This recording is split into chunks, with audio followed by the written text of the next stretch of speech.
Yep.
It's camera one.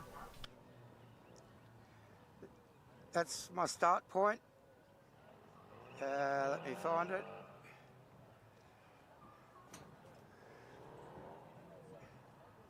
Welcome to the 2024 edition of the Equity One Winton Festival of Speed here at this magnificent 3-kilometre layout, proudly presented and promoted by the Victorian Historic Racing Register. And what a weekend we have here for you, with a multitude of classes spread over from the open wheelers through to the big banger tin tops of the sports sedans and even the HQ racing, with little bits in between.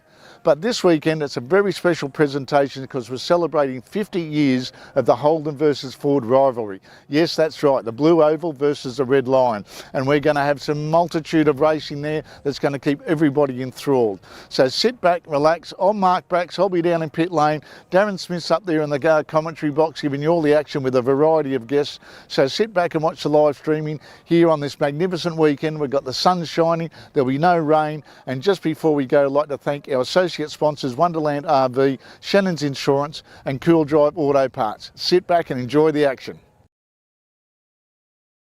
Thanks very much, Mark Brax. We're live here at the 2024 Equity One Winton Festival of Speed. And as Braxy has just outlined, Ford versus Holden, 50 years, the celebration. Let's not get too bogged down on just Ford versus Holden. There is so much more going to come live to us here, the track, and right out via the live streaming. We welcome those around the world that are joining us via the Victorian Historic Racing Register or VHRR.com.au and the V8 Sleuth. Welcome to this year's broadcast for the live streaming. So V8 Sleuth, very, very well known around the motorsport landscape with hundreds of thousands of followers there as well. So we welcome all of the people tuning in via those, and indeed everyone trackside who, well, I thought I might have been saying braving the weather, but this is absolutely glorious central Victorian midwinter weather, snow on the mountains nearby, and it is a wonderful day. Darren Smith's my name. Right alongside me, Ron Simmons needs very little introduction to the world of historic racing. But Ron, at some point in our lives, we've all lusted about a bit of a fastback Mustang or something, haven't we? Yes, and good morning to everybody. And Darren, thanks for the board. Yes, the Mustang, of course, a pony car, as we used to call it many, many years ago. Celebrating, I think, 50 years, I think it is thereabouts of Mustang. They've been around for a long, long time, that's for sure. The very early 60s, or 62, 63, round about there, I think they were starting to come out. So, yeah, great to see a great collection of them out here. And my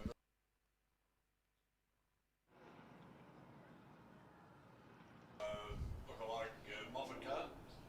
So he's enjoying, he's down from New South Wales. He drives his car down on the road, so he's no mean spouse behind the wheel, having also been a very well-known Qantas pilot over the years, so he knows how to pilot. Yeah, we find that a lot, don't we? Sometimes the expense of having some of these old cars, it's jobs like pilots and solicitors and lawyers. You need that sort of money to keep them going, and also the enthusiast. And I guess that leads directly into the sponsor of the Mustang Parade, Shannon's Insurance, 134646.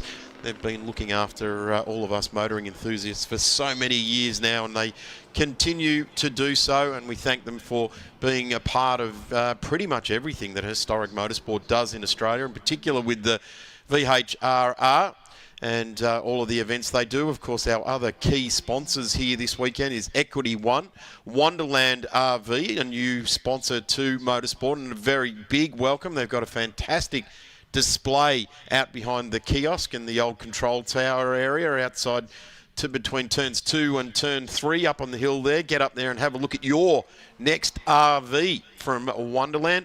Shannon's Insurance, of course, Cool Drive seem to be everywhere you open the gates at the moment, whether it be at Supercars event or Victorian State Circuit Racing Championships, or even here at the Winton Festival of Speed. There is Cool Drive, and we thank them, Cool Drive Auto Parts, and all of those fantastic automotive air conditioning aspects, and Grays Online. So you're looking for something to buy, and their stuff doesn't just cover the automotive realm, it covers right around the spectrum of things for sale and auctionable.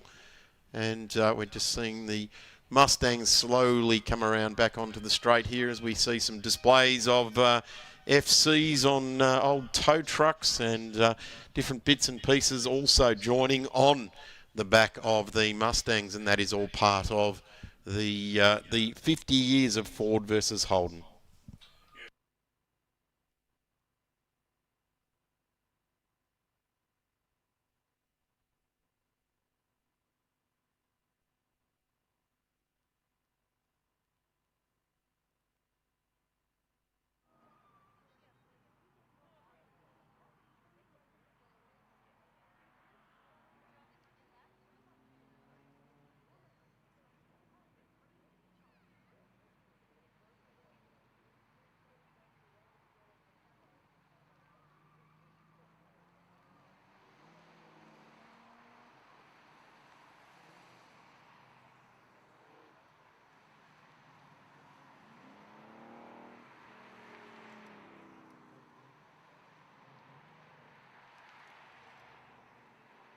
Second name, but anyway, he was there.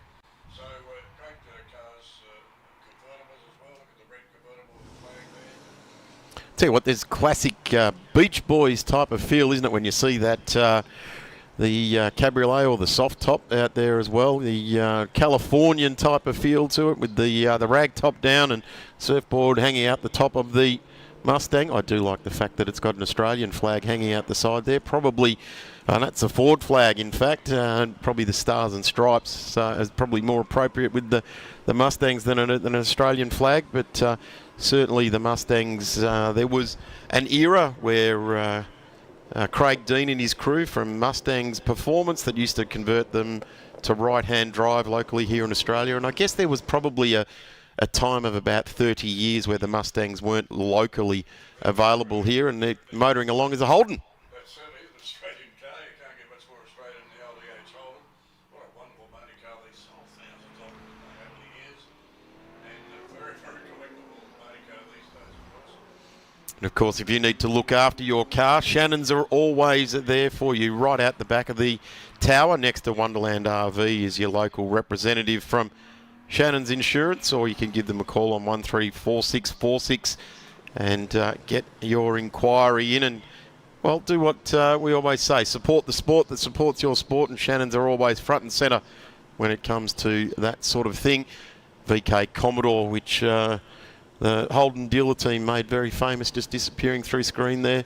Tiranas, which we all remember, 79 Bathurst with Peter Brock with his arm on the windowsill, setting the lap record and winning the 1000 at Mount Panorama by 6 laps and setting a lap record on the last lap. I don't mind watching that. It's on YouTube. You can pick it up every now and then and just have a bit of a look at what he did.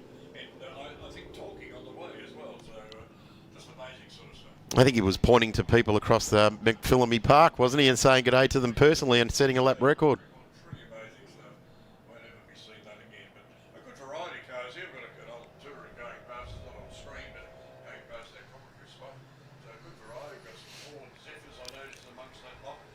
Ford Zephyr, of course, at the era was so far ahead of the Holden in its day because of the heating and the misting and what sort of stuff they had. Whereas the Holden, hey, you want an ASCO heater, well, you can get one of those. But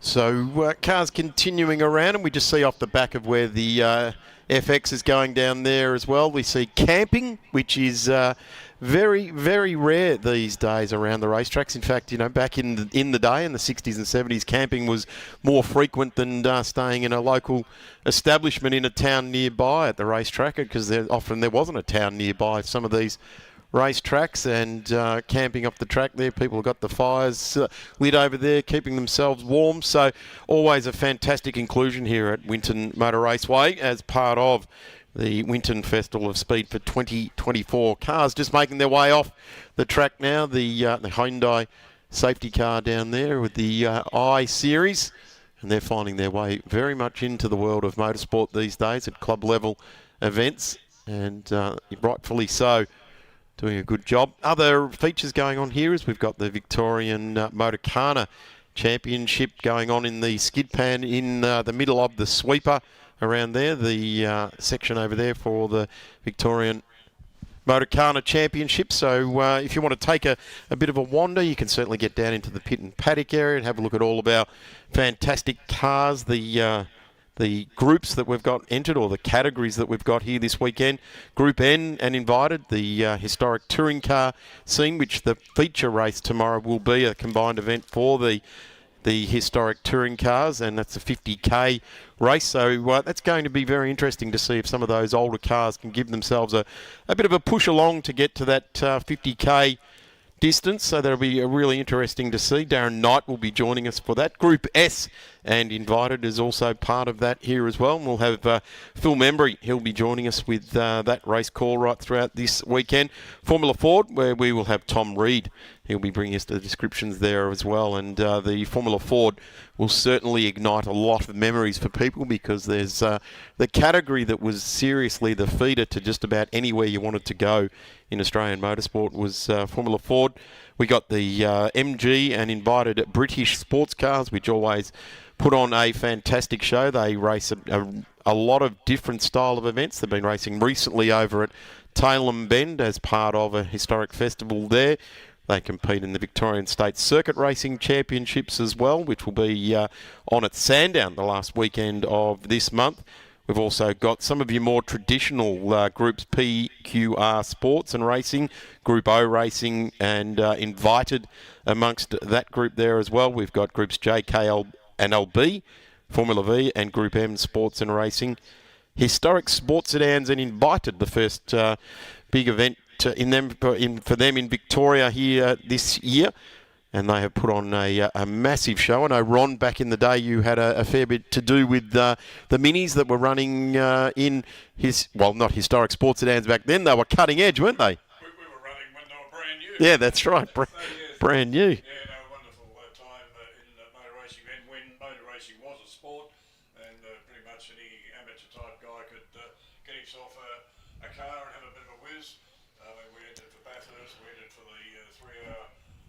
Sedan, which you could do with pretty much your road-going car, which mine was. It was a registered Mini Cooper S, 1966 model.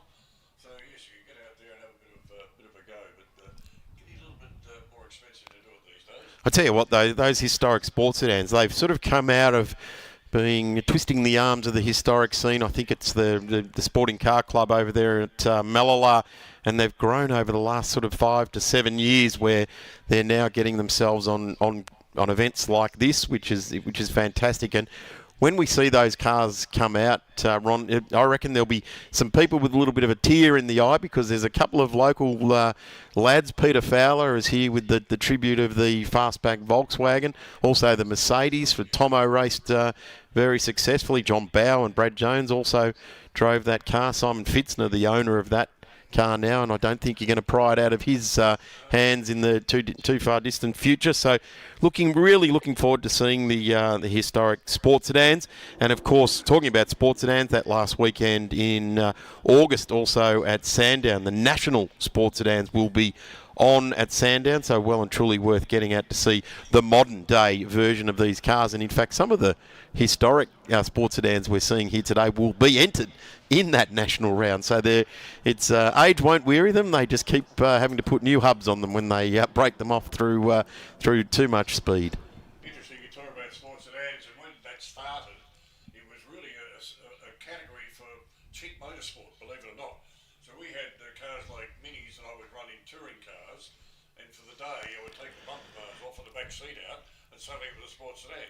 So we had lots and lots of guys doing that style of thing. A few of them were building lightweight sort of cars. Then along came Bob Jane. Bob Jane thought, I'll get into this. So he gets a Tirana, of course, with a big Chevy motor. Ron, we'll take a quick break because we are waiting for regularity number 1 for today to come out on track, and we'll be back with more live action here at the Winton Festival of Speed for 2024. Shannon's Insurance, Cool Drive, and all of our great mates at Equity One, Wonderland RV, Cool Drive and Grays doing a terrific job. We'll be back in a moment. I'm Mopar through and through. It's a passion Shannon's understands. I wouldn't insure my cars and bikes with anyone else. Shannon's, insurance for motoring enthusiasts. Call 13 46 46 for a quote.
Welcome back trackside, ladies and gentlemen, and it's great to see so many fans coming out here to Winton Motor Raceway. It hasn't been so much of a challenge because the day is absolutely magnificent. I'm going to say, if you are in Melbourne or you are in Sydney or Canberra or anywhere nearby, you're in Albury, Wodonga or even Broken Hill, get in your car and you can come and see some action here today.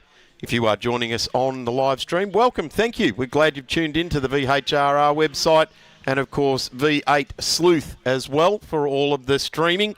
And indeed, if you are here at the track, we've all got a television network in our pocket these days. You can catch up with all of what we're doing via the live stream, and we can certainly welcome you all along here to the track. The live stream is not just for those away from the track, it is certainly for those all the way around the track and right around the big wide world. We're almost like the Olympics. We are broadcasting to the world and we are putting on display the very best of Aussie motorsport from the Winton Motor Raceway.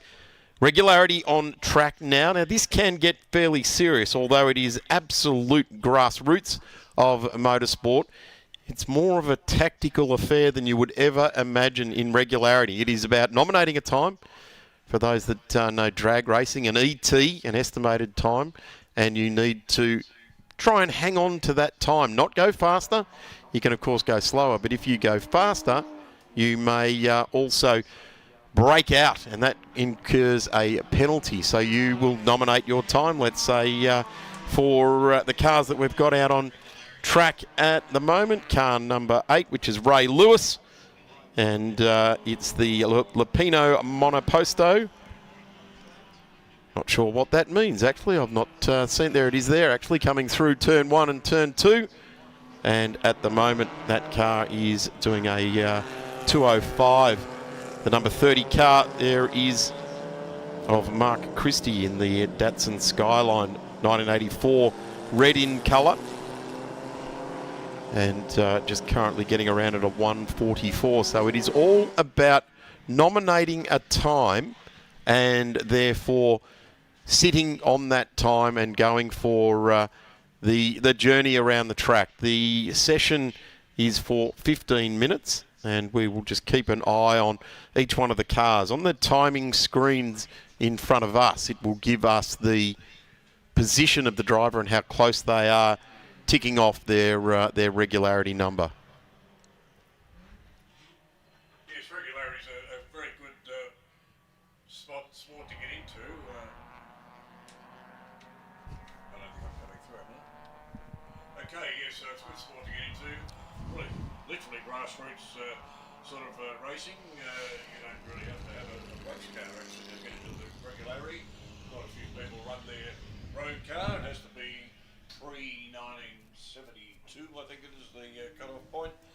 So you can run a Mini or a Holden or something like that and just enjoy. In fact, if it's an unmodified car, you don't even have to run with a roller. So, and even luckier than that, Ron, in this one, it's regularity and invited. So we're seeing some newer cars out there as well. There's 2003 147 twin Alfa Romeo in the field there, and goes all the way back down to Peter Greenis in the Ford Special from 1940. I think that's it, running around the sweeper as we speak. We're getting a good shot down the main straight. There's a Hyundai Excel, which are probably one of the types of cars that are getting the most laps in Australian motorsport these days. I'd like to have a car yard full of old Hyundai Excels, believe me.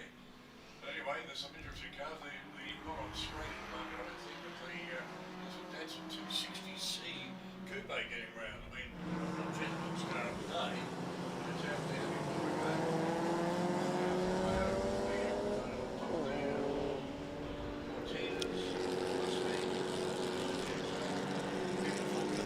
Formula V going round there. I think that's the Connor Ryan owned car. I'm not sure who's actually driving it for Connor this weekend, but he usually lets other people have a drive for that car. And Ray's getting round there too with his new car. Ray's a trombone player. He's a musician, jazz man. He's motorsport and his music. I guess when you think about regularity, you probably do think a little bit about jazz music and some jazz bands in the pit and paddock area, or a marching band leading the field out onto the straight. As we just get a good look at the 35 of Barry Callan and the J&S Hunter Coupe from 1962.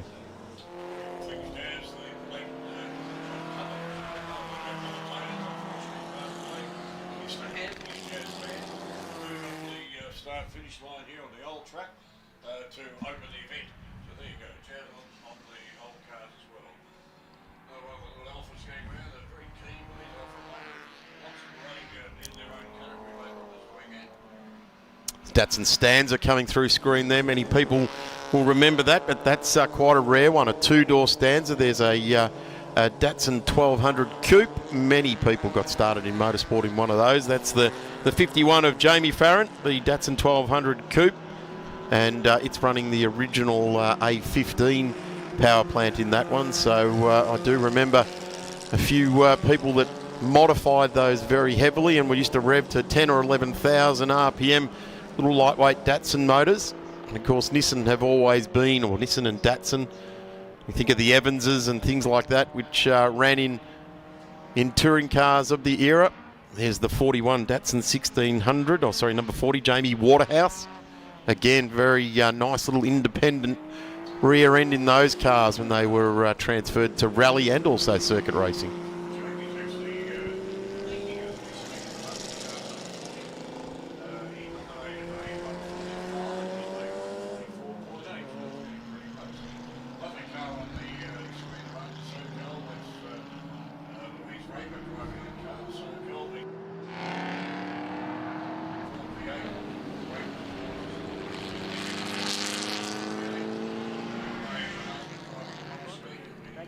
Cheers.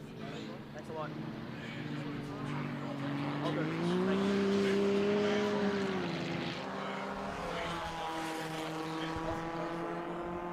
It's Kevin Gunthite in the Nota Clubman. Of course, Nota's the locally built cars and were very, very famous in the hot era of Clubman racing here in Australia. And one of the champions of the era, Dennis Gallagher, who was very, very fast in a Nota over quite a few seasons. And don't want to harp on it, Ron. We're getting a little bit of a subject going on here. He's no longer with us either, but certainly those cars. I guess it gives you how long those cars have been racing, isn't it? That is right. Now it's like everything. We're not getting any younger, are we? There's that two-door Datsun I referred to there. Quite a rare car, the two-door Stanza, and I guess I hark back to my memories. One of my favourite racing cars as a kid was the Barry Bray Datsun. Moved on to be very, very famous in sports sedan racing with Baz, as Baz is as well, and we'll see a couple of his cars out on track later on today. And just heading around there's a Mustang, which of course we're celebrating. We had that parade, the Shannon's parade, earlier on today. And of course this is the Shannon's Regularity. 134646. Get in touch with Shannon's, as they say, for your car, your bike, your home, and of course all of your memorabilia. And every one of us here trackside today, and I dare say tuning in across the live stream, will have some sort of special memorabilia, whether it's special to everyone or just special to you. Shannon's can help you with insurance for that as well.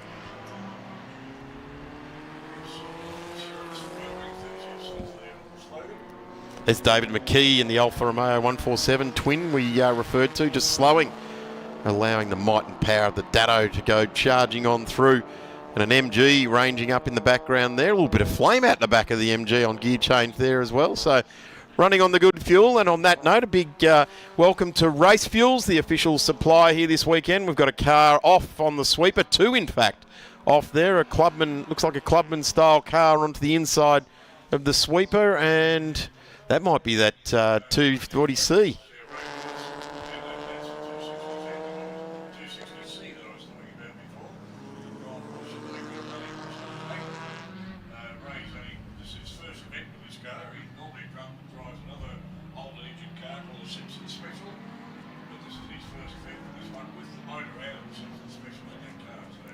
I think he's trying to head over to the Motorcana course by the looks of things there. He's given it a bit of a run up the dirt access road. And 230 doesn't leave too much to the imagination, does it, when you add a number like that down the side. 240C coupe, listed as Argon Silver. Getting creative with the silver shades there.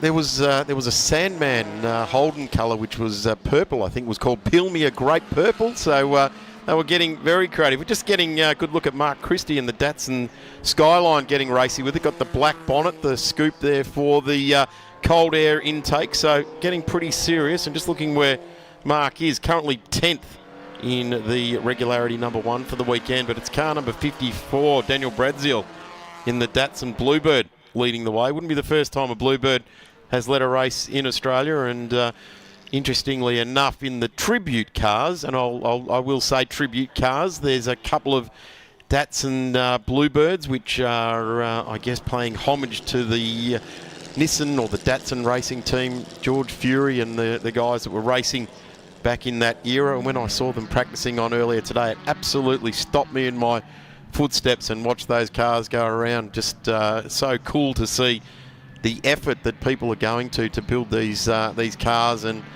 I guess the main reasoning behind it is a tribute, because at some point they've fallen in love with the car going around a racetrack, and when you can't have the thing itself, why not spend some time and make your very own version of that car and put it into tribute? And that has absolutely grown gangbusters over recent times, and we've got a special category for the tribute cars coming up very, very soon indeed.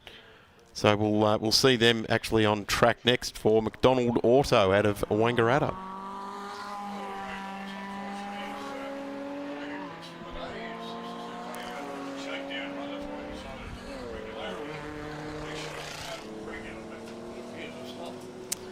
Well, maybe he needs to have his muesli in the morning and get himself a little bit more regular out there in the Lupino Mono Posto, a 1958 car, 2.44 litres in capacity, as we're looking at the number 7 Ford Cortina of Manuel Sabalas. Manuel was running right at the top of the sheets now, just dropping down to position number 8.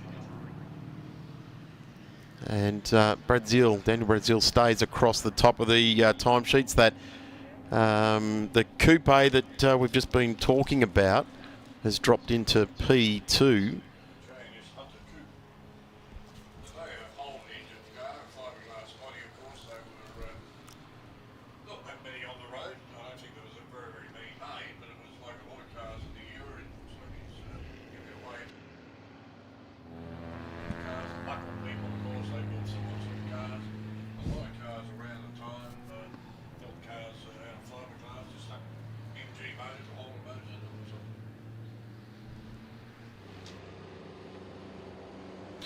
Cars are making their way back into the pit lane now, so that sees regularity number 1 done for the weekend. We will have regularity number 2 on tomorrow morning at 8:45 and then at 4:35. So curtain openers and curtain raisers in the regularity.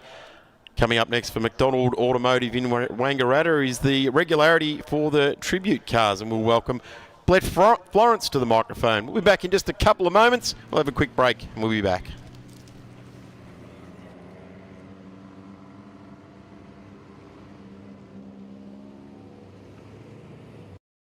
Thanks, Darren. I'm down here in the pits with John Mahoney, the president of the HQ Racing Association in Victoria, with his Immaculate Beast. And as we know, HQ Racing is some of the most intense and competitive that was seen over many, many years here in Australia. John, thanks for joining us. And mate, this meeting, this must be one of the highlights for the year for you, isn't it? Yeah, absolutely. Big event on the calendar for the club and for the competitors. Great people. We love the historic side of things that we get to participate in these days, and good racing, good atmosphere, and yeah, really looking forward to it. Still as many on the grid now, as they starting to show a bit of attrition because HQs are getting so hard to find? Look, we're, between us as a club in Victoria and the national body, we're working really hard to try and preserve the category. We're trying to, entice people to come back to the category all the time, and the numbers are solid. We'd always like to have more numbers around, and so the club's doing a lot of things in the way of incentive to try and make sure that it's financially viable for racers to go racing every weekend, and try and anticipate to get some more people back on the grid for the rest of the year. When you're saying financially viable, this will be one of the cheaper classes because you're pretty well standardised. You've got a really rigid set of rules. Yeah, absolutely. From what we're running here this weekend, definitely grassroots racing, and definitely a good entry level to motorsport, and certainly compared to some of the other categories here running this weekend, certainly very cost effective. But we also need to make sure that we keep it that way, so we keep people coming back. So tell us a bit about what you can and what you can't do to a HQ. Yeah, so pretty much out of the box, it's a standard 1972 HQ Holden, 202 engine, standard block, crank, rods, head, all that sort of stuff. We can fiddle around with things like exhaust and all the rest of it, but there's probably a list of stuff that's longer about what we can't do than what we can. And the reason we do that is so that we can keep it competitive, and that's why you see the close racing that we see out on track. And reliability as well. Yeah, absolutely. You know, like the cars are pretty reliable when it comes to the mechanical side of things compared to other cars, absolutely. And that's what allows us to keep going racing and have good fields on the track all the time. Is there plenty of respect shown these days? Because I remember in the early days of HQ racing, it was a bit of biff and barge. Yeah, absolutely. You know, the category was well known for its carnage as in the early days. Probably when we had a lot more cars on track, and they were a bit more plentiful as parts wise. We've done a lot of work as a committee over the last few years to clean our act up. Mainly because of the age of the car, trying to get parts and panels, and also allowing us to have clean racing gives us an opportunity to be on the card with other events. So a lot of work's gone in to do that and driving standards side of things, and I think we're seeing the signs of it now. This car's run for the last 18 months and there's not a mark on it. Well, yeah, hopefully it stays that way for the weekend as well. So this weekend, how many races have you got to get out there and have some fun? Yeah, so qualifying tomorrow morning and then 3 races, 1 on Saturday Arvo and 2 on Sunday. All right, mate, all the best for the weekend, and hopefully see you at the front of the field. No worries, thank you very much. Thanks for coming down. No worries. And back to you guys up the top, and this race in the HQ is going to be sensational. I spend a lot of time out here. The RT Charger's the real deal. An E49. Remember A-Charger? I've always got projects on the go, so Shannon's laid-up cover helps protect my restorations. I'm Mopar through and through. It's a passion Shannon's understands. I wouldn't insure my cars and bikes with anyone else. Shannon's, insurance for motoring enthusiasts. Call 13 46 46 for a quote.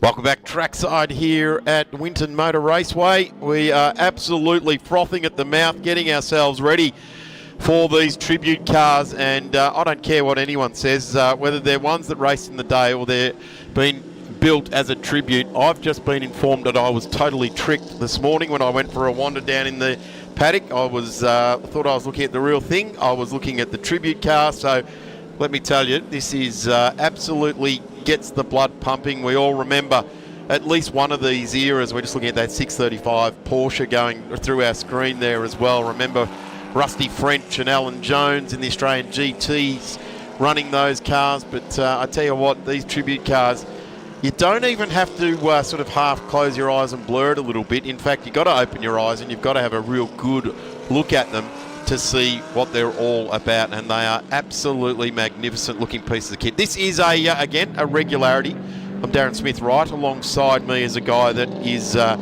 so passionate about this category that he was right in on the ground floor when these tribute cars started to make their way into the Australian motorsport landscape, and it's no other than Brett Florence. Brett, welcome to the 2024 Winton Festival of Speed. This is your baby almost out there on track at the moment, isn't it? Sure is, Darren.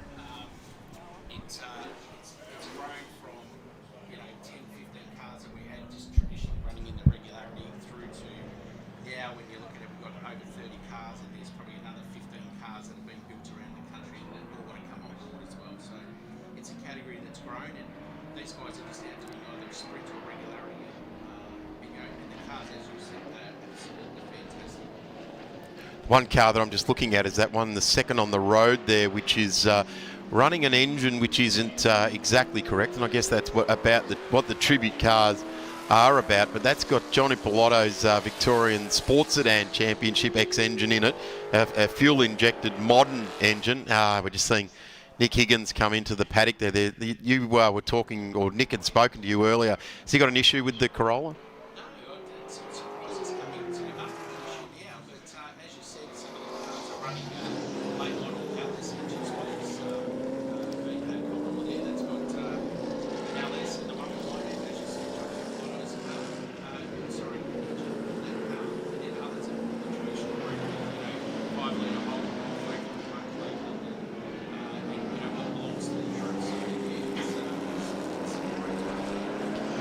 Well, I guess when you say in the era, you know, just looking at that VL Holden that went through the screen, those cars had to have a very special homologated, you know, they weren't allowed to run over 5 litres, so they ran the 304 type of Holden engine.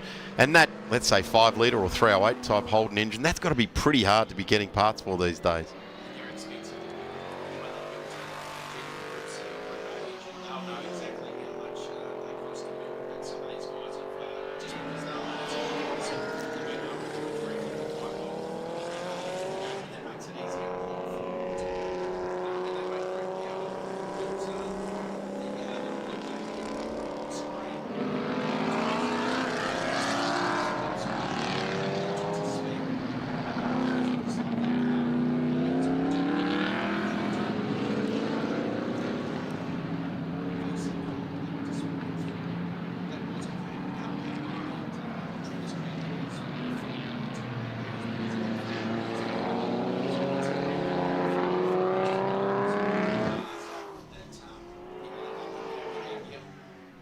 Certainly is. Now, Brett, you're a guy that lives on facts and figures and like to get forensically involved with these racing cars. Do you ever get down there and give a bit of a nitpick on the sign writing or anything like that? Because I was talking to a guy down in the pits and said, oh, this just looks exactly like the car. And he said, oh, except for this and except for that. And people that know. And I said, well, from here, I thought I knew. But from where I'm looking at, this car looks mint. And he pointed at a couple of little things on the car and I went, nah, didn't even notice it.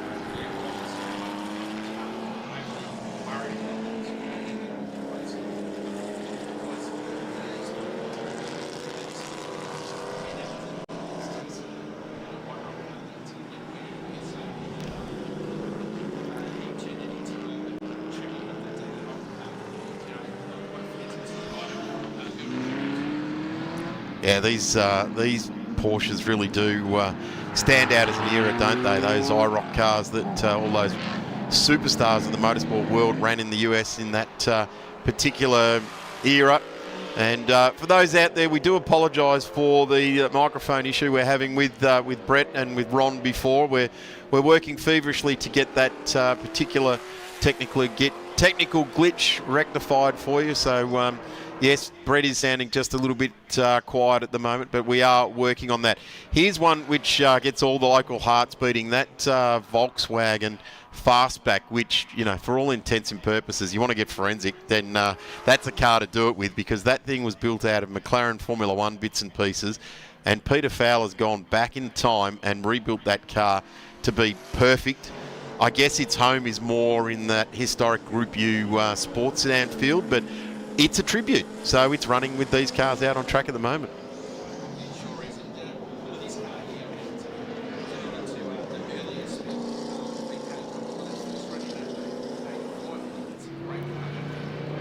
There it is, that number 17. So locals from Wang initially, and of course they went on from setting lap records and winning races in sports sedans in the early days to the, which we'll see in the historic sports sedans. We'll see the Merc that Tomo drove very, very well as well. Here's another magnificent looking piece of kit. Bob Jane entered car as well.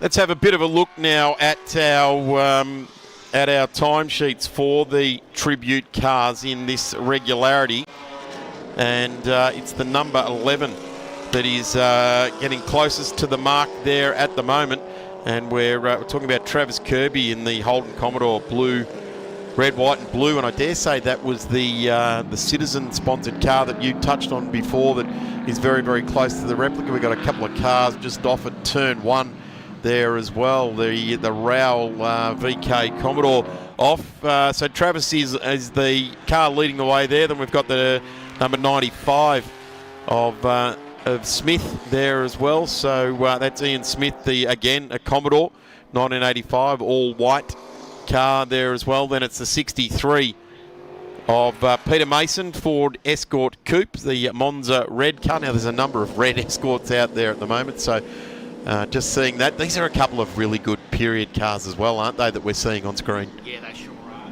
It's a white car, and that's only brand new. It's his first event,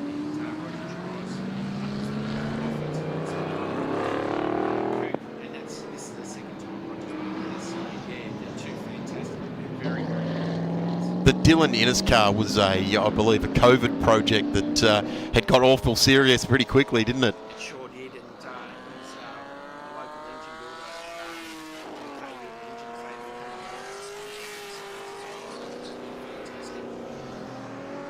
engine So we know Cave Hill Engines were involved early days in Excel Racing, and certainly involved with Nick Higgins' car, which in the Corolla, which I also like looking at Nick's car. He runs that in improved production in the State Series as well, and a really cool looking tribute Toyota there as well, and he's done a tremendous job with that. Let's just keep having a look down the screen for who's who in the zoo here. It's car number 50, David Rowell in the Commodore, the 84 Commodore in position 3. Travis Kirby's dropped down to 4, so the Peter Mason Escort has gone into 1.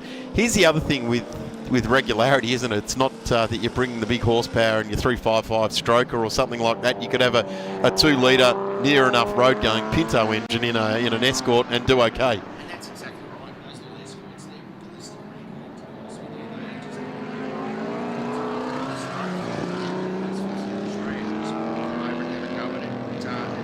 that's a fantastic car. It's unusual to run.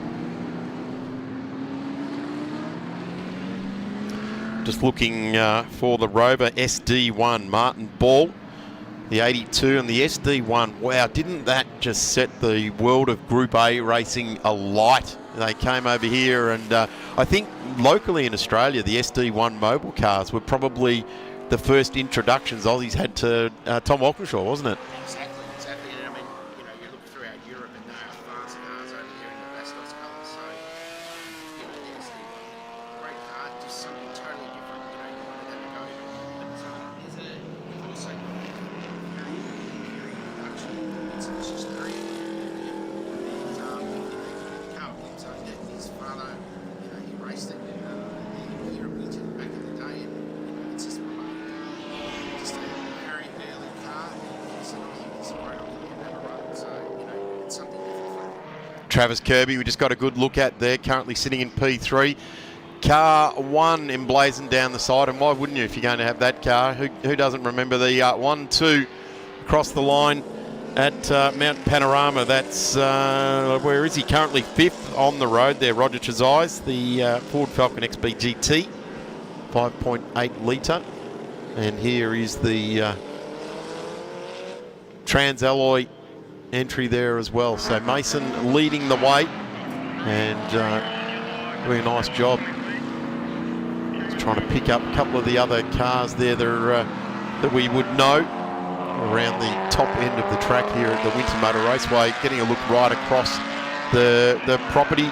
Now, Brett, you're not just synonymous with these cars, you're kind of synonymous along with Ian Ross and the rest of the organising committee for putting on the Winton Festival of Speed in 2024, and just emblazoned across the screen at the moment the likes of Equity One, Wonderland RV coming on board and supporting what's going on with the Festival of Speed here this weekend.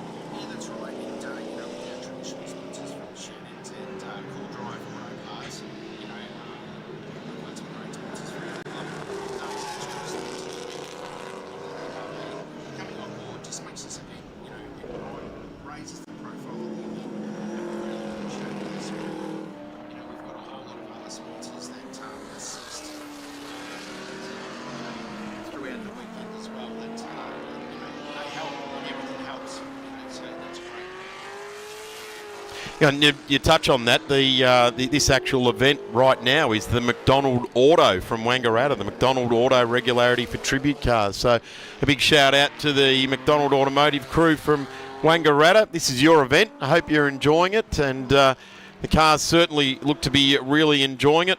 And the times keep changing, but I'll tell you what, right at the top of the sheet at the moment, Peter Mason in that Ford Escort Coupe is holding absolute station there looking for that number 16, the stanza that just came through down there in 21st there, and that's the Nissan Bluebird. Sorry, number 15 Nissan Bluebird, and it's doing just inside those numbers there. I guess you want to try and get inside the top 10. Dylan Innes in that car we were talking about, the Perkins Engineering Red VL, just inside. So there's the landmark.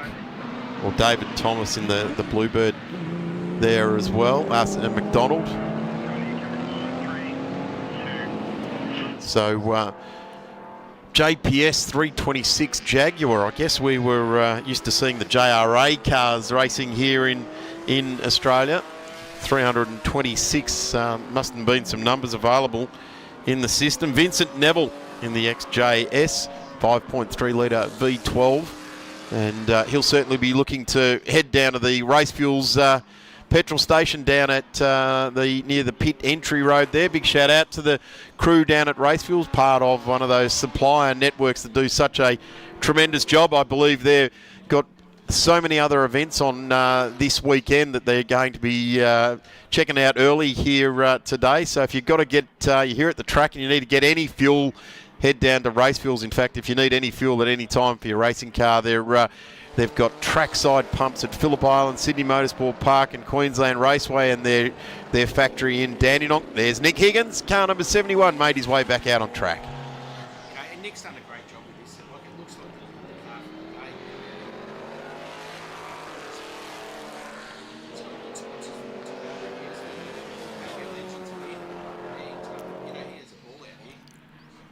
Pretty good looking car for a guy that does science for a living, eh? Yeah, exactly. He's probably done half the cars out there on the field. He lives that sort of that detail. Yeah, he sure does. And I mean, you just can't get away from that. Peter Fowler did with that car. And I tell you, one of the things about that car, when it comes past where you are watching trackside, and this is the thing, I love live streaming because you can see the Goodwood Festival of Speed, and you can see all these other different racing around the world, but live and in all dimensions, when that thing comes past and it shakes the ground on you, it is absolutely well and truly worthwhile getting trackside and making that work. Again, just letting everybody know we have got some technical issues here with the second microphone that Brett is working with us on. We're rectifying that, hopefully. Here's the number 69 Rover, which we touched on there as well. That's Martin Ball, the Rover SD1. And he is currently sitting in 11, so just off that bubble, if you like. So you get to 10 and the bubble bursts, and away you go. Number 95, very synonymous, this car with the Advantage managed part of the Holden dealer team's life, if you like, when it went to the mobile operated outfit. And that's Martin Reynolds' that car started as a great car, just straight driving car. So he's into this, which is fantastic. He's a real category as much as he can, and coming all the way over from South Australia. So, and he's really encouraged Malala to take on this category over the last couple of years, which is sort of gives the category scope. It's Travis Kirby on screen currently, P3 in the Regularity, and this car looks the goods. It's interesting, every time you drive out to Winton Motor Raceway, you go past the old Cullen's Super Selvage, and those cars look fairly similar to this. It's not quite the operation it used to be, the Super Selvage there on the outskirts of Benalla, as we see the FX just cruising around there, waving the other cars through. In fact, we have got the checkered flag dropped on this session. And, sorry, the FJ, Kim DeBritt, car number 30. And car number 30 doesn't feature in the top 20 there. So got a bit of thought to do around that. There's the Starion that Brett touched on earlier.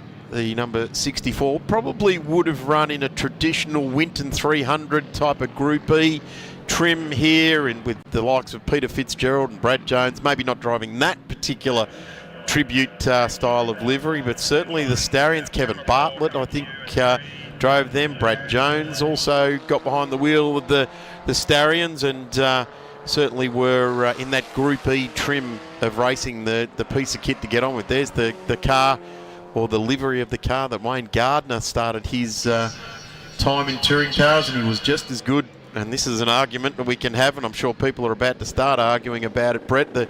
He was just as good on four wheels as he was on two, but he just was the wild riding style didn't equate to a driving style, did it?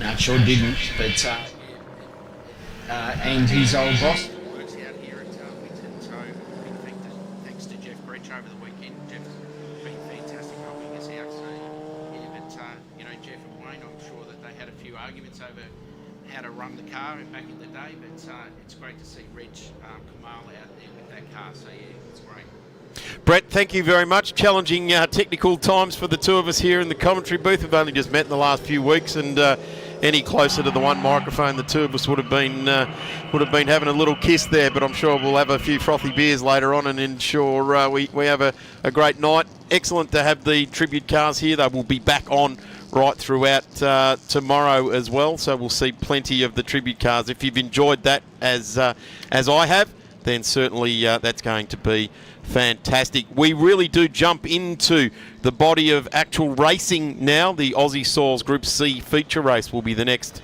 category on track. We'll go next to the photographic Group N and invited cars, the Traction Tyres Group S and invited Tourist Trophy cars, Equity 1 Formula Ford, the Tilted Trailers Group A, Group 5 litres, 2 litres feature race, of course the Cool Drive Group P QR Sports Group O Racing, and invited the Wonderland RV MG and invited British cars, Grays.com for the Formula Vs, JKLB and M Sports, Lloyd's Metal Fabrication, the historic sports sedans, and invited Supersprint. And there's an amazing looking Chev down there, which will definitely fit into the invited. Concept Race Gear, Alfa Romeo Racing, and the Baskerville Historics HQs. We'll be back in just a few moments with the Group Cs.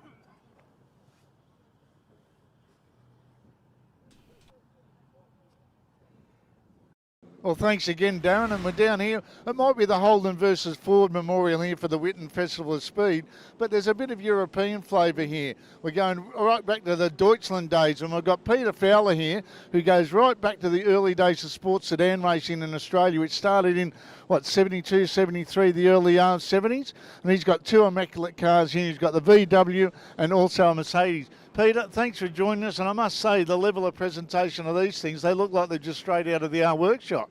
Well, this one is. It's a recreation of the original car.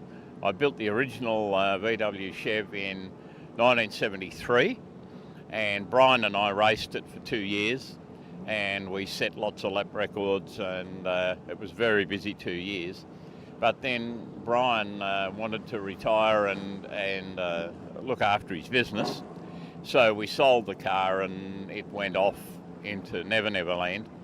And the rules were changed a couple of years later that this configuration wasn't legal anymore, and so the car was scrapped. It was pulled apart, and the McLaren parts were put back into an M10B, and I believe it went off to the US or somewhere. So the car was lost to the country, and in those days, 74, 75 we're talking, there was no such thing as historic cars. There was no interest. You built your new car out of the bits left over from the old car, and so there was no reason to preserve it. And all these years later, well, in 1980, I built the Mercedes sports sedan, and we won a title with that, Australian title in the GT series, Brian and I. And we're, you know, very fortunate that it never got chopped up or anything. The car is exactly as I built it in 40 years ago. Yeah, and so to have the two cars here is a real privilege. Now,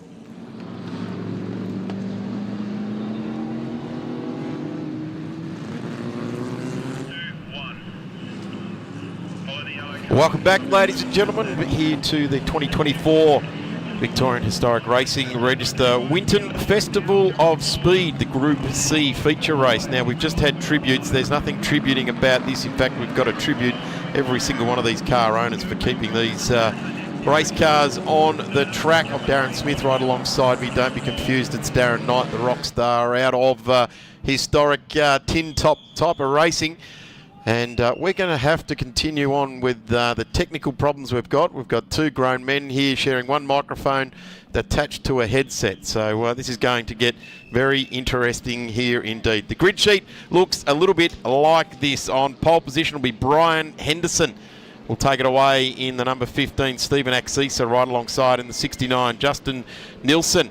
And if I'm correct, the number 60, that is a little Exa Turbo, so that will acquit itself very, very nicely around the Winton Motor Raceway in off the second row of the grid. Ed Singleton in the STP Commodore, Adam Workman in the 16 there, Glenn Gersel to Anthony Sorford, Lindsay Woolard, Ian Ross in that big Falcon down there that was just making its way around. Cars just making their way down to the grid now, and we are away. Rolling start for these cars, and it is an absolute massive barrel down into turn one. It's going to be the 15.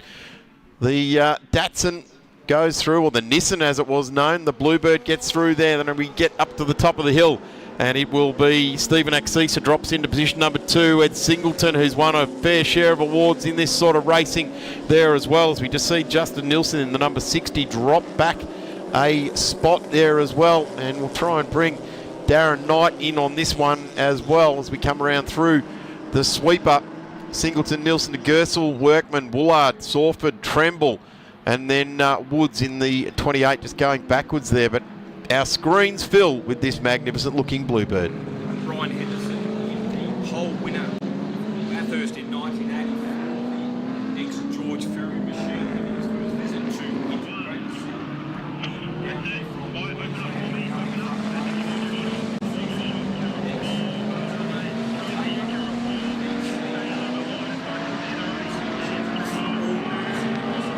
Domestic formula from 1973 through to the end of 1984. Certainly some great looking bits of kit coming out of Roadways Racing. Fills the screen there with the STP car just going back a spot there. The 52 there, that's Glenn Gersel also in that car. I reckon that's probably furthest that car's run up a field in Group C trim, running here in the Festival of Speed here this weekend, being driven very well. But have a look at the Pulsar. It is just absolutely period perfect, isn't it? Get into the corners, and the Pulsar was all over the back of them. And I'm going to say the names of Christine Gibson and etc. drove these X's so very, very well. Justin Nilsson behind the wheel of that little front-wheel drive Nissan Pulsar Exa. Yes, that's right, folks. Turbocharged front-wheel drive, about 300 horsepower. So an amazing little machine developed locally, of course, by Alan Marsden and the team. And Justin is having a great run right behind the next-grid Geisler Commodore of Glenn Gersel. What? Right on Nilsson's tail as well. And the STP Roadways. I reckon Justin's owned this car longer than the factory did. He's had it in his shed, I'm going to say 3 times longer. Look at this. Looks to the inside, plugs the gap. Just enough room being given there by Gersel, but manages to get the 308 working very, very nicely indeed. Gee, it's got to be hard to keep the 308 thumping along in these cars, doesn't it? Getting harder.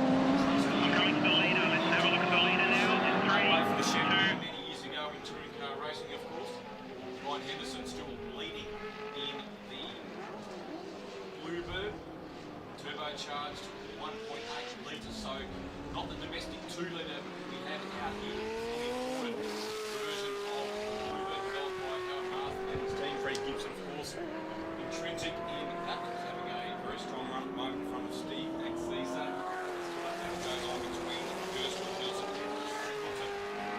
Gee, wasn't the Group C world turned on its head when a turbocharged car started to come? None more than when a rotary car came on the scene as well. We don't have any of those here this weekend, but certainly when those turbocharged Bluebirds came on the scene, people were left scratching their heads, weren't they?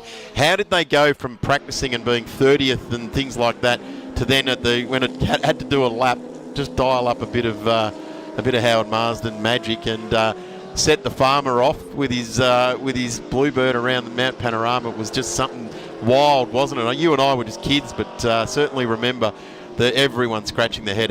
What are we going to do with these turbo cars? I think initially the word was let's just ban them. Well, there's a bit of that going on, yeah, certainly amongst the V8 runners. But speaking of V8 runners, Ed Singleton has gone past Blake Burstall on that lap, so Singleton now up to 5th place. Next, Alan Grice, STP Roadways, Group C. 2 and 1, follow that action. Yeah, that Gricey Roadways Commodore, Les Small weighed in on his career in a big way with those cars, and Gricey was certainly always featured at the top, and it was a lot later in his career before he was embraced by the factory teams. But he always sort of wore that the bandit type of attitude, didn't he? It was amazing that he actually drove cars that had mild written on the side. There was nothing mild about the way Alan Grice drove.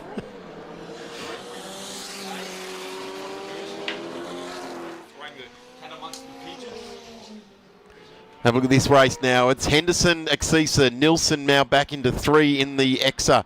Then we go back to Ed, Singleton, Gersel. And then it's the 16 of Workman. Second of the Bluebird turbos out there. So first time we've seen the 2 Bluebirds running here at Winton.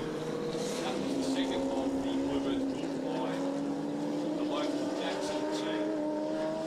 Originally campaigning 81 through to 83, and that was replaced by the car that is leading this race, the number 3 third built car, number 16, number 15 driven by Brian Henderson at the front of the field at the moment.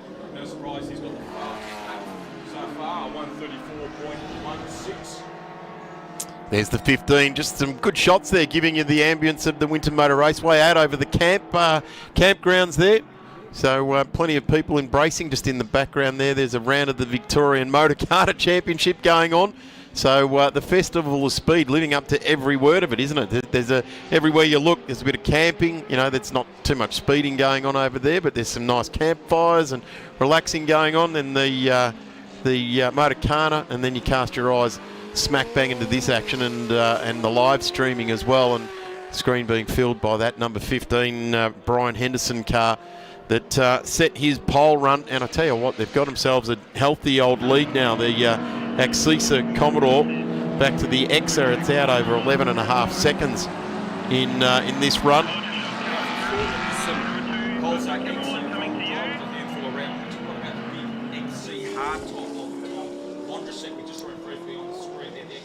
Rusty French, Falcon hardtop, huge machine, huge tyres on the back of the big coupe, hardtop or coupe I should say. Doing a great job. I think he's running for a couple of years after taking the wheel from his father. He's involved in a good battle there with Tony Alfa in the little twin cam Esport in front of the Gary Chick, Big Alan Grice Commodore, first version of the Group C Commodore.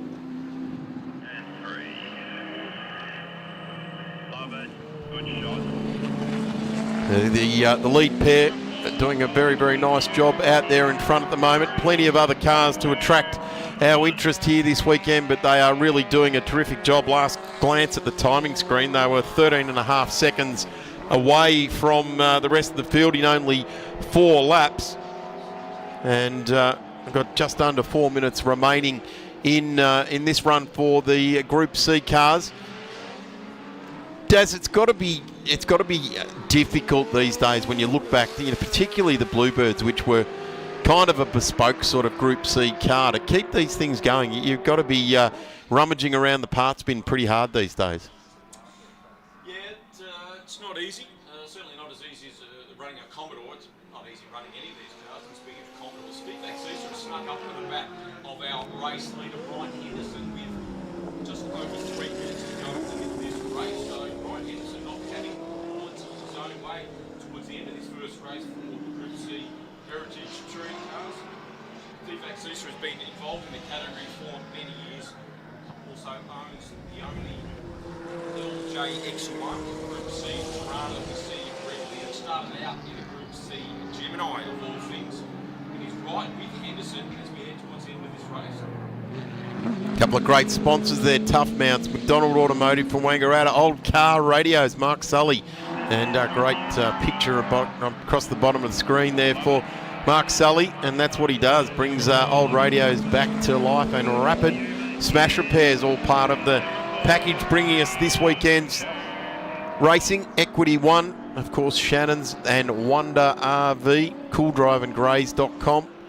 Oh no, this is Ian Ross, the guy. He's torn the front of that car off, Darren, hasn't he? So Ian Ross, ex-Mike Emery, XD Falcon. He looks like he's had an excursion. The front splitter on that car is damaged. And Ian Ross has come to a stop on the old front straight, not going any further. A little bit of unburnt fuel there has sullied the door. Ross gets the Falcon underway though, so we won't see any safety cars, thankfully. He's torn the front splitter off though, hasn't he? Oh, that's all disappeared underneath the car. So he's obviously had an excursion, and I haven't seen it, but I would suggest probably the entry onto the old back straight. That's quite often when we see guys going off, and Lee Gerstle has an issue in there through twice on the door. He has under a stop as well. so Gerstle, that's in off turn 2. So I wonder if those two strangely had it coming together at all between the two of them, because one sort of came off to the driver's left, one's gone off to driver's right, but it looked like Ian Ross's car was the only one that had any particular damage to it. Not that we could see Gerstler's car. This is back in the field. This is for 4th and 5th on the road, and Ed Singleton, we know he likes a maximum attack. He's not a kind of guy that spares the horses in these type of Group C drop races either.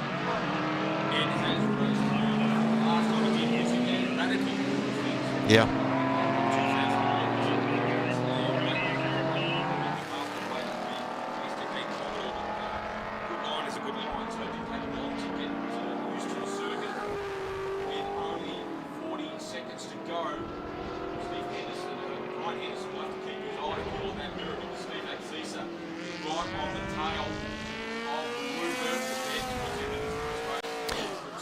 And this is where the exploration of turbo cars came into it, because all of a sudden they had all this heat build up, and they had to start to work out how to get all that heat out of the car, because the turbo was running white hot, and it looks as though these guys, have they taken the checkered? Yes, they have. So that will see first blood go to the Nissan. So Bluebird takes race number 1 in the Group C's. Brian Henderson, the winner from Steve Axisa. Justin Nilsson will bring the little Exa home in great 3rd place.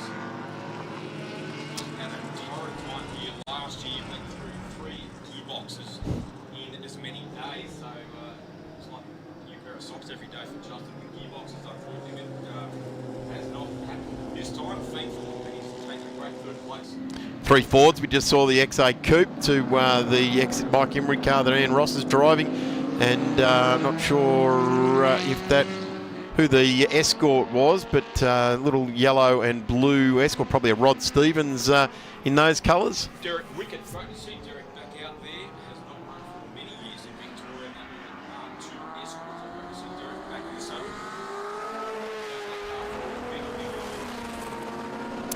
Cars still coming to the line now. We're just watching the Gertzel car. It's going back on its own steam at the moment, just driving back, and it looks to have had a little bit of right-hand rear just behind the wheels damage there. So there's our first and second on the road. 3rd was Justin Nilsson out of the back of shop to Workman, N. Singleton, Woolard, Sawwood, Trembath, Delaney, Muller, Alford, Woods, Chick, Vondrask, Spender, Adamson, Goetzel. So in the end, Goetzel still classified inside the 20, but won't be classified as a finisher, so will be removed. Ian Ross did get to the line, and then it'll be Parrish next, and that will see the end of our Group C feature race for today. We'll take a very quick break and see if we can rectify these technical concerns that we're having here in the commentary booth, and we'll be back with more trackside here at the Winton Festival of Speed for 2024, very proudly presented by the Victorian Historic Racing Register and our sponsors, Equity One, Wonderland RV, Shannon's Insurance, Cool Drive, Grays.com. Back in a moment. When I was a kid, I loved cars. I've been a motoring enthusiast all my life. My life is hot rods, designing them, building them, and racing. Hand-built with a stainless steel roof. I've won the Monte Carlo Rally 4 times. Like Dad, I've always been a Ford man. In '71, this was the fastest four-door car in the world. Insurance? Shannon's, of course.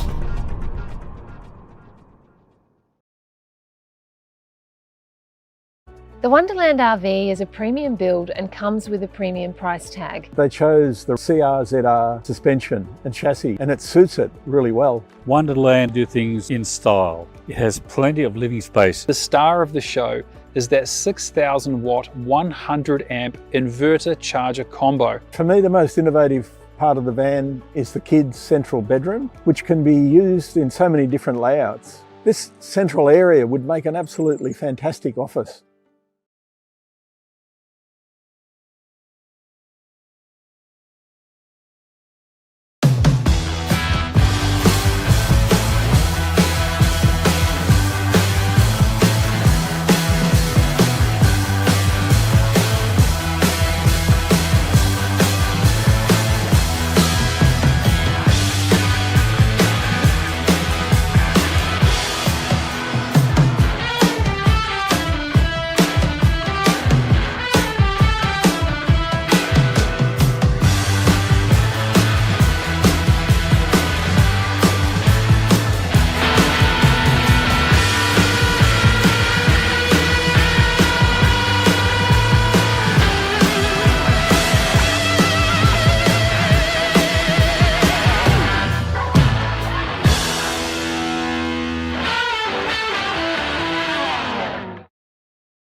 Well, Darren, it's funny you should mention that, talking about V8 supercars, and I'll tell you what, walking around here, submerged in all this history, whether they're replica cars or the real deal, from the open wheelers to the sports sedans, but now we do have a real deal. I'm with David Holt, the owner of this car that has raced at Bathurst a number of times. It was one of the original V8 supercars. David, thanks for joining us, but this car looks like it hasn't been on track for a while. No, it hasn't raced since 2001, so what's that, 23 years. So where's it been hiding and what have you been doing with it? Oh, look, I've only owned it for 4 years, but a friend of mine's had it before then for a while, and, you know, it's probably been around hiding in sheds somewhere. So tell us a bit that it is the real deal. That It is, yeah. So it started life as a Longhurst car. So Tony Longhurst built this car in 1998 for Alan Jones to run in the Touring Car Championship. So it was the last Touring Car Championship, the full season that Alan Jones was going to do, which he did. And so they built this car off, and they started off in the third round in 98, and Alan Jones drove it right through 98 in Sandown and Bathurst. And then the AU Falcons come along, so Tony Longhurst then sold it off, and then it continued on its life. So where did it go after that? Look, a few privateers owned the car. So a few privateers owned that. It did the rounds in the Conicas. So the last race it did was at Conica race in Bathurst in 2001. And then it just sort of semi-retired and sat around. So how did you find it? Look, a friend of mine owned the car, and he had one too many cars. So that was the one that I could wrangle out of him. So have you always wanted it? Has that been on the bucket list to get one of these old cars? Look, yes and no. I've had one once before, and they were great to drive, and just the opportunity arose, and you know, how can you say no? So what's it like when you're sitting in it and you're sitting in a bit of history? Oh, look, you get a bit nervous because, you know, I don't want to be the guy that crashes a car, But, you know, no, look, they're great to drive. And look, the Heritage Touring Cars category is a great category, great bunch of guys. The cars are the stars, and we drive accordingly. Well, you're talking about cars of the stars. Tell us what's hiding under the bonnet, the running gear and everything else, how much horsepower it puts out. Yeah, okay, so this one's obviously a 5-litre Falcon. Aluminium heads, 8 throttle body inlet manifold as it ran in the day. Makes 330 kilowatt at the back wheels. I can tell you that, I did that 2 weeks ago. 6-speed Hollinger gearbox, forward 9-inch diff, 11 by 17-inch wheels. Yeah. What about yourself? Have you done much racing yourself? Not recently. Look, I'm a once-a-year racer and always have been, although I've been around for a long time. I've campaigned the Walkinshaw for many, many years, an old GIO car. Those cars are in England now, so I sort of float between a couple of cars now when I've got time.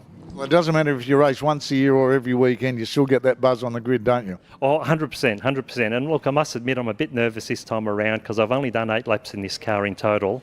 So, you know, it's just one of those things that you got to learn the car and hopefully nothing falls off it or you don't have any issues and then we ride. All right, mate, all the best for the weekend. Thank you, likewise. Well, back to you, Darren. As you can see, being submerged in this history down here, there's stories everywhere, and I think they do really run them like they stole them because they say they might take it a bit easy, but you know as well as I do, once you get out there, it's every man for himself. So back to you.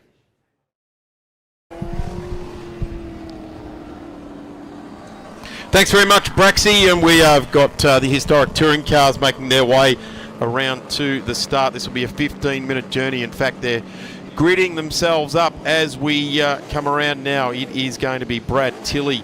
He sat on the front row for, or won race 1 at this event last year to Andy Williams in his little Tirana over Darren Collins in the Mustang, Peter McNiven in the Mazda RX-2.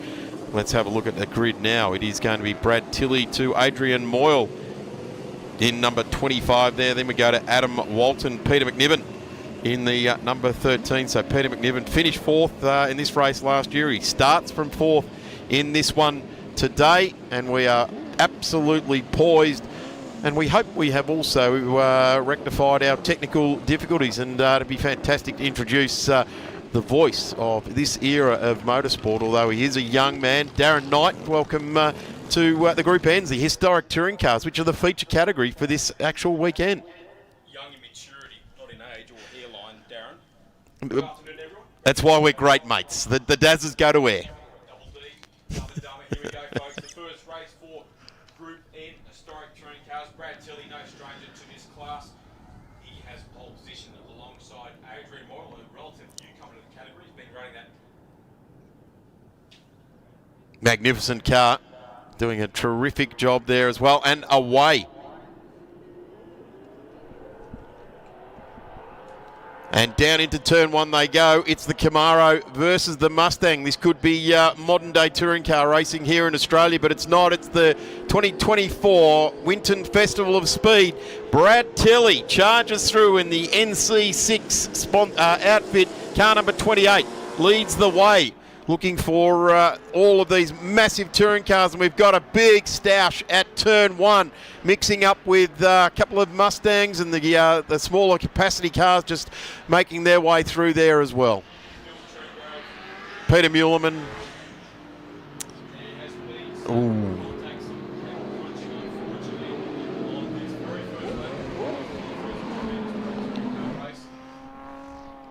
And we've got the race safe crew there. They're just attending to it. Peter Muleman is getting back underway in this magnificent looking number 43, and he gets back on with the job indeed at hand. And we see how well that gets on for him. But we are watching the cars coming around onto the old back straight, and they work their way down to turn number 9. And continue on. Let's hope that the track is all but blocked down there at turn 1, so I wouldn't be surprised. Yes, we've seen safety car be called, safety car lights and flags right around the track here. So we've got 2 Mustangs. Looks like nose to nose there at the moment, doesn't it, Daz? Yeah, one of those cars is Bill Trengrove, the red at 64, just trying to pick up the second Mustang. That's the 67, 68 model Mustang. Bill, of course, in the famous first generation Mustang getting out of the car now. So that was definitely ugly, and we don't like to see any sorts of comings together. It did not happen in our vision, so we can't iterate anything that's gone on there. But when you see a tilt tray like that come down, and I do remember a distraught Alan Moffat referring to these tow trucks as vultures as they come along and pick up the bits and pieces of cars strewn around Mount Panorama or wherever it was, and there was a guy that knew very well and the heartache that ensued when one of those vultures was coming to pick up your car. Yeah, unfortunately this is also chopping into our race time, being timed races this weekend, unfortunately. It might take a couple of minutes to remove the stricken Mustang from the track. Well, we didn't get a chance to get right through the grid at the start of this one, so let's actually have a look at how the grid did start off for this one. Pole position was Brad Tilley. His time was a 1:34.24. He did a 1:35.46, which was a record in race number 1 at this event last year. So Brad eclipsed his own time there. To Adrian Moyle, a 1:35.66. To Adam Walton, a 1:36.15. Peter McNiven in the RX2 getting through there with a 1:37.27. So a decent old gap in the front row of the grid to the second row of the grid, Darren, with a 1:34 versus a 1:37. But then we get this massive logjam in 1:37s. Tony Hubbard, a very successful sports sedan racer of time. Dominic Leo, the famous Leo family. Brent Trengove, a guy that I think is currently leading the Victorian Historic Racing historic touring car series, and does a tremendous job in his number 22, Brent, in the Chevy Camaro, the red coloured car. So he started out at position 7. Graham Wakefield in car number 150. Graham Wakefield, in fact, is the Mustang that was involved in that. He's the car that's stricken there with Bill Trengrove. So Queenslander, unfortunately, not having much luck on his first corner. So Wakefield is the man with that damaged 68 model Ford Mustang just parked nose to nose with Bill Trengrove. So that's unfortunate. Adam Bressington in the number 88 down there as well. So Adam, a very serious racer, and he's in the Cooper S there as well. So the first of the minis was Adam Bressington out of number 9. Robert Burns in the number 70 in the mix there as well. Burns in the first of the Chargers in the field here today. So normally the Chargers, the six packs do very, very nicely, but to see Robert Burns down there in 12th, the first of them. Andrew Baird in the number 86. Bairdo came through in the 1969 Camaro, and he started out of position number 11. David Street to Mark Tassari. Neil Crow, who we've seen over the years racing in numerous different forms of motorsport in Victoria, raced in club cars down in the 90s and finding his way into historic touring cars as well. Neil Crow in car number 30 had done a tremendous job in his Mustang, and he qualified in 16th. Then it was Bill Trengove in the number 64. Jeff Mundy only a couple of weeks ago with Bill Trengove made up a very compact field of historic touring cars at the Victorian State Circuit Racing Championships at Phillip Island. Never a big field at Phillip Island in the middle of winter. I'm sure you've seen that over the years, Darren. Now, you mentioned Rob Burns before, and the only Charger in the field. That car is for sale. So if you're a Hemi fan out there, and I know there are plenty of them around, the number 70 Charger of Rob Burns are on the market, and you could not buy a nice streeter for what Rob is asking for that fully developed Group NC historic touring car. Well, there's a guy covering this weekend for Speed Cafe, one Gary O'Brien, who features in the Grassroots Racing podcast. And speaking of a Hemi nerd, he is a Mopar absolute fanatic, and it looks like we've got the cars coming down the pit lane, have we? The safety car bringing the cars into the grid. There may be a red stoppage of this one. Haven't seen a red flag yet, but no. The cars are coming into the back of the pit, so that does not bode well for the resumption of this race. So yeah, there's if there's a Mopar on the market, I dare say the guy that's covering this particular event for Speed Cafe will be making notes feverishly as we talk here. Darren, some other as looking back down through the field there, Les Walmsley in the number 99 car there as well. Les, another Victorian who's been around a long time in his little Ford Mark I Cortina, which when we look through the field, we sort of get a little bit focused on the Camaros and the Mustangs and the Chargers. And really, when you look back in historic touring cars, it's the Minis and the Cortinas and those sorts of cars that featured quite strongly. Certainly in the early days, of course, it really wasn't until Ford and Holden started bringing the V8s out to the Australian market. The Falcon, of course, with the XR coming in 1967 that sort of kicked it all off. Norm Beachy, of course, running Novas and Monaros after that. But really did the earlier days of touring car action, I guess, was taken up by the smaller capacity cars. And, of course, who can forget Bathurst 1966? All the Mini fanatics are always reminding you of that. The first 9 places, Bathurst 500, filled out by Minis. Great to see Gary Finnemore also in the mix there as well. Car number 9, his Ford Mustang Coupe. I love seeing his Mentone Premix XB that he runs in the big V8s as part of Sports Sedans. There's Peter Muellerman. He was caught up in that melee at turn number 1.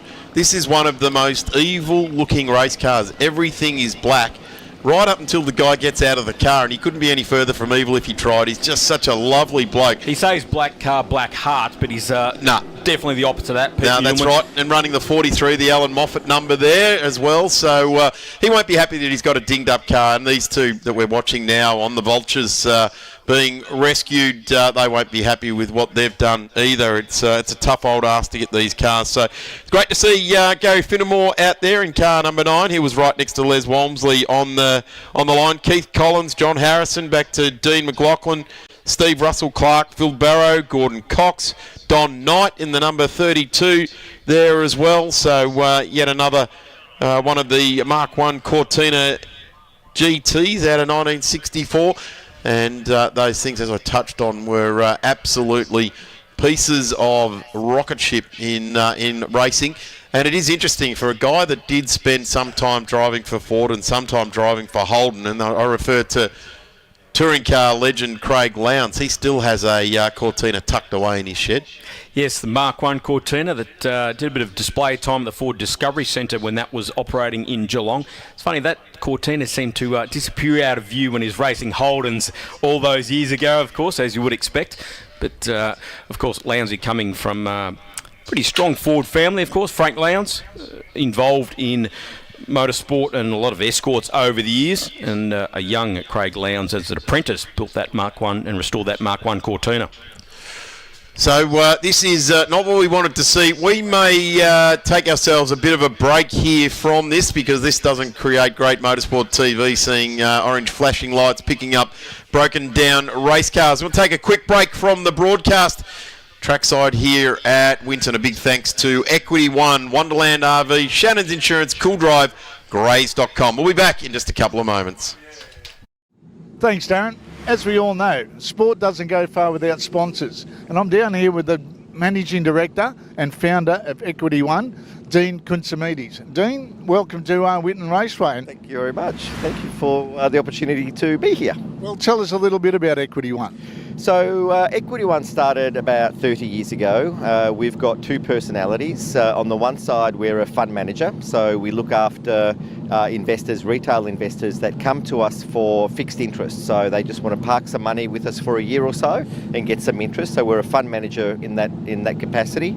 But the other side is that we're also lending to developers and commercial borrowers secured by first mortgage. So the interest goes from the investors, the funds go from the investors to the borrowers, and obviously the interest flows through to the investors. So we're a mortgage fund, and we've been doing it for, as I mentioned, just under 30 years. And I noticed that you got the driving suit on it. So you're not only sponsoring the event, but you're also getting out there and getting the adrenaline going a bit. Yeah, absolutely. Look, I've been driving for about 20 odd years, but it's a typical story of getting into business and then getting into driving in later years. I certainly didn't come up from karting or anything like that. However, fell in love with it, like we all do, and then kept going. And I've driven a variety of different things, but predominantly GT cars and prototypes. But at these historic events, I've fallen in love with the historic Formula Fords. And the category is, massive. There's about 40 cars. Everyone's super competitive and super friendly. I just love coming back and doing it, But aside from that, Equity One has had a long history in supporting other young drivers in Australia. We've participated sponsoring and supporting some Formula Ford drivers, Formula 3, F4, and even helped debut a couple of drivers do some overseas events in Asia Le Mans and the Le Mans 24. So we've been involved for quite a while. So we thought it only made sense for us to extend the visibility of our brand into the historic racing fraternity. And so that started earlier this year with sponsoring Phillip Island. Which I wasn't able to personally attend, but I heard it was fantastic. A lot of our clients participated. And we've also announced that we're the naming rights sponsor for Sandown at the end of the year. And obviously we wanted to participate with this as well. So it gives us a chance to have our brand visible. A lot of our clients, both investors and borrowers, come from the motorsport ecosystem. So it just made sense for us to continue that with these events. Does that help with all these drivers coming and team members coming to you for advice as well? No, it doesn't. They do not come to me for. Well, they don't come financial to me for. They don't come advice, for driving advice. But look, we might have the occasional chat over a coffee, but it's more just building those relationships, and then the conversations happen when the weekend's over. In other areas.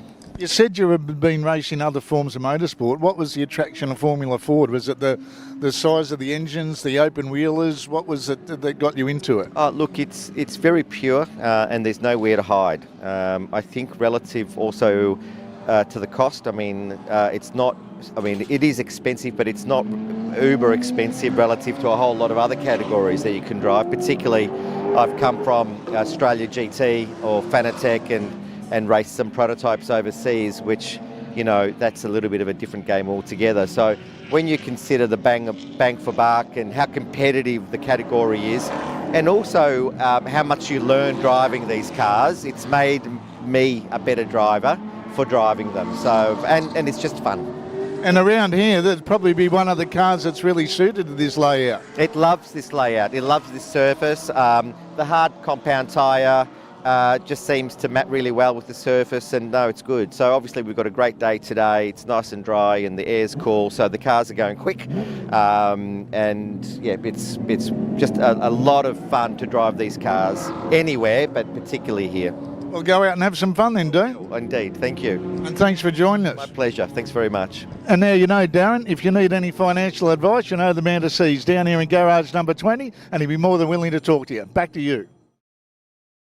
From an early age, I knew some cars were a statement of style and elegance. I've been a motoring enthusiast all my life. My life is hot rods, designing them, building them and racing. My Coupe 4 is rare and very special. Beautiful, handcrafted, proper works of art. This is my most prized possession. Insurance? Shannon's, of course.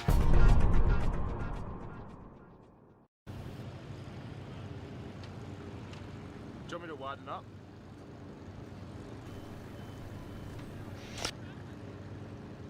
Welcome back trackside here as we get some good shots down of the Group S category. Huge amount of cars down on track here. I'm going to take a quick break from the commentary booth now and hand over to Phil Membry, a guy known locally and around the historic scene. Of course, his happy home is the Formula One Grand Prix, to talk all things historic. So I've absolutely talked him up and put him under a lot of pressure.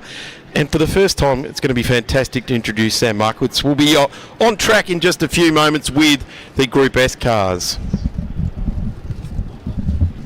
Thank you, Darren. Really good to be here, and with me is young Sam. Sam, you've got a little bit of an engine problem this weekend, and that's brought you to our commentary position. Welcome on board. Thank you very much, Phil. I think I decided to prefer commentary this weekend other than racing. Unfortunately, had a engine issue before the weekend, and it's a lot of fun, and watching the cars coming out there on a glorious day here at Winton Motor Raceway. Some of the cars that are going around, we've got all sorts of things. There's your Chevy Corvettes, of course, that unfortunately not doing so well, but on screen at the moment, an Alfa Romeo. How many others out there? What have we got? I think the grid's about 40 cars this weekend, so it's going to be a very interesting race.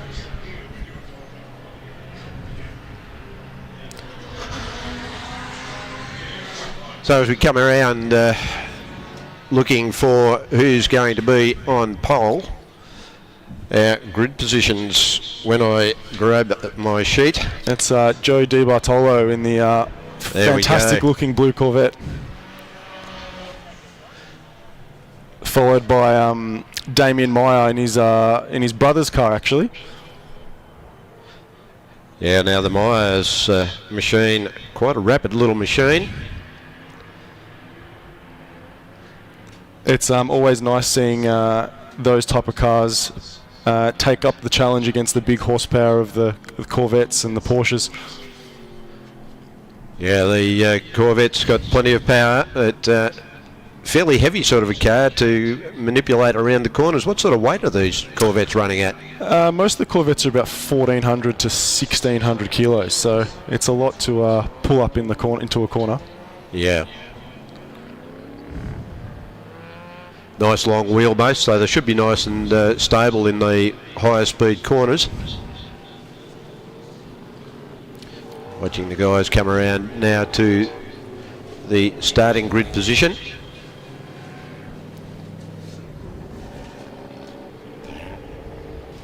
Not sure that our timing screen is reflecting exactly what we're looking at out on track.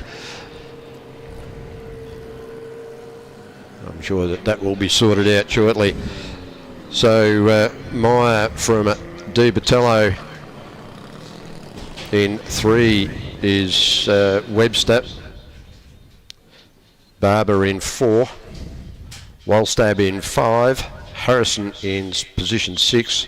Ross Jackson in the De Tomaso Pantera in 7. Warren Hortz in 8. David Barker in 9, and Hung Do in position 10. All the cars ready on the start line now. The engines are raised.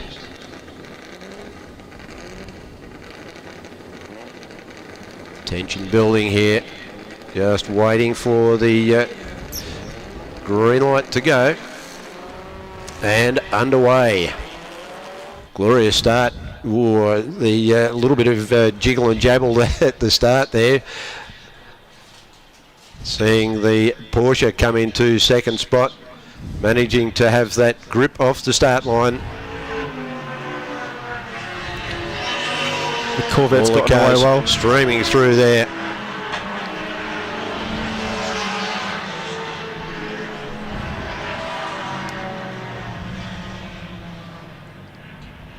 Usually the Porsches are quite good at starting, and the Corvettes managed to hold them off into the first few corners.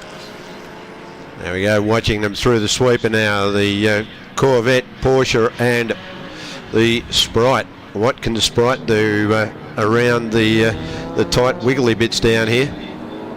Around the big gum tree. Not able to do much there at this point. Although it's throw a handkerchief over the first 3 guys.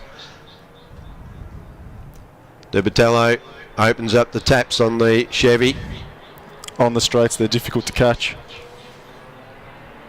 Yeah, they're not going to catch him in a straight line, but boy, they gather him up into the corners as they power on down the back straight in the new section of this track here at Winton on the extension. We call it the news, or I call it the news section, because for me it is, but for somebody like you, Sam, it's probably always been there. Yeah, correct. I think ever since I was a kid, it's always been like that. Meyer there, all over the back of the Porsche. Not able to do anything in a straight line, but that little car is so very, very nimble. You got Tom Wallstab being chased by the yellow Pantera of Ross Jackson. The Corvette's managing a slight lead at the front. The old turn 1. Currently turn 3 into 4. Heads off for the sweeper. But the Chevy powering along really well.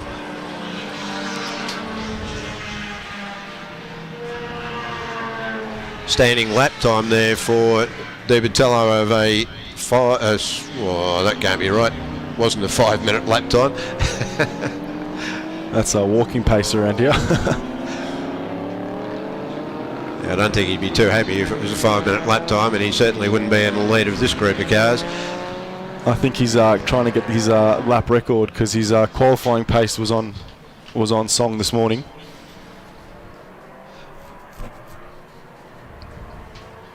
He's keeping Webster at bay for now, and it seems like Meyer's dropped off. Yeah, he's not able to keep up today. Sometimes he's the little one at the front and everybody else is chasing. Interesting to see what happens in this race as it progresses on. We've got 15 laps, if I remember correctly. So we've got plenty of time for him to wear them down, as the brakes and suspension components probably get a little bit soggy in the heavier cars. These little cars can come back into their own. I think he must have had an off, because he's outside the top 10 at the moment. So it's the two Porsches trying to catch the big Corvette. There he is here in 9th position, trying to make up some places. Nice and tight there between 3 other cars. The little MG's working really hard, heading towards the sweeper there now. Oh, spinner. And it's another of the sprites, a little bug eye sprite.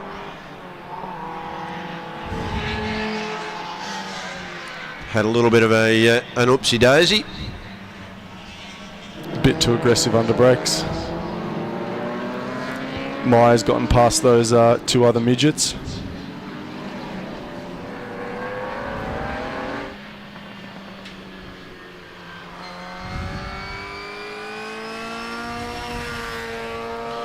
Gregory Punster in the little silver machine that had that spin.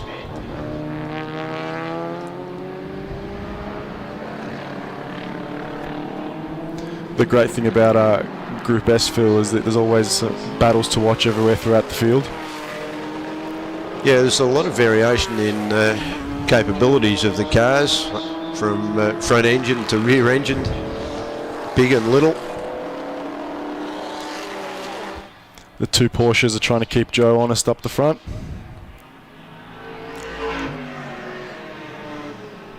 DiBatello going through again.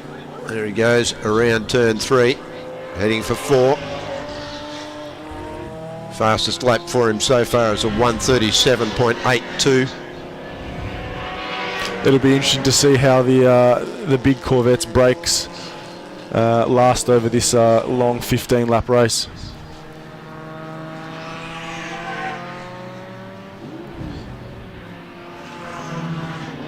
Alex Webster right on his tail, heading into the...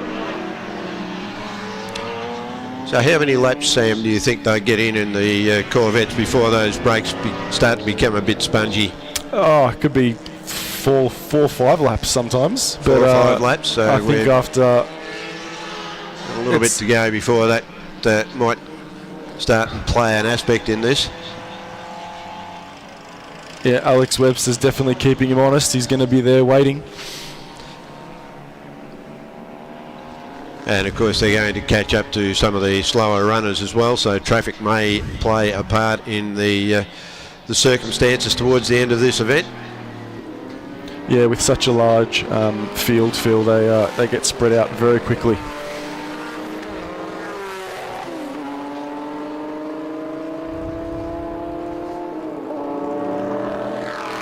Doug Barber in third position, trying to hang on to the leaders. Yeah, that was just heading past Gregory Prunster in the bug-eye Sprite that had the spin earlier, so he's already lapped.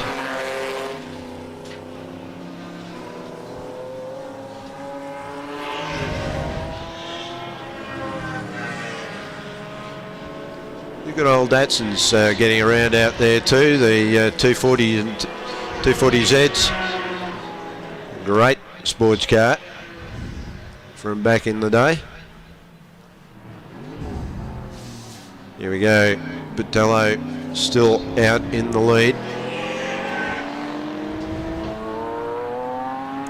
Works his way around the old gum tree.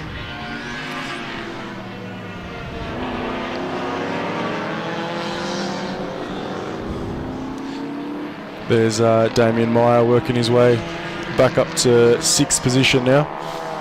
And I see the Tomaso Pantera there going through as well. Beautiful looking car. Yeah, the long straights of Winton definitely suit the horsepower. Absolutely. It is a really good track though. It caters for all types of cars with the short stuff, the long straights, some long corners as well.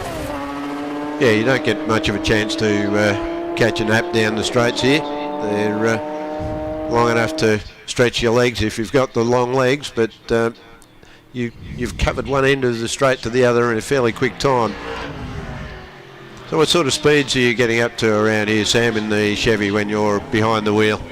You probably get to around that 200 mark, just over 200 kilometres an hour. I think Phillip Island's the fastest circuit on the calendar for us. Getting up to that 240, 250. Yeah. Which is pretty scary when you're trying to stop these large machines. Joe Di Bartolo is doing a fine job at the front, holding great off job out there in the lead as he wanders around the old gum tree yet again. Still in the lead, being chased by Webster and Barbara. Whilst they back a little.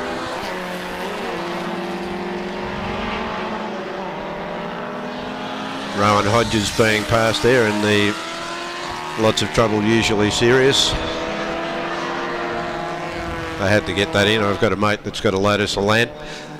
Always give you a bit of a stir. There's always something with old cars. As they quite a gaggle of cars there heading through the left-hander onto the new section.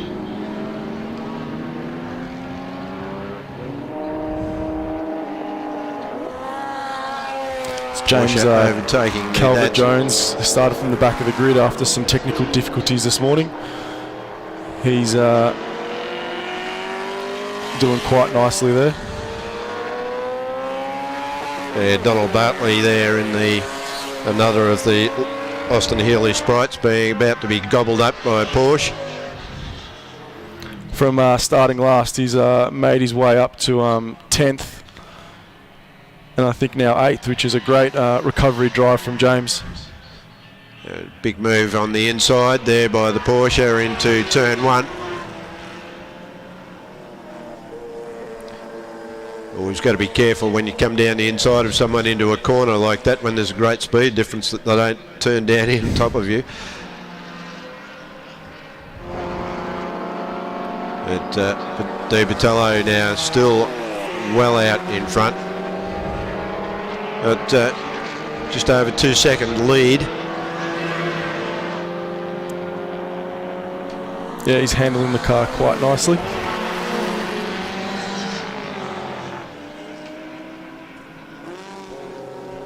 Some Porsches and Alfas going added into turn 1.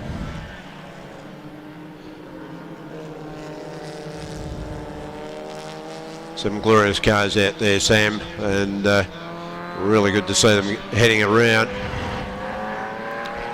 You're saying you've got some gearbox troubles in one of the cars?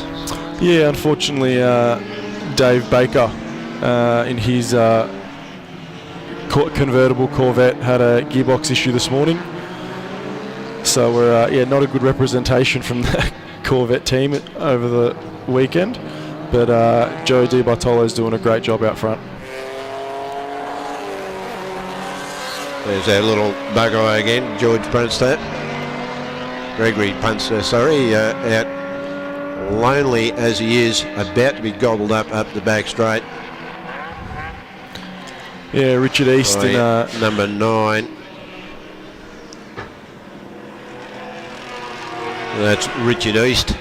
Hugh Harrison in his Alfa's doing a great job in 7th place. He's always quite quick around this circuit. And yeah, James Calvert-Jones is already on the back of him, doing a fantastic drive. Yeah, we should mention Aussie Soils and Cryo Cycle, Cave Hill Engines and FS Spaganolo and Co. for sponsoring or being parts of the sponsors of the overall event. Equity One, of course, being our major sponsor. Huge thank you to Equity One for all that they're doing for the event. Bit of a shout out to all of the volunteers that do so much behind the scenes, from flag points to stewards and scrutineers and all sorts of people out there doing things for the love of the sport, as we just watch a Porsche make mincemeat out of an Alfa. The Alfa seems to have slowed a little. They were getting the Porsches coming through the back traffic. But no, you're right, a real shout out to all the volunteers over the weekend, because these events don't run without them.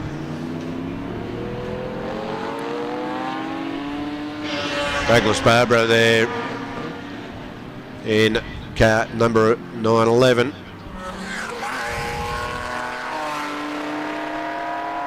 Tammy Hotz driving the MG, also doing a great job this weekend.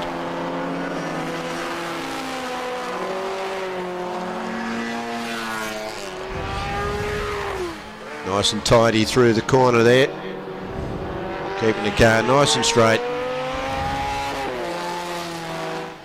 No flamboyant driving styles out there at the moment. It's keeping it all straight and nice and tidy. Everybody keeping a good safe line as they head on around the track.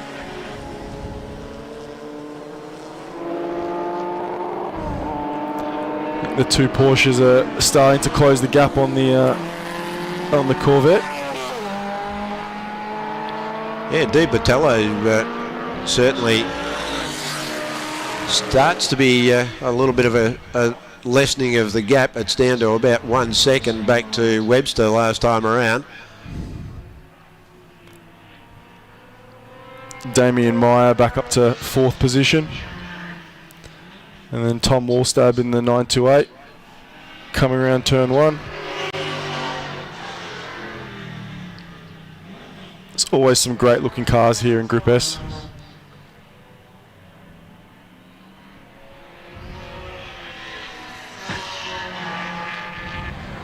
We must be coming fairly close to the end of this event, I think. 6 laps remaining.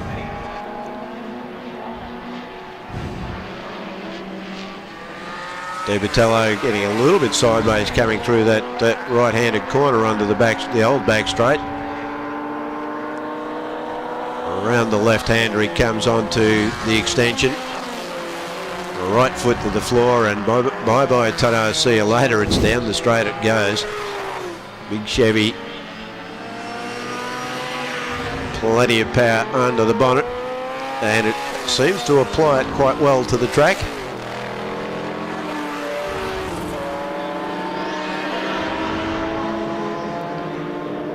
A few back markers here. I remember Warren Henderson from Geelong many years ago used to run a Chevy Corvette, and sitting in the car, I don't know how he raced it because it was a very difficult car to see out of. How do you find it, Sam? You're a bit taller than me, so you probably sit up a little higher in the car. Yeah, it's I find it very, very easy. I've also driven a couple Porsches in my time as well, and I definitely prefer the bigger car. The left-hand drive also makes it a bit interesting too. Yeah, that's got to muck up your gear change if you've only ever driven from the right-hand seat. Yeah, I think it takes about a couple laps to get used to, and then it's like second nature.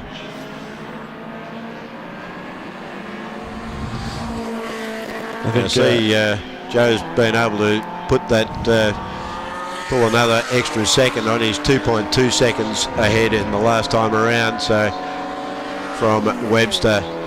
Yeah, he's just done a 1:36.6 on that last lap, which is 0.2 off his lap record. So I think he's gunning for another accolade. Keeping it really smooth. Apply the power smoothly and make sure you've got it all the way to the floor. But jump onto the brakes, roll the car into the corner and out.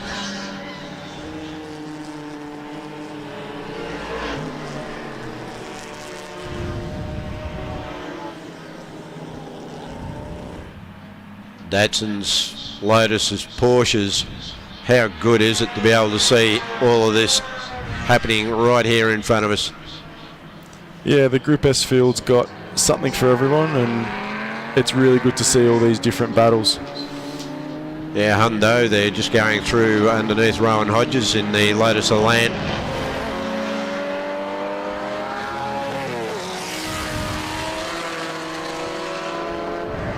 Joe Di Bertello back out in front, round the big gum tree. 4 laps to go.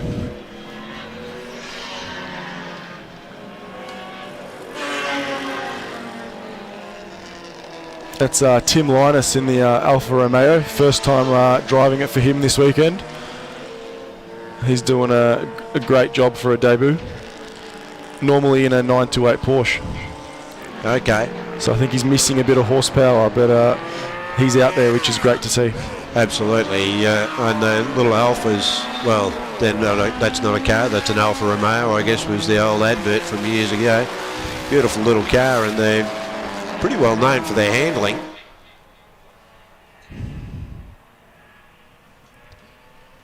Down the front straight, around turn 1 and 2. Lots of traffic for the leaders, getting held up into turn 1.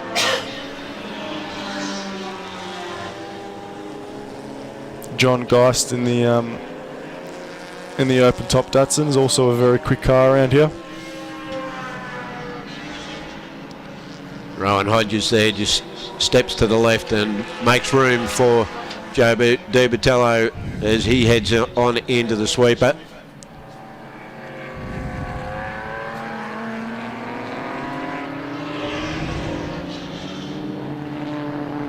Down around the inside now, he's got to go around the outside of the Datsun.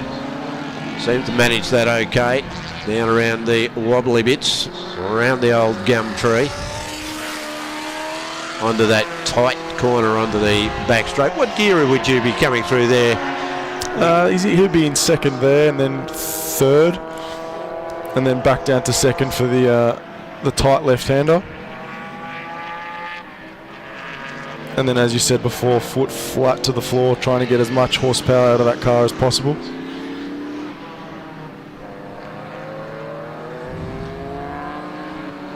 Car 52, the beautiful little Alfa Romeo there, heading around on our screen.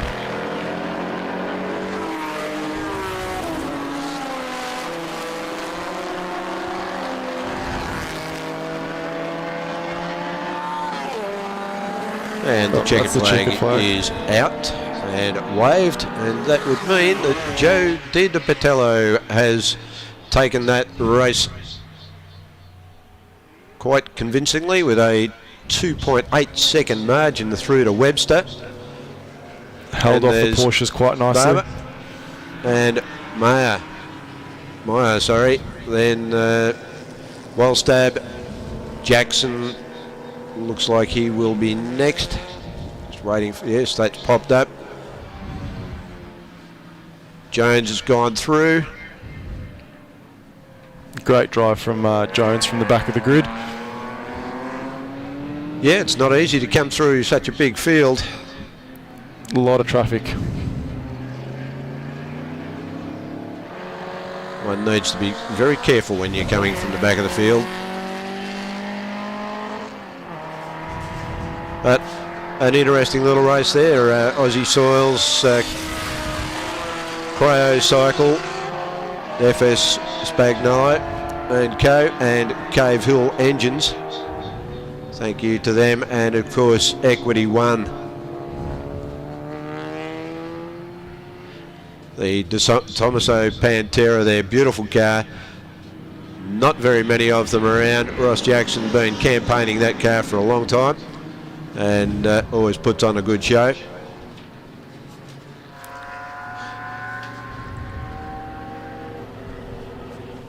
So when's the next event for you, Sam? I think next event would be there's Sydney in September, the Sydney Motorsport Park. Okay. But in Victoria, I think Sandown in November. And of course, if you're back here tomorrow, there will be more of them here tomorrow. So don't go away.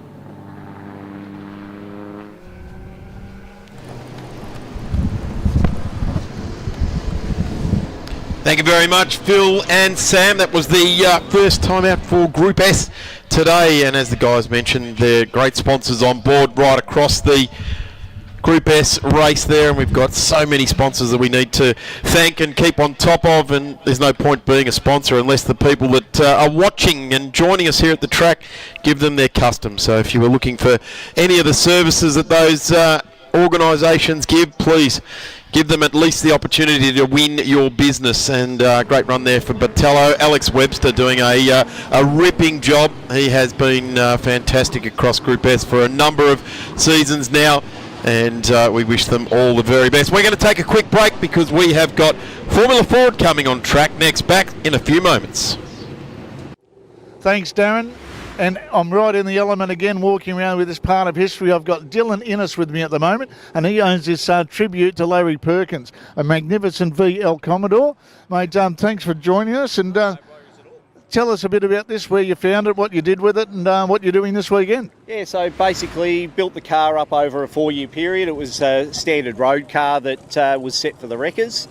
Pretty much had a vision of what I wanted to build as part of this tribute category that we're running this weekend, and yeah, pretty much it's been a labour of love over that 4-year period. A lot of mates have helped out along the way. A lot of good friends that I've got that have helped me get here and give it its first run. Where did you find it? And it had to be in pretty good nick for it to be considered as a tribute car. Yeah, it was actually so it was a body shell that was sitting in a mate's backyard, would you believe? He saved it from a wrecking yard about 5 years ago, and I spotted it when I was over there one day and went, this is pretty clean shell to start with, and that's where we began. So how long's the build taken? Yeah, so 4 years in total. It was July during COVID. It was going to be a COVID project, like a lot of other people out there, and it's taken the 4 years to get it to the track. So where did you go to get the reference points and find out, like, that if you're going to do a tribute car, it's going to be right down to the bolts, isn't it? Yeah, so basically used a lot of period photos. So touched base with V8 sleuth Aaron Noonan, got some photos from his archives, as obviously Larry had run the genuine car back in 1992. So got some of the photos from him. and just looked around various websites and Facebook pages and stuff like that to try and reference some of the original things from the day. So tell us about what's hidden that we can't see under the bonnet. Yeah, so not quite period correct with the engine side of things. It's still a Holden engine. It's basically a 355 Holden stroker. It's dry sumped. It's got 611 horsepower. All basically the best components that we could put in it, which my good friend Stuart Jones from Kville Engines built. And it's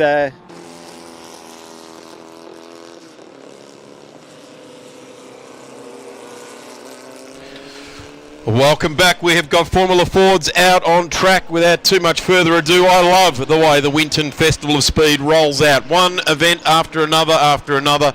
And we find it difficult to slot in our commercial obligations, but we will, and we will also make sure we look after Equity One in this one as well.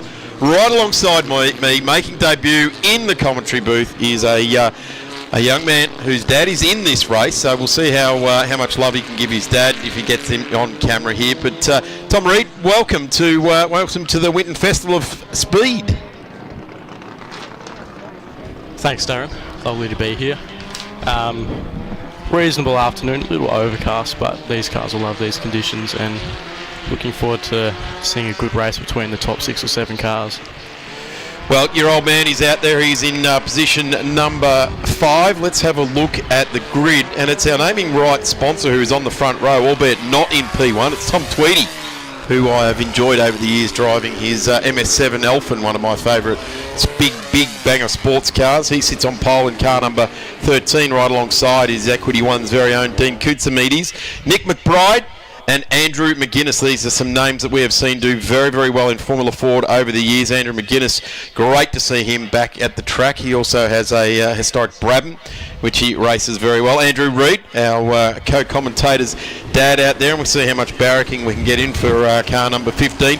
Malcolm Ostler. Now, this is a guy that has been right at the front end of historic Formula Ford for quite some time in car number 21. So we see Malcolm out there. That's a Lola T642 red in colour. You'll see that streaming down.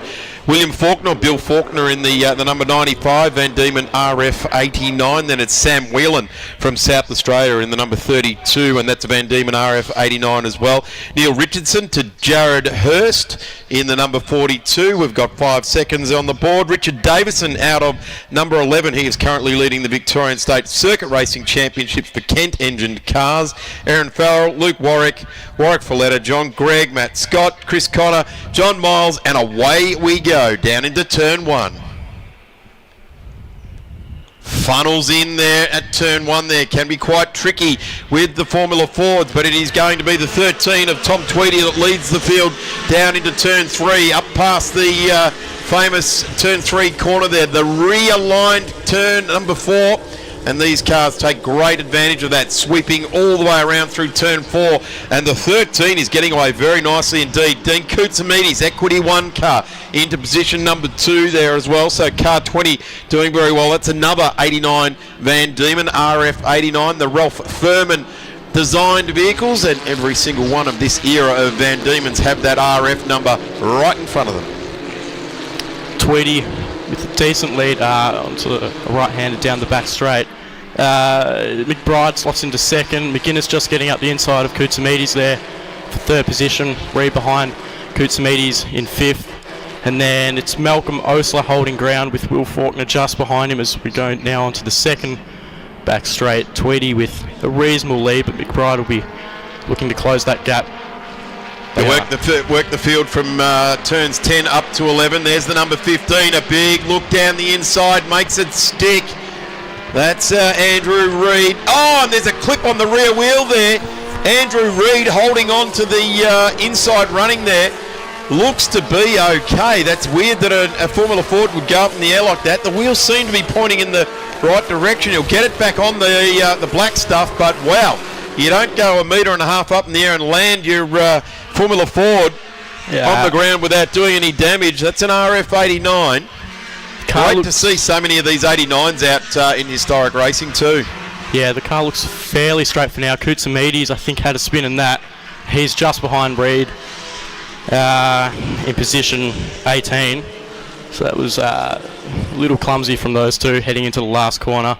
Both those FC type cars, which are, I guess they're the later style that are running in Historics FA and FB, also represented out here. I guess it's Malcolm Osler who's in the FB. He's already found his way up into position 4, started out of 6, I guess, after that coming together with those two cars that were sitting in 3rd and 4th there. But Nick McBride, a guy we normally see running at the front of Carrera Cup here in Australia, and running in the FC car there, car number 83.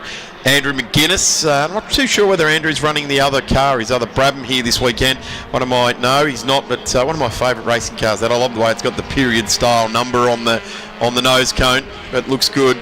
Andrew McGuinness has raced various different forms of cars over the years, but doing a tremendous job here in historic Formula Ford. It's no more or less competitive than what it's been right throughout the 50 years of Formula Ford racing. In fact, there's even a book come out now as well, celebrating that as well. So it's a category that just keeps going and going. Will Faulkner up the inside of Malcolm Osler here, and this will be for position number 4. So the latest 89 FC car overtaking Malcolm Osler in his FB Lola, who's doing a terrific job this weekend.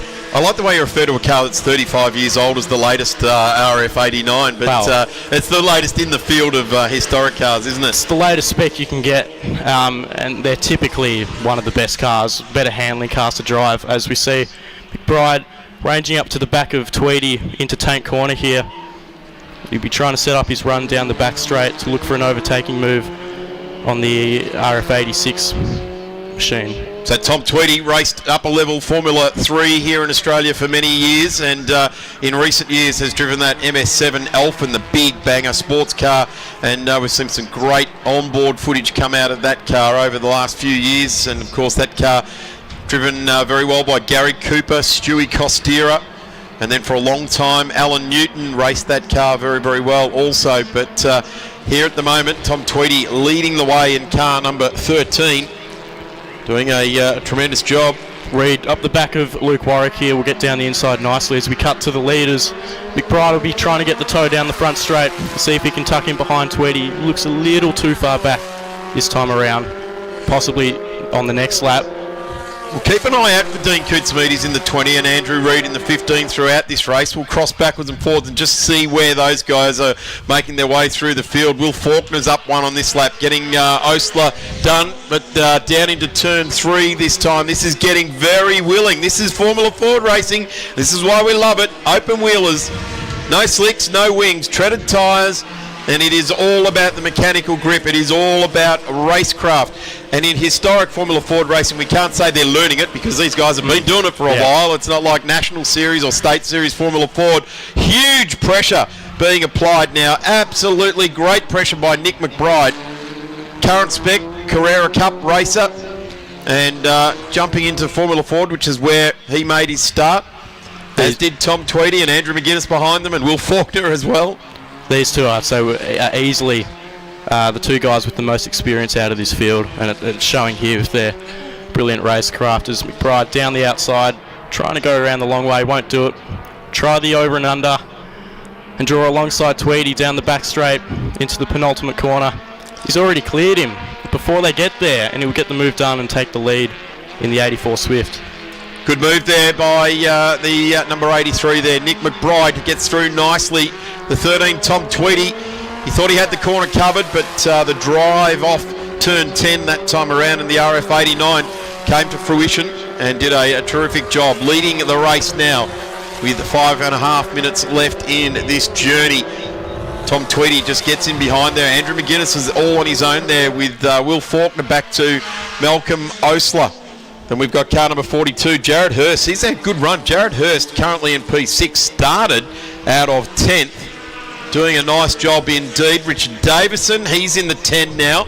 In fact, he's 9th, started out of 11th. So Richard Davison, who has been multiple Victorian Formula Ford champion and guest on the Grassroots Racing podcast. You want to hear Richard's tale? Jump onto the Grassroots Racing podcast and have a listen to that.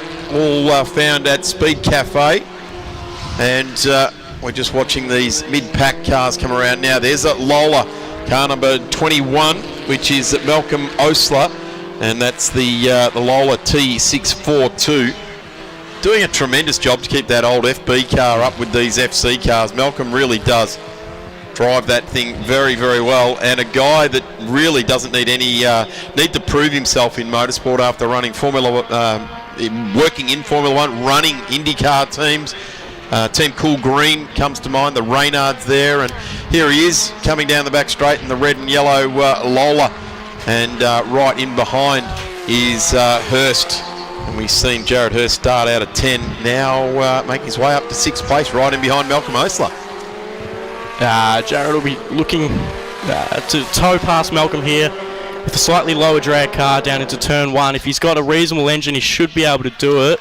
Hopefully we stick with this angle. No, we're back to the leaders here, and McBride holding a comfortable margin over Tom Tweedy in the 86 Van Diemen.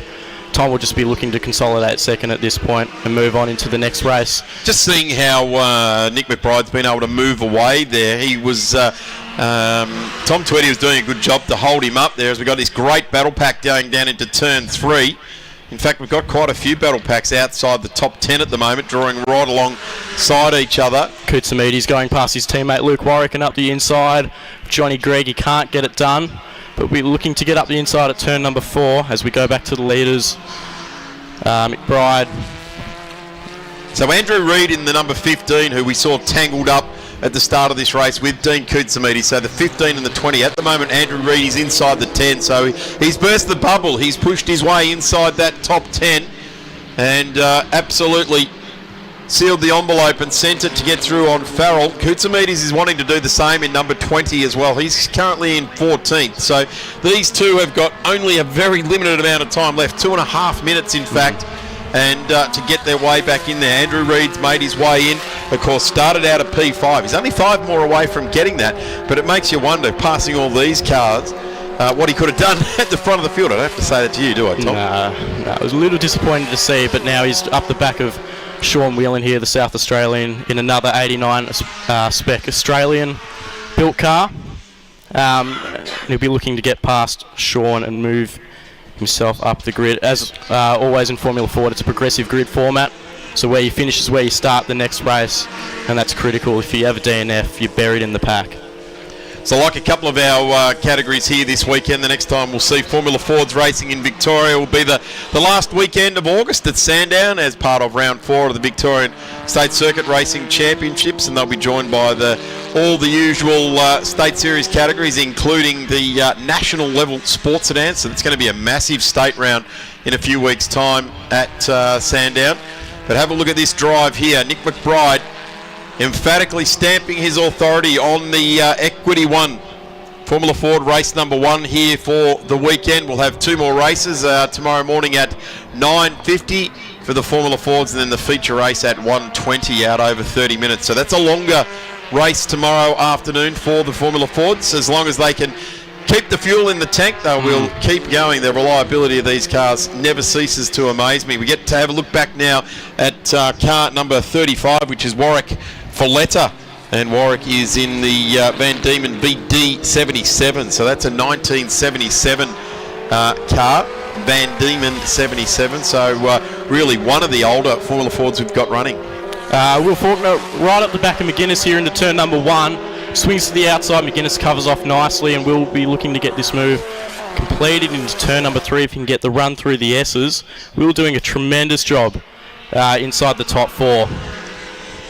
This is for podium too, so McGuinness is getting pretty lively with this. He wants to hold on to P2. In fact, he has got the pressure being applied like never before at the moment. So let's see if Andrew McGuinness can withstand this charge by Will Faulkner.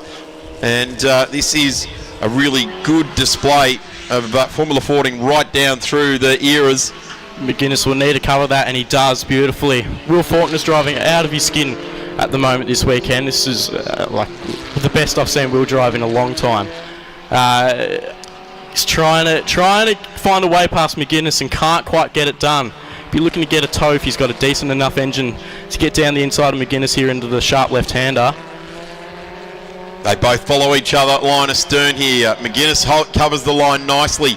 You don't want to mess this corner up. So we'll just manage to hold on a bit tighter. He may have jagged a little bit too much time, and that's you see the power down with the number 2 car there by McGuinness, and he took the flowing line around the corner, and that is the secret to Formula Fording down through the ages. Under brakes now, McGuinness in the 95 just went about a metre or two deeper there and closed that gap right up. So looks to the right hand side, which puts him on the inside of turn 2, but McGuinness comes round and we have had the checkered flag, and that is where we will finish. So Nick McBride over Tom Tweedy and Andrew McGuinness, car number 2, who we just saw coming across the line. So celebrations for the FCs that came first, second and third. McBride, Tweedy, McGuinness.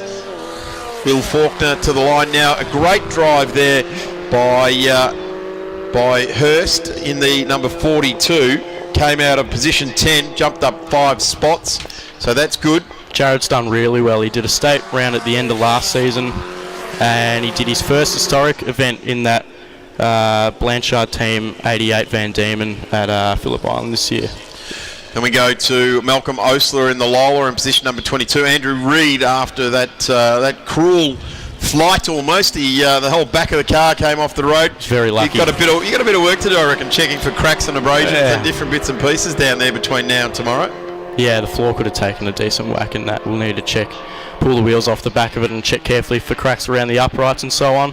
But McBride, once he passed Tweedy in this race, was just dominant. Pulled a 4-second gap to Tweedy in the 13 car and ran away with it.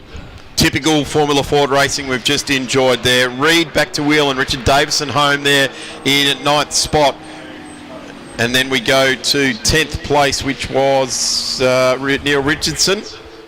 And I believe we are about to get ourselves a replay of that incident between turns 11 and 12. That's Andrew side by side. Yeah, wheel under wheel, wheel over wheel, whatever way you want to describe it. Koutsamides and Reid come together. Holding on to the inside running there. 15 there looks to be. Andrew, Dad, could have left a little more space there and lived to fight another day, but oh well, it's racing. That stuff sort of happens. Certainly does. Let's just complete the field. To Farrell, D, Koutsamides in the Equity 1 Van Diemen. To Greg, Warwick, Bellamy, Folletta, Scott, Ducato, O'Connor and Miles DNF'd outside the top 20. Just saw the team of Ellery Motorsport congratulating Nick McBride after his win. All the cars driving back through, dummy grid to their engines, to their garages. Sorry, I don't know how. Hopefully they've got their engines sitting behind them still. Yeah, we'll have to do a few bolt checks on these cars after. Yeah, absolutely. Ken engines tend to rattle the bolts loose. Tom, amazing debut in the commentary booth for you. Sadly, the team car did well in the end, but got mixed up in that. We will have you back on board for Formula Ford racing again tomorrow morning at 9:50 and then again at 1:20. So thank you very much for your time and expertise. Thanks, Darren. Pleasure to be here. Excellent. We will be back on track in just a couple of moments. Group A, 5 litre and 2 litre feature race on track. We'll be back in a moment.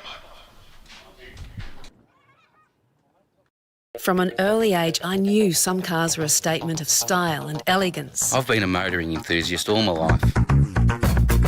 My life is hot rods, designing them, building them and racing.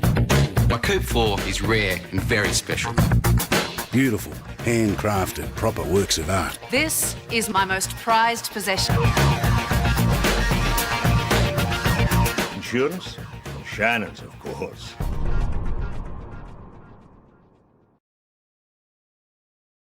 The Wonderland RV is a premium build and comes with a premium price tag. They chose the CRZR suspension and chassis, and it suits it really well. Wonderland do things in style. It has plenty of living space. The star of the show is that 6,000 watt 100 amp inverter charger combo. For me, the most innovative part of the van is the kids' central bedroom, which can be used in so many different layouts. This central area would make an absolutely fantastic office.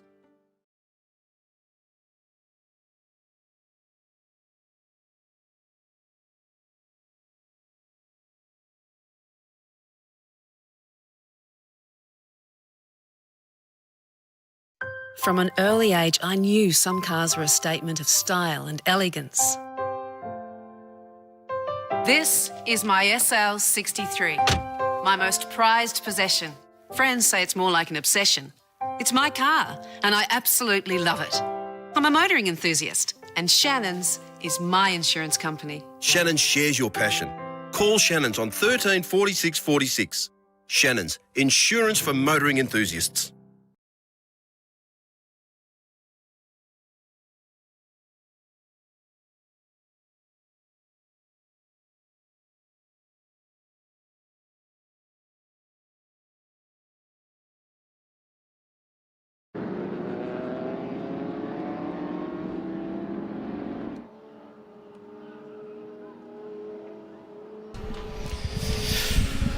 Welcome back trackside. Big shout out to Equity One as we see Dean Koutsamides finish his race in the Formula 4. Just down the pack a little bit with the coming together in that one. But shout out to Equity One. Wonderland RV. They're just right behind the kiosk area in the main straight.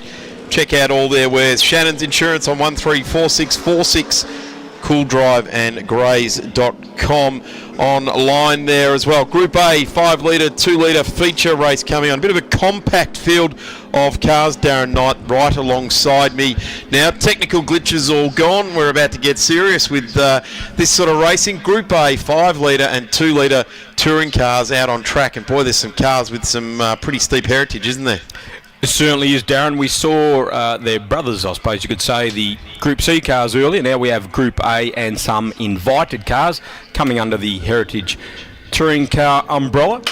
So those invited cars include the David Hulk ex-Kevin Waldock Falcon, making its first return to the track for many, many years. We saw Braxy do that interview with David Hulk a little bit earlier, so it's great to see another one of the forerunners to V8 supercars out on the track. This car was built before they were known as supercars, originally called Group 3A, which confused a lot of people. They continued having a Group A sticker on them when they were obviously not Group A cars, but that's what they were called before we adopted the supercar name. It was a short period in history, quite confusing, wasn't it? It was when Tiga left and Avesco came in and all sorts of stuff all was different going on. bits and pieces was going on. It was all jostling for who was who in the zoo, really, wasn't it? Certainly was, but the homegrown category, of course, that took over from the International Group A formula, which ended in 1994. So it's great to have some of these early 5 litre touring cars was their name to Correct. start with. Yep. All Super Tourer in there as well. Trevor Schumacher in that BMW, and although some of these V8s are going to have a pretty cool note to them, that BMW will absolutely scream its way around here. The Capri Components car, as it was known by Laurie Nelson for many, many years, on the third row there with Trent Harrison alongside Chris Oxley, and down into turn 1 we go. Pete Zebras is in the field as well, current V8 supercar team owner. Having his very first circuit race, so great to see Peter join on board the ranks. David Hulk is leading from Kyle Alford in the 2-wheel drive Nissan Skyline Turbo. He's just in front of Adrian Alesi in the Walkinshaw Commodore. The Gary Wilmington machine. He's just in front of that BMW you mentioned, Darren, of Trevor Schumacher, of course, a long time distributor of Michelin Motorsport tyres in this country. Purchased the car a couple of years ago and is getting right stuck into it. This is a great example of an early BMW Super Tourer. Yeah, the Johnny Cicotto car was what that one was famous for, and I think it's still running some Johnny Cicotto name signage on the back of it as well, if I remember correctly, after the last time I saw that car out of the workshop in Brayside there. But just watching this Nissan here, flames out the side, absolutely period perfect flames too, orange in colour, as opposed to the ethanol type flames we see these days of the blue in colour. Of course, all these cars running the great race fuels 104, I think, or 102, race 102, which is the replacement for Avgas and some of the fuels that were around at the time. But these turbo cars, certainly fuel played such an important part. They had to get it absolutely right. And these under 2 litre cars, or 2 litre Super Tourers as well, they did start to run some of those more exotic Alfa racing fuels in Europe as well. Adrian Alsi not mucking around. He rounded up Kyle Alford around the outside there, and I saw that big Walkinshaw Commodore actually lift a rear wheel. So keep an eye on the number 40 Commodore in second place at the moment behind David Hulk in the 5-litre Falcon. So Alisi has been running in heritage touring cars for many years, has a couple of Walkinshaws at his disposal, and he is on the charge at the moment. Gee, you can hardly go to a race meeting without a macro on the side of the car, right from Peter, Adam and Tim. Although it's not Peter, Adam or Tim, or Adam who was the driver of this car back with Alan Jones in the era. But certainly Adam Macro drove numerous cars throughout time and a great racer. And of course his brother Tim won numerous Formula 3 championships, and his father Peter as well ran in the that Formula Mondiale Pacific era in the Cheetahs. With That's Brian the brand of chassis, not talking about their moral. Spelled C-H-E-E-T-A-H as opposed to the questionably moralistic people out there. But motorsport wouldn't be motorsport without a cheetah of either version. Trevor Schumacher just rounded up Kyle Alford, so the BMW now up into third place, as Darren mentioned, previously run by World Motorcycle Champion Johnny Cicotto, who was nicknamed Johnny Chocolotto at Bathurst all those years ago in some of his sporadic appearances at the Great Race. Yeah, certainly Bob Jane used to like to sling Johnny Cicotto in there. I remember the 635 CSI in the orange livery, very similar to Pete Sibris's car that he's running here, the VK Commodore, that synonymous orange Bob Jane Team Arts type of livery. So getting a good look at the cars accelerating out of turn 2. And watch the turbo car, the Nissan, just swinging in through there as well. Good to see Trent Harrison out there in the Alfa GTV6. Of course, the Harrison family, they really are Alfaholics. There is an F in there, Alfaholics. So great to see Trent back out there, the famous Ignis bright yellow little 2.5-litre V6, a car driven with much verve, of course, by Colin Bond and Alan Jones in that first year of the Group A touring car category here in Australia in 1985. Have a look at this, Schumacher getting very, very lively now all over the back of Arsley, and looks to be putting the nose of the Alfa up in there. And as this race starts to wear on, you just know that Trevor Schumacher's given himself a special set of Michelins out of the truck to put on this particular BMW, so it will become all rubbered up, all sticky, and the big Commodore in front will start to roll around on its tyres. I don't know that for sure, that he's got anything other than what he had out of the truck there, Trev. He's probably running stuff from 2 or 3 years ago. Wouldn't be unusual in any form of historic racing, of course, to use some old rubber. That's a car, of course, that went on to become a Diet Coke BMW for Paul Morris in 1994. On screen now we have Peter Zibris, of course, Premier Supercar team owner, having his first run in the ex-Graham Crosby VK Commodore, the first version of the Group A Commodore. Of course, carburetor engine, not the fuel-injected engine that Adrian Alsi has at his disposal in the Walkinshaw Commodore. Of course, Pete Zibris as well, one of the fastest Australians too. He's a top fueler. That's his heritage is drag racing.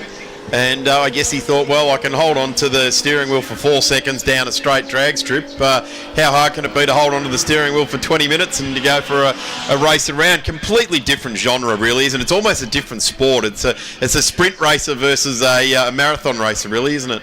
It is. Got a couple of corners here and there in circuit racing, and Pete... great to see him out there. He is a collector of historic cars as well, so it's great to see him having it out on the track, not parked in a man cave somewhere. So well done to Peter for bringing that beautiful Bob Jane Team Arts livery Commodore out on the track as David Hulk continues to lead from Adrian Alisi. It's interesting, yes, the older Falcon here and the transition of Australian motorsport away from the international formula to the bespoke, very, very bespoke Australian formula, and that was ended up being what was called Avesco V8 Supercars, now to these days just called Supercars, and it was very widely supported by the big 2 manufacturers, being Holden and Ford here in Australia for a long, long time, and sadly we don't have that industry here anymore either. But here's Pete Zibris again, the Trans-Tasman Group, Bob Jane Team Arts as it was supported in the day. And I'm going to go so far as to say, Darren Knight, that Peter Zibris is really enjoying himself out there at the moment, really getting himself accustomed to it. He's made a pass and getting underway with it. Certainly is. The car originally built as the gold bullion machine, so it ran in that unique gold livery, and if you pop the bonnet on Peter's car, it's still got the gold inside the engine bay and the interior. Originally run, of course, by 1968 world champion Denny Holm at Bathurst in 1985 with Ray Smith, and then became another world champion, Graham Crosby, the world motorcycle champion.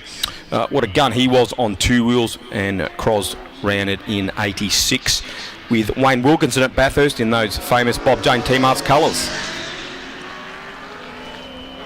Hulk untroubled at the front at the moment. Alesi, though, having to keep his eyes peeled on that mirror with Travis Schumacher right on his tail in the BMW Super Tourer. Kerry McMahon having a great battle out there in the ex-Laurie Nelson Capri Components Mustang. Currently on the road in 7th place, car number 72, battling it out with Oxley in car number 44, Chris Oxley out of New South Wales. So that's a great battle, the BMW and the Mustang. Yeah, on screen now, Chris Oxley, the number 44 machine. That's a genuine ex-British Touring Car Championship machine, driven by Steve Soper, who knew how to twirl a wheel now and again. Darren had some great battles with John Cleland and all the other psychos in the British Touring Car Championship back in those days. They were fantastic to watch, with all sorts of hand gestures usually going on. Yeah, there was amazing teams involved there, like the Williams team and Triple Eight were involved back in the day. The iteration that ended up with what Triple Eight we've got here today, challenged down into turn one, but the Mustang coming around there. It really was a much maligned shape of Mustang, that one, wasn't it? It didn't stay true to the pony car at all, did it? Oh, I think you'll find some pretty big arguments from the Fox body fans, which I am one of. So smaller than, I guess, the original Mustang, but certainly a switch back to form after the Mustang 2. That was the model that really made people turn their nose up a little bit in some circles, but great to have Kerry McMahon out there in that Mustang, a car that Laurie Nelson ran right through the Group A era. So even after most of the Ford teams went to Ford Sierras, Laurie kept running that car, and it's basically the ultimate spec of a Group A Mustang. So a better diff. The original Mustang in that shape came out with a Capri diff, which did not last very long, and it's great to see Kerry out there in the Mustang, as it is great to see Adrian Alesi out there too in the Commodore. There's McMahon on screen having his final season of historic touring car action. He's going to hang up the helmet at the end of the year. And I did see Laurie Nelson actually recently, sadly at the funeral of Bob Gill, but that's where we catch up with people these days. And Laurie, I think he still thinks the hand and feet can dance on the pedals as good as they did in the 80s as well. But certainly that car did well, didn't it? He was an out-and-out privateer, and he followed every round.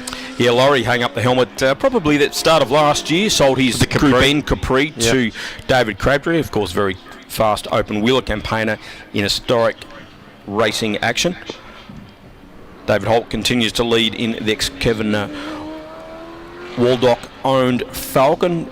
Tim Macro, of course, and Alan Jones piloted that machine as well at the FAI 1000 all those years ago.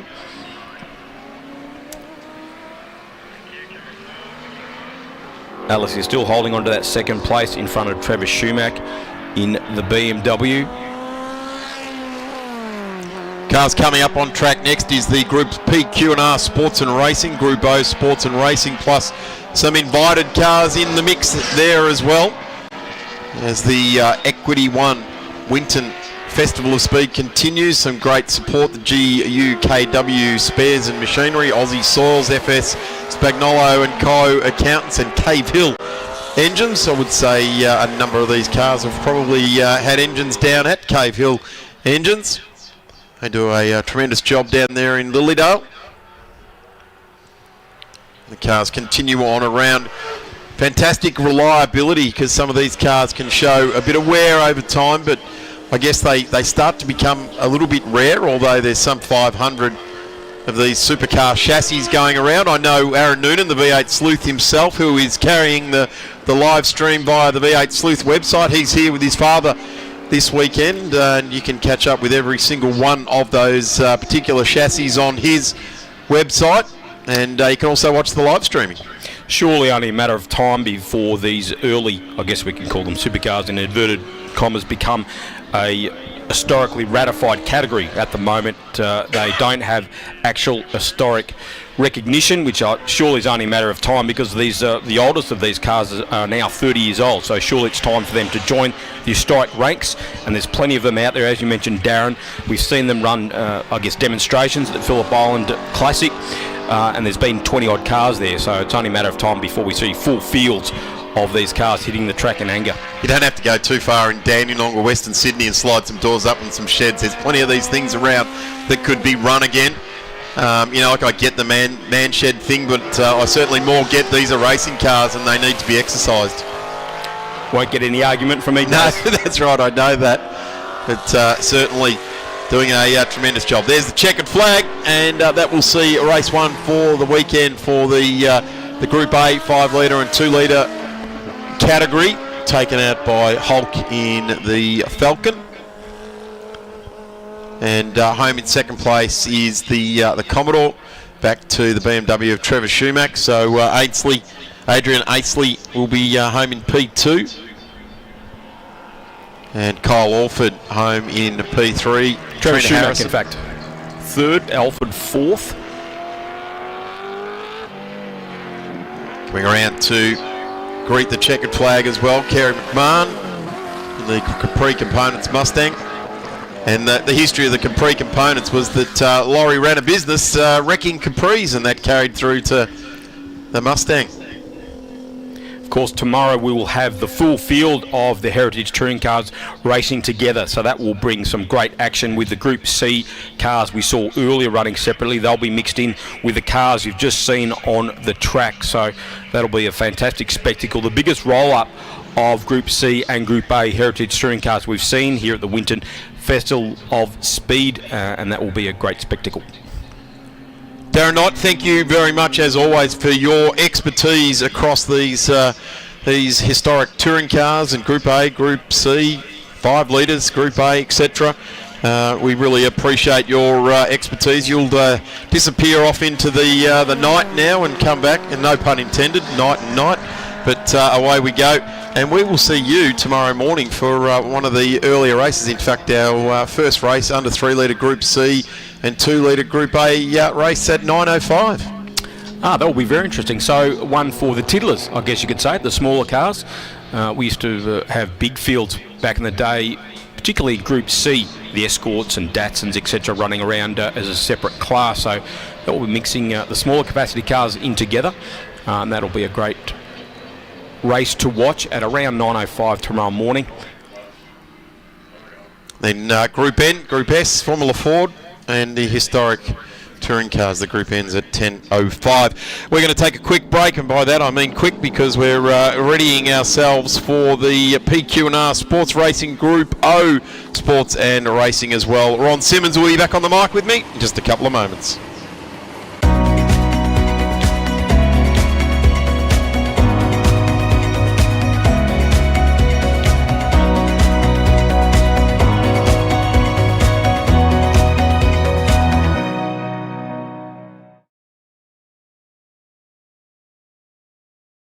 I was 16 when I first saw her. Loved her utterly. She was so sweet, so perfect. Still is. She's got a whopping great 2-stroke engine under that gorgeous aerodynamic body. Insurance? Well, Shannon's, of course. No one knows your passion like Shannon's. That's why we offer special limited usage rates and even club plate cover. So call Shannon's on 13 46 46. Shannon's, insurance for motoring enthusiasts.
cars coming back out on track. Our first Wings and Slicks Formula making their way around now. Some fantastic Australian history built cars rolling their way around, some with roofs, some without, some with mudguards, some without, but certainly some amazing bits of machinery heading out onto track now. I'm Darren Smith right alongside me, Ron Simmons, as we see the Q&R sports and racing cars and invited cars making their way out onto the track now.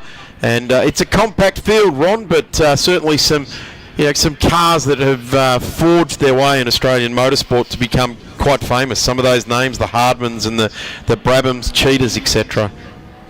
Yes, certainly are, Darren, and we've got people like David Crabtree there, Laurie Bennett, Michael Gibson from the Gibson family up this way, and Hardman, of course, also in the mix for a very quick race, this particular one. It's 15 minutes, due to start very shortly, so we'll watch these cars as they just make their way around to the start line. Before I do that, I might just give a quick mention to David Hassel.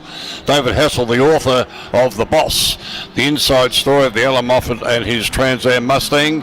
It's available down at the SS Automobile memorabilia tent, just down on our left here from the commentary box. A wonderful book, very well put together by David Hassel, so worth a look. Very nice coffee book, $189.95, but a short change in somebody's pockets, I'm quite sure. But a lovely book to get. The Boss by David Hassel, available at SS Auto memorabilia tent, just down in the memorabilia lane down here beside us. Okay, cars now making their way around to the start line. As we said before, only a small field, but a good quality field, this particular one.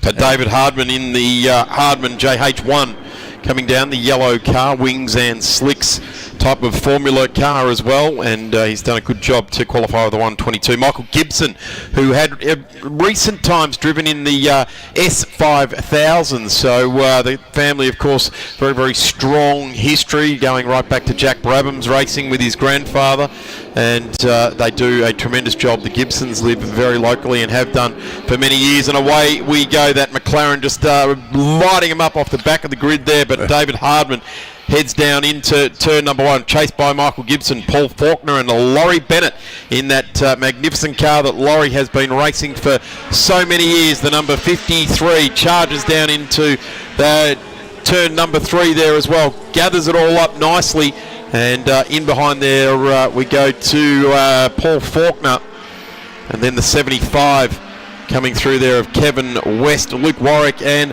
Mark Van Medita down there as well. So yeah, very, very clean grid start there for these cars, but it is the Hardman, and this is an Australian built and developed car, and doing great in the Group O racing.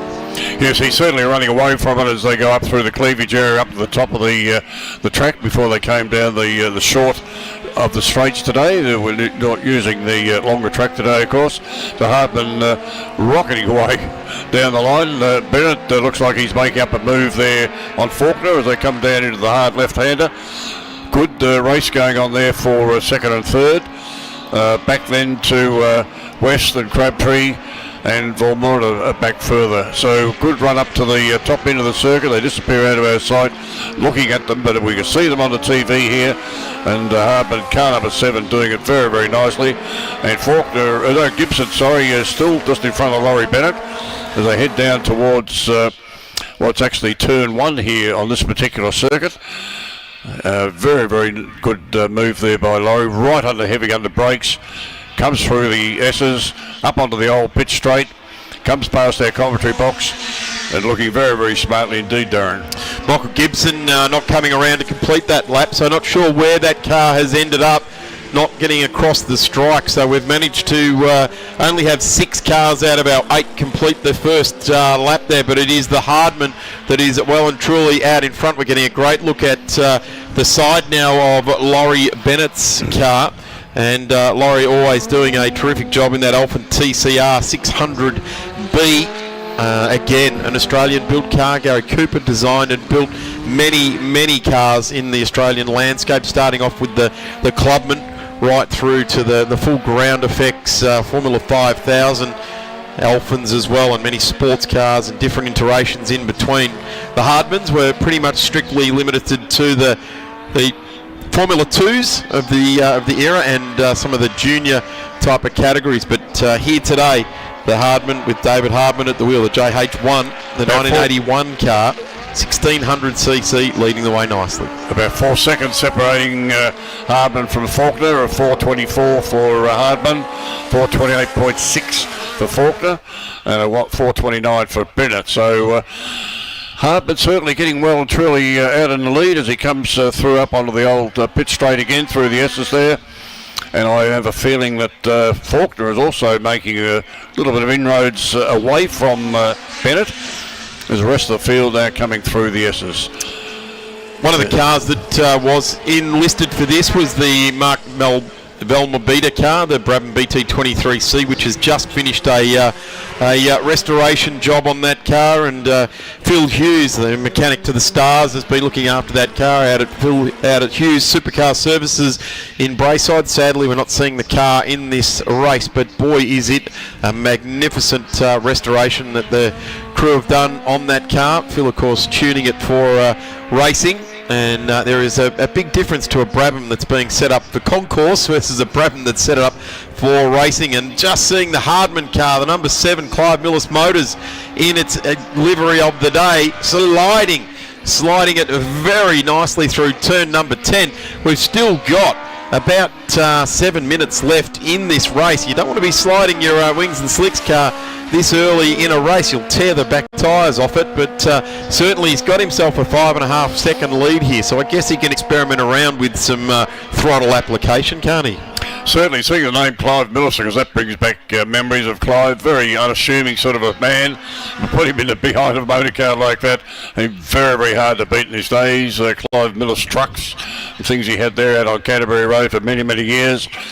I haven't seen Clive around the tracks for quite a while, but good to see his old car still getting around. Bennett just going across the old start-finish line now as they head up into turn 3 for this event. But Faulkner normally is the one that's doing the chasing, but he's actually leading very, very well now as we watch the rest of the field coming through. Car 75 going through, that's West, and the car in front of him is Crabtree, David Crabtree. So Kevin West in the Norax C2, a little-known manufacturer there, but that closed type of Le Mans prototype-looking sort of a vehicle ran in the Australian Sports Car Championship, and I guess you hark back to cars like the Vez Kanda that we saw John Bowe race ever so well out of K&A Racing in Adelaide. But the Norax there, we're just getting a really good look at Kevin West in the Norax, and just in front of Kevin is David Crabtree in his Cheetah Mark 6, and I spell that CHEETAH Mark 6. Brian Sheed built cars there, and of course the heritage continues on with his nephew as well, Mike Borland, who makes all the Spectrum racing cars. Have recently sold the Sabre Formula V business, so that's being managed and run by others now, but Mike Borland still at the absolute forefront of Australian motorsport, and I guess the heritage of that is Brian Sheed's business, the Cheetahs, the Mark 6 that we're looking at on screen now, being chased down by the closed vehicle, the Norax. Here's the Hardman JH1 as well, with David Hardman at the wheel. Yes, David Crabtree, unfortunately, over the last little while hasn't had the best of reliability with these motor cars. They've caught fire, or he's had a praying, or he's been involved with someone else's accident. But today he's having a great run. So full credit to them when that comes to that. We all know how hard it is when you run into that period of time when the percentages start to weigh against you. You've had a good run for a couple of years, and then all of a sudden bits and pieces fall off. He's sort of been pretty good at building his aeroplanes, a little bit better than some of his cars recently, but he's got it all sorted out now, which is great to see. He's a great sportsman, loves helping out other people. So David Crabtree doing it very nicely there. Most unassuming sort of a guy as well. Has a fair bit to say on Facebook from time to time, I must admit. But anyway, so we've got Hardman still in lead, a 121.7. Well, he's romped it away. Faulkner with a 129, and then Bennett with a 130. They've gone a bit slower for some unknown reason, but They're out there for second and third. Right back there to Crabtree with a 132, West with a 132, and Warwick with a 135. So not the quickest of laps that we've seen these cars doing. Paul Faulkner in the 94 there. His best lap, a 129.1. Now 24.86 seconds off our race leader Hardman, and Laurie Bennett in the Alfa in P3, 1.8 seconds off the back of that battle as well, as we still see car number 7 in our race leader. And just noticing there, Ron, one side says Clive Millis Motors, the other side is just yellow with a number 7 on it there. So trying to give us the trick. I tried to pick up the name on it before until it came around the other side. Give us selling us a dummy there, which I think there's 2 yellow Hardmans out there, one with signs, one without. Perhaps they're running on a budget. Well, not enough stickers. Tell you what, if you're sponsoring a car, you want to get it on both sides. Interestingly enough, we've missed the McLaren M1A that Luke Warwick is driving around in the 1964 Group M, the only one of our Group M cars in this one. So the Can-Am type of effect, and it was absolutely a monster. Off the line, it left a couple of big number 11s. Certainly did. My shares in Dunlop went up very quickly. Yeah, actually, that'd be interesting to see what the tyres are on that. I guess they're probably going to be Hoosiers these days that to run on that particular car. We're getting a good look down the side now of Paul Faulkner. And Paul currently sitting number 2 on the road, albeit a fairly distant 24.86 seconds behind with 3 minutes left remaining. And I'm just going to keep an eye on that lap time of David Hardman there as well, because a 1:21.75 was his best lap on lap 3. They've just sort of eased up over the last couple of laps. Laurie Bennett, whose lap times have been fairly linear. In fact, he's kept the pressure up nicely, bouncing around between a 1:30 and a 1:31. So doing a nice job, and as is Faulkner as well, 1:29.1. In fact, his fastest and slowest laps, 1:29.1 and 1:29.7. So he's been very much in a stable lap time. Getting a great look at the number 94 now. That's the Brabham BT29 out of 1969, and we go back to the Norax of Kevin West and David Crabtree in the Cheetah Mark 6. Unmistakable rotary engine noise, the old brap out of that car. And as you say, it did run in the sports car championships that they had at Sandown many years ago, and back in the 80s. So it's a car that's been around for a long time. In fact, all the cars have just about been around for a long time, the ones that we're seeing racing here. But certainly fits with the Winton Festival of Speed genre, doesn't it? We've got we can bounce around from a couple of different eras with all of the categories. We've got the HQs racing, and they were built in the early 70s, obviously, but didn't start racing really until the late 80s, early 90s. Yes, that sports car, the fantastic motor car, and the Luke Warwick, I think, in that particular car, he's going right at the back of the field, but he's enjoying his run, which is the main thing. It'd have to be hard to keep these cars. These are almost one-off bespoke vehicles that were built back in the day, let alone now when you're trying to continue them running. And it is really testament to every single one of our competitors, not just in these cars, the Q&R Sports and Racing cars we're looking at on track now, but right throughout the paddock area. There's the Brabham again, and running the full treaded tyre, which was run in the era. We hadn't transitioned to a full slick race tyre in motorsport until after that particular era. And the cars we were looking at just before, the Norax and the Cheetah, were on slicks. Paul Faulkner, of course, also another aeronautical man. He's a beautiful workshops down at Moorabbin Airport there, refurbishing aeroplane propellers, in actual fact. All sorts of propellers down there. It's a beautiful workshop, along with the motor cars that he's got there, because he's got the Williams car there as well, the XL Jones car.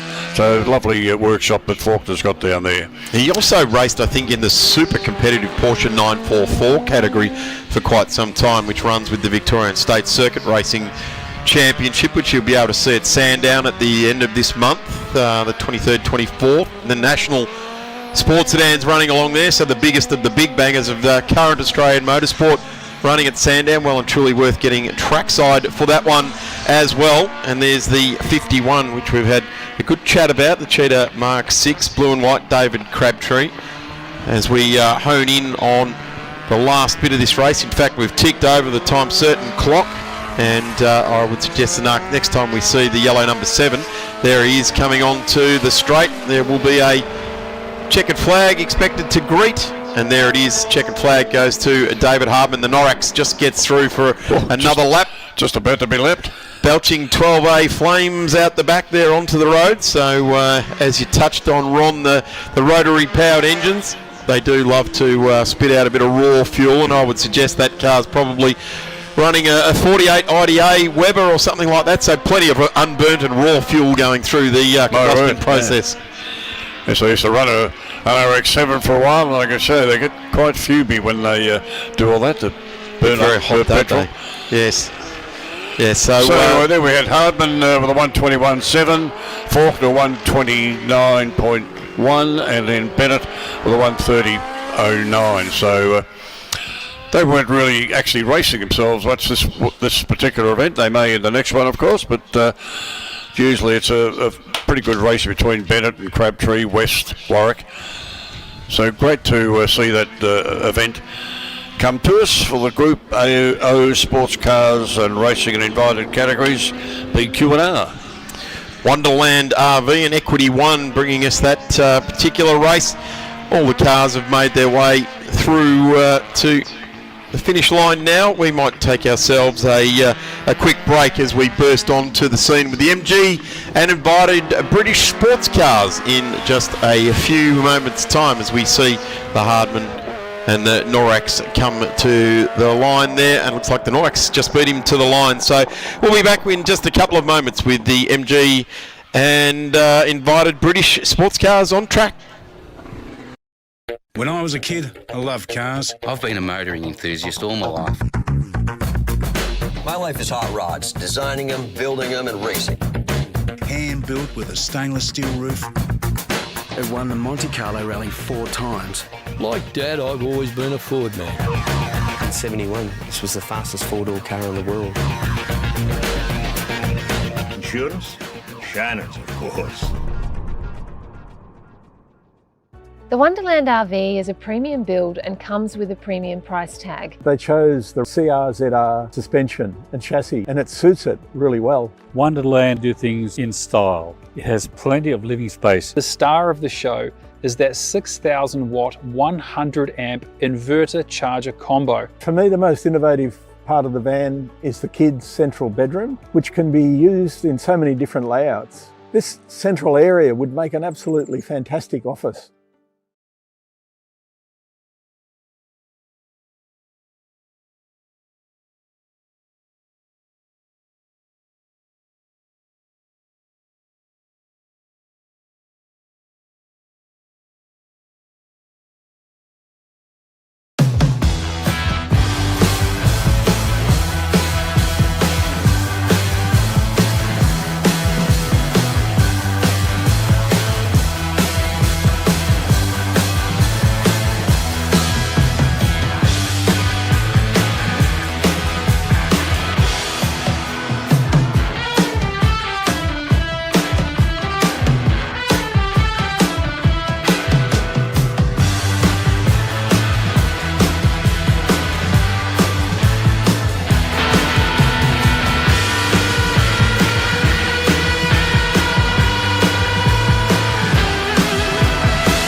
Without too much further ado, let's get on with the Equity One Winton Festival of Speed, celebrating 50 years of Ford versus Holden. Well, we'll put that to one side for the moment, because we'll have all the very best of the British Isles, MG and invited British sports cars coming out on track.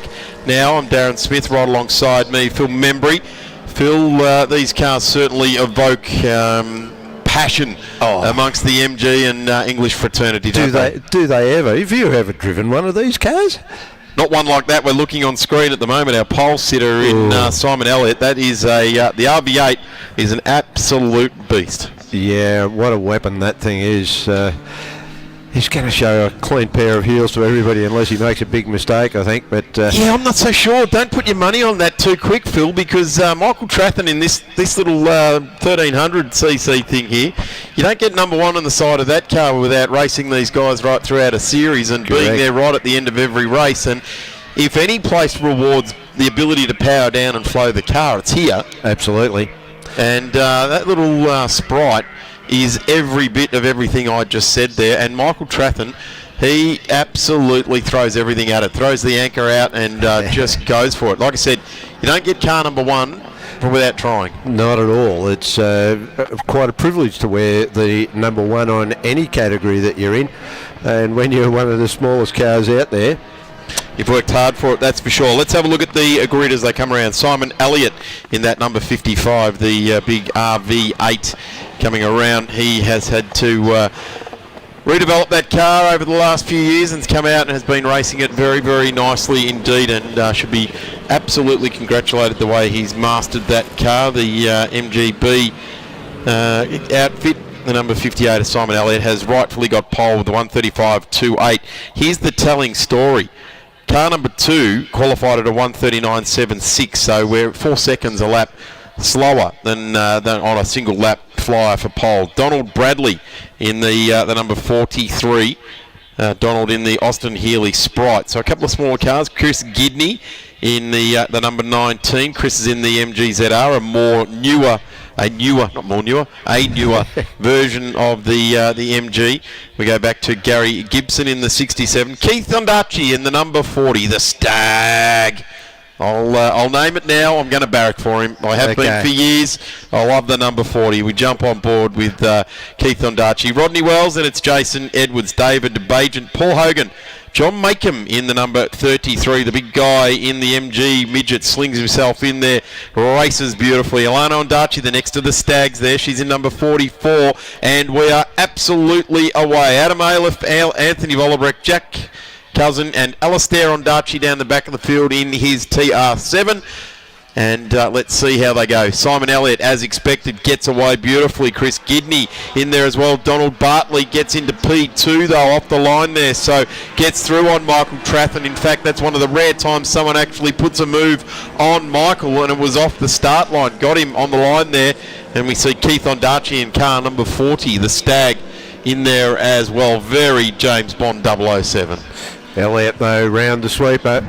Got the gap on everybody, made the good start. A little bit squirrely, I noticed it down into turn 3. Probably a little bit of cold brakes and cold tyres, but what a car that thing is. It is an absolute stonker of a machine.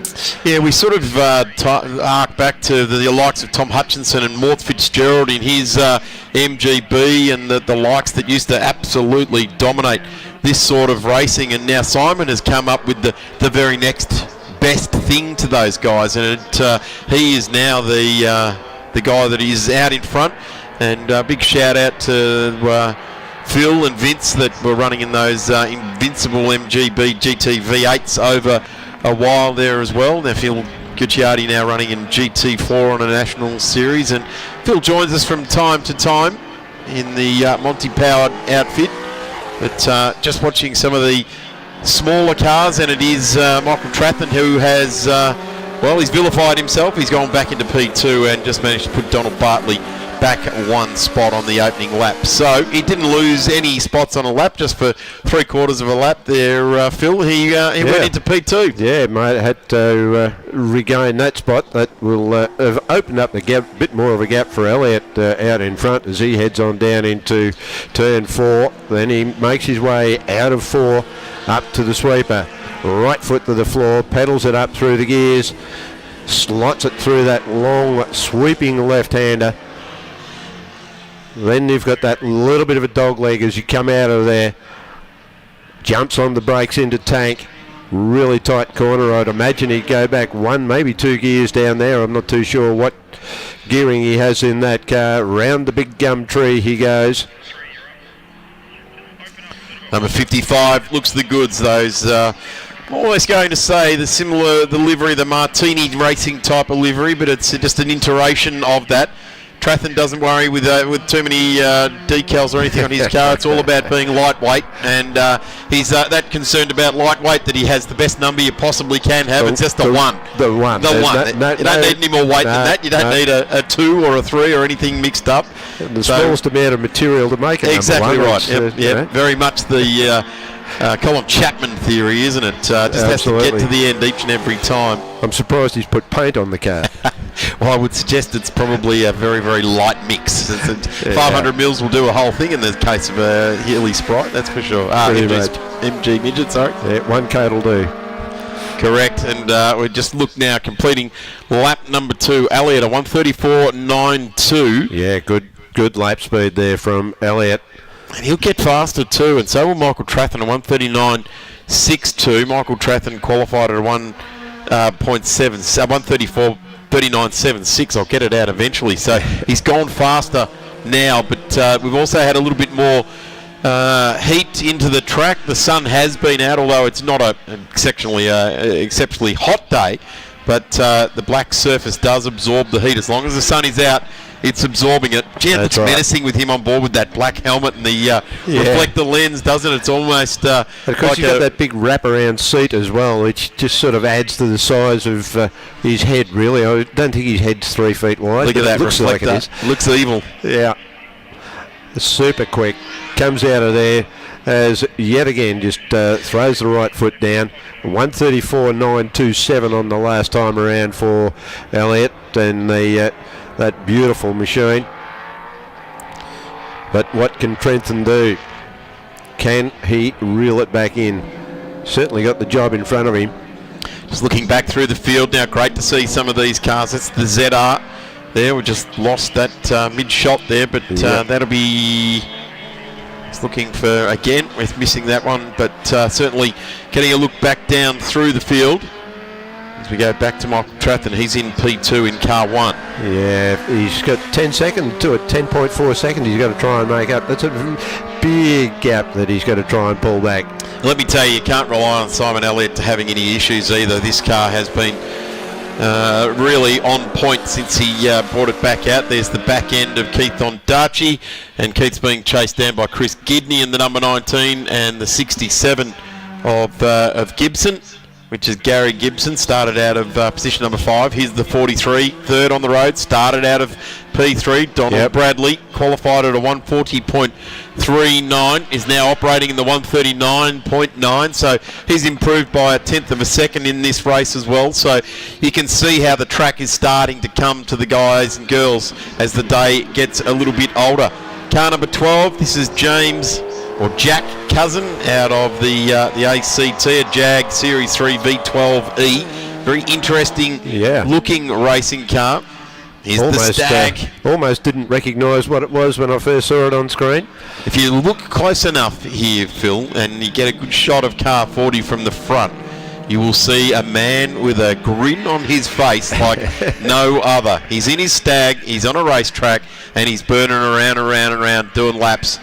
Absolutely loves it. Keith Ondaatje, great gentleman, fierce racer, as all the Ondaatjes are. And we've got 3 of them in this race. In fact, Alistair in the 40,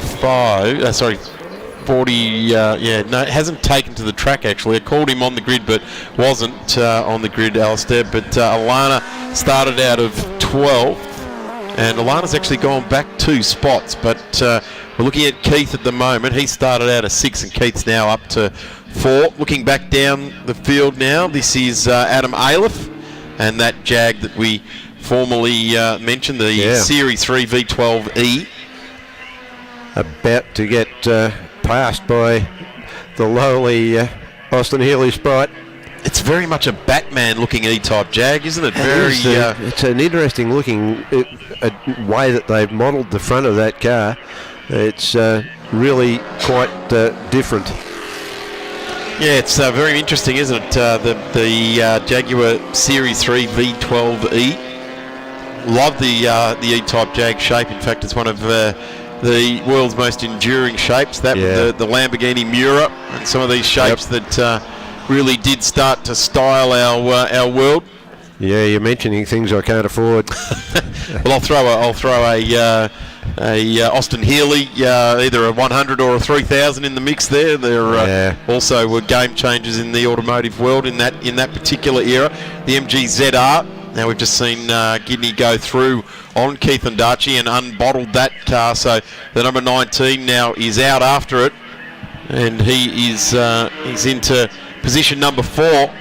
And he has actually got away from Keith quite substantially, and he's got a Triumph ranging up behind him as well. Yeah.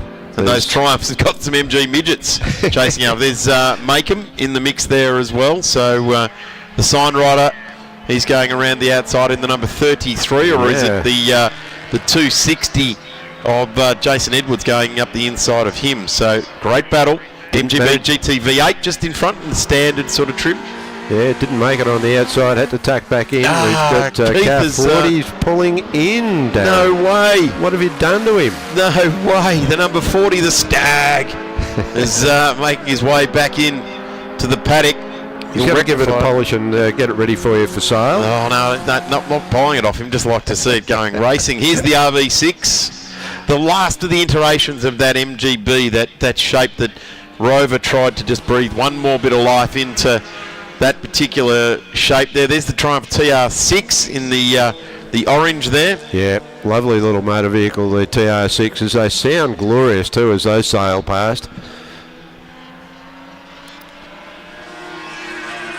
Yeah, they really are nice little cars, the Triumph TR6, and when prepared properly, fast. Make a great racing car, that's for sure. Yeah, that's right. The straight 6 is no slouch of an engine. They can rev quite well.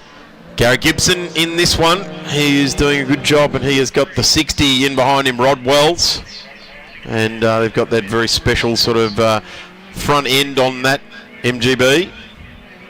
And the stripe over the top, the Works sort of livery for that car. And then just off the back, Bajent and Vollebrecht. But this is the 67 of Gary Gibson getting a good look over his Mr. Gear. And that's what's happened there. The torque of the 6-cylinder, though, comes back to play. The 67 just holds the 60 at bay one more time. But if you're going to miss gears like that, that's going to cause you no end of hurt and pain. That's for sure. Towards the end of that, but you've got to say relied heavily on the torque of the 6-cylinder he's got on board there. Yeah, that was for sure. It was looked like he was going to be done and dusted up that back straight there, but managed to be able to get the power coming from the TR6, and away he went. Triumph GT6 Mark III 1974 at Gary Gibson's disposal at the moment into turn 3. The rear line, turn 4 now, makes it a lot faster when you arrive at the sweeper. Used to almost be a stop-go 90-degree bend. They realigned it. In fact, I think that was the first thing that occurred once the COVID era hit, and the guys were digging up that corner and got it done very quickly without any disturbance of track action for quite a while there. And they got that job done very nicely indeed. I think it's been a massive improvement to the Winton layout. Oh, for sure. The track improvements that have gone on here over the years certainly have done a great thing for all of the events that run. Another one slowing there, like one of the more standard MGB GT V8s. Didn't quite catch the number of that car, the blue one there. So just to see Vollebrecht heading there around there as well. Wasn't too sure whether he may have been involved in something with that other car. There's our race leader, and he will be on his last lap out there now. We've ticked over the time certain finish. There's Johnny Makem, and in behind Makem is Edwards. Here is our race leader. doing it very, very nicely indeed. A lovely Saturday afternoon drive in central Victoria here at the Winton Motor Raceway as part of the Equity One Winton Festival of Speed, the Victorian Historic Racing Register, putting on a great series of events every year, and fantastic to visit country Victoria and enjoying that around about the first or second weekend at Sandown for historic Sandown. Is just like here, just like today, a fan favourite. People flocking to the event, wedged between Dandenong and Springvale on the historic Sandown layout. Be great to see everyone there for that one as well, as Simon Elliott comes around the final series of corners. We go back to the 67 of Gary Gibson in the GT6 Triumph Mark III. And there is our race leader, Simon Elliott, just disappearing down into turn one. He's done it very easy. 21 seconds last lap around. Let's see what he's got to the line with. There's John Makem in the 33. A big guy slings himself into his midget. Yeah, great looking little car. We've got the red and white checker on there. I don't think we have a red and white checkered flag in motor racing, but we do now. Looks very good indeed. There's Simon Elliott. He'll have enjoyed that. That was a nice run. Good bit of reliability. No lock-ups. Just keeping the V8 motoring along nicely. It's going to be interesting to see if we looked at that. I had great hope that Michael Trathen and Chris Gidney, Don Bradley, Bartley, one of those guys would have gone with him, but no substitute for cubic inches and a massing of kilowatts as well, isn't there? Oh yeah, there's a lot of good stuff being tucked under that neat bodywork. It doesn't look as if McDonald Automotive are going to get any work out of this, but we thank them and Cave Hill Engines, PAVT and Aussie Soils for their work on sponsoring that event, and Equity One, of course. How can we forget Equity One? Interesting we didn't get a good look at Murray Stevenson in the MG ZS 180 during that one. Hopefully we'll get a bit of a look at that car tomorrow, the car number 61. Of course, the MG and invited British cars will be on tomorrow morning at 10:30. And then we go at 2:55 for the MG and invited British cars as well. And that sees all of our competitors range to the end of that. Keith Ondaatje, obviously did get back out on track there. Yep. Alistair didn't. Dunford and Alana didn't finish there either in their Stag or Triumph. So there's Simon. He's heading back in. We'll take a quick break because we've got plenty more racing still to come. Phil Membry will disappear and we will we'll be joined by Greg in just a moment. Greg Smith, no relation, I don't think anyway, but we'll explore that over the next little while. We'll be back in a moment. Take a quick break and we will be back for more here at the 2024 Winton Festival of Speed.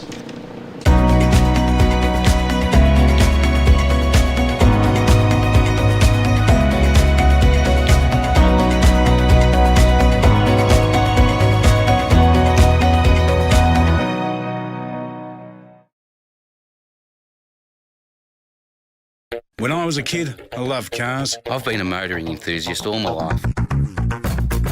My life is hot rods, designing them, building them, and racing.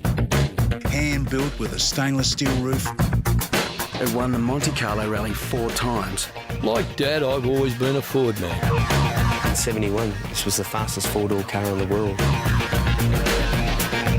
Insurance? Shannon's, of course.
Sure.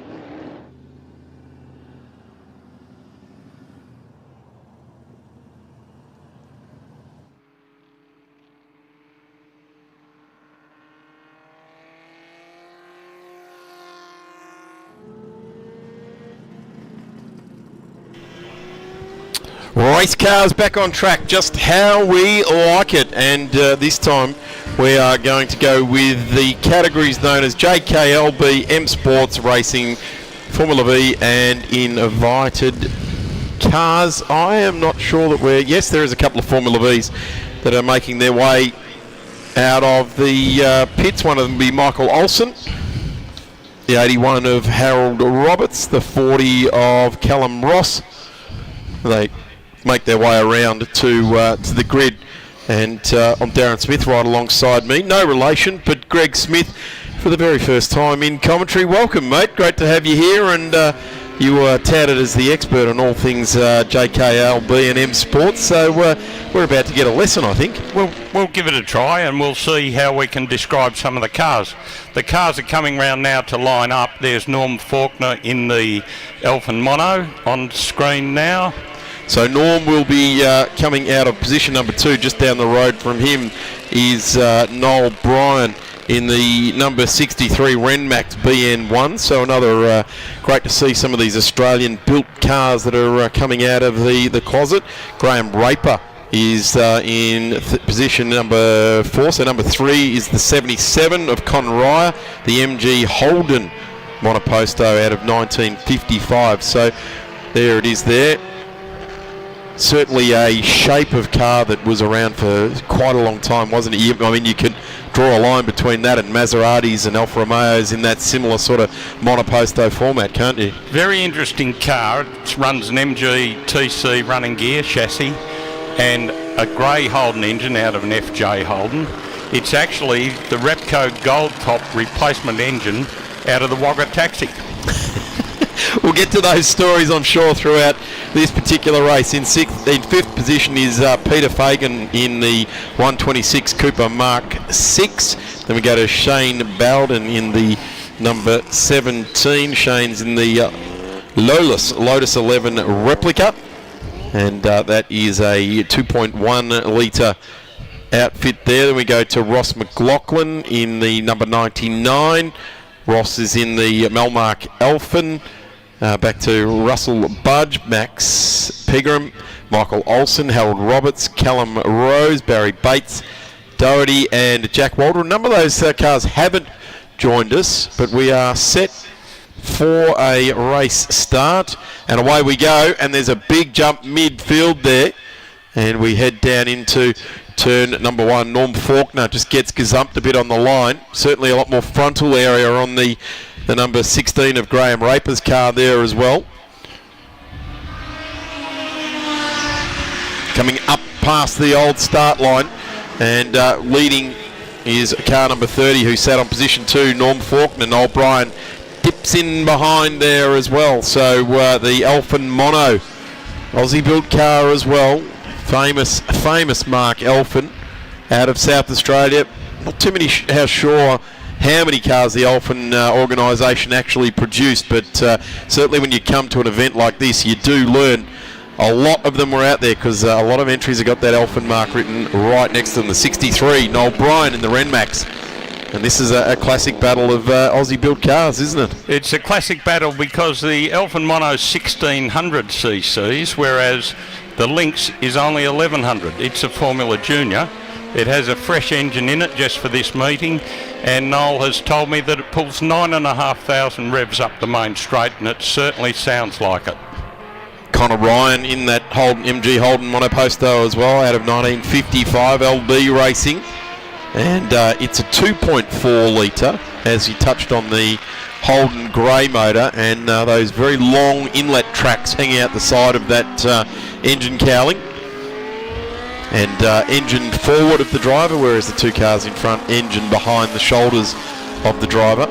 So the more modern cars in the front have four-wheel disc brakes and independent suspension. The car coming third has a beam axle at each end, leaf spring suspension at each end, and drum brakes. So it has a severe disadvantage to the front cars. It also has wire wheels on it, which can spring a bit. So they change the grip compared to cars with solid centred wheels. Gives it a bit of an active sort of feeling, doesn't it? You could say that. You do from time to time see with these wire wheel cars that they do come back, and there might be one or two of those wire spokes no longer with the car as well, because they've flexed themselves off the car.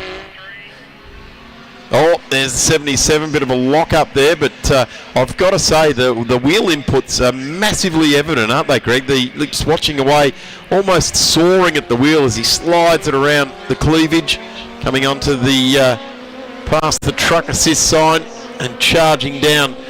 It's just beautifully in balance, that car.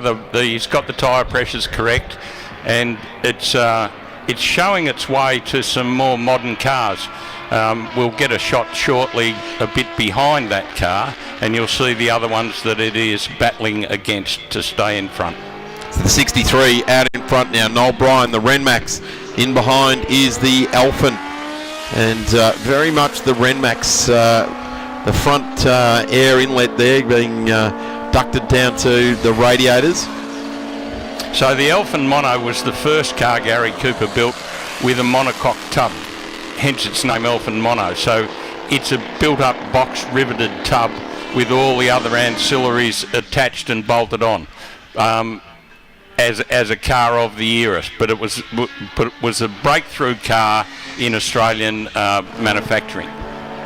So Raper and Fagan on screen now. The 126 there of Peter Fagan, a Cooper Mark 6, which was, of course, the brand that Jack Brabham made his first name for himself, I guess, on an international scale, driving for the Cooper Car Company. Yeah, that little car is also quite a small capacity. That's 1100 cc's in a Jap V twin, whereas Graham Raper has a flathead Ford V8 with two carburettors. A lot of money having been spent on expensive porting on the exhaust pipes, according to Graham, and it does have a prodigious amount of horsepower compared to the little Cooper that's following it. Graham has been peddling this car hard ever since he's taken it on, and has always been super entertaining to watch the way that car changes its dynamics right throughout the run. But he's always been very, very entertaining, and you look around, you expect it to have a little like a low capacity, a low litre type of sound to it, but it's got that flathead V8, which I remember as a kid Ian Duguid had a yellow version of that car as well, another Holden special with another special with and when I say Ian Duguid, I meant Bob Duguid. Bob Duguid in the flathead Ford. Yeah, the flathead Ford, sorry, I got the first name mixed up, Bob Duguid. So here are the little Formula Vs coming down to monster Paul Doherty in his special, which has got a big flathead 6-cylinder engine in it. So Paul's a new competitor. That's the Dodge. And recently the winner of the Patrick Ryan Memorial Trophy, which is presented in memorial of young Connor Ryan's father, Patrick, who was a great supporter of historic racing. So Formula V's on screen now. This is the, I guess, the race within the race, the LB and Group K and LBJ cars as well. So watching here some of these closed sports cars, swooping lines. So the black car that's just coming into shot now, if it comes into shot, there it is the Zeph's car. So that's an Oscar body with a Zephyr engine with a supercharger on it. That also has a huge amount of horsepower compared to the grip that it's able to put down. That's the problem, isn't it? The horsepower didn't keep up with the tyre technology for a while there. these two cars again leading our way. This is Bryan over Faulkner, and Connor Bryan was the next one further down the road in the number 77, that MG Holden monoposto at the back of the shop there. I think young Connor might have to temper his enthusiasm a bit. He's well ahead of the field of Group L cars, so he doesn't really need to overdrive the car, but we'll see how he goes. Plenty of racing still to go here from Winton Festival of Speed. A big thanks to Equity One, Wonderland RV, Shannon's Insurance, Cool Drive and Grays.com. Up next on track is the big bangers of Australian motorsport. The historic Sports Sedans and invited for their Supersprint. Alfa racing after that, and we'll round out the day with the venerable Holden HQs for their one-make racing. If you need to see something different, the Victorian Motorcar Championship is on over on the skid pan, so plenty going on over there. A bit of tyre smokers cars find their way around in through the obstacles and tests out there. So if you want to go and have a look at something different while you're here, wander on over to the skid pan, or have a wander down to the pit and paddock area. You're welcome to make yourselves at home here at Winton Motor Raceway for the 2024 Festival of Speed. Quite commonly, the Formula Vs are driven by younger members, and the Victorian Historic Racing Register offers free membership to young people who'd like to compete, and when they reach a certain age they can also have a free licence, which enables them to compete in certain events, not necessarily racing events, but they get a feel for driving the cars. Great initiatives taken by the VHRR in that respect. Certainly does help to get younger members on board, and member-driven organisation. That's what it's all about, keeping fresh members coming through. Getting a great look now, Graham Raper just really getting wrestling this big special around. Really enjoying himself. I reckon if he didn't have that full face helmet on, we'd see a grin from ear to ear, Greg. That's it. The little car on the left going through now is an interesting car. It's a copy of an English Lola, and the chassis was made by Hedley Thompson, who was the famous government aircraft factories welder, and he was often the scrutineer, and he would be very tough on people that had chrome-plated components, because he said the chrome plating enhanced hydrogen embrittlement, which was dangerous. So he got the moniker Deadly Headley. I had heard that story, but I wasn't sure of the background of that one. But there you go. I remember that. That one goes into the memory banks. But yeah, chroming is certainly not something you see too often on racing cars. Certainly was something that they realised after a little while that you could get better performance out of possibly painting or powder coating rather than chroming the metals. And this is a good display of Formula Vs and some closed sports cars as well. So the Formula Vs there are about 41 or 42 horsepower. The car in the front, the black car, has maybe close to 200, but not a lot of grip. So the 57 of Barry Bales is the Thompson Special. That's the red one we're looking at right there on screen. He's waving the V's through, so that's fantastic, and a good bit of gentlemanly acknowledgement from both Formula V drivers. The 71 just languishing back in the background there, so we'll probably lose touch a little bit. But these two closed cars, looking at the side of the 47 of Russell Budge, the Zefska Oskar you touched on before, Greg, but he's starting to slowly fall into the clutches of the Formula V. See, Formula Vs, if they've been driven well, they will probably and could probably just hold third gear all the way around Winton and just flow the car nicely. And foot flat to the floor, and it's all about the balance of the Formula Vs, and the young lads are competitive, and their balance and their reaction times are a lot better than some of the elder gentlemen. So that's what we're seeing here. Getting along with it. Have a look at this. This is magnificent stuff. Rear engine. The 126 of Peter Fagan, Cooper Mark 6 out of 1952. And And there he is holding off the monoskate of Graham Raper, and it's a David and Goliath. He's got tiny little wheels. They're only 2.5 inches wide on the front. Graham's got wheels that are maybe 5 inches wide on the front. And here's another shot of Connor Ryan, somewhere in there, maybe third at the moment. In fact, second. Fagan's gone back one spot there, so this is being driven very, very well indeed. And we've gone to here's last lap. Here's an interesting car we'll get in before the end. Max Pegram in the Gemini, which was from Checkered Flag Motors in the UK. And it's a beautiful little Formula Junior, and it has a lot of revs on board with Max's big right foot. Great to get these shots of these cars, isn't it, for prosperity? And you say Gemini, some people out there might think of the Holden / Isuzu variant of it, but this was well and truly around before that, the Ford Mark II. About 1959, so still with drum brakes, but it weighs considerably less than most of the other cars. Every component either aluminium or magnesium on that car. So we have a winner, and that has gone to Noel Bryant. Started out of pole position in the number 63, Connor Ryan home in the number 77, and a spinner coming around on that last part of that lap. And there's our race winner. There it is, the 47. Is Gavin Budge in the Zeff's car. Parked up. Gee, you could be forgiven to having a bit of a Cobra feel looking at the front of that car, couldn't you? A6 GCS Maserati was what they were copied off. Okay. Well, thank you, Greg, for straightening me out on that. Nothing like an AC Cobra.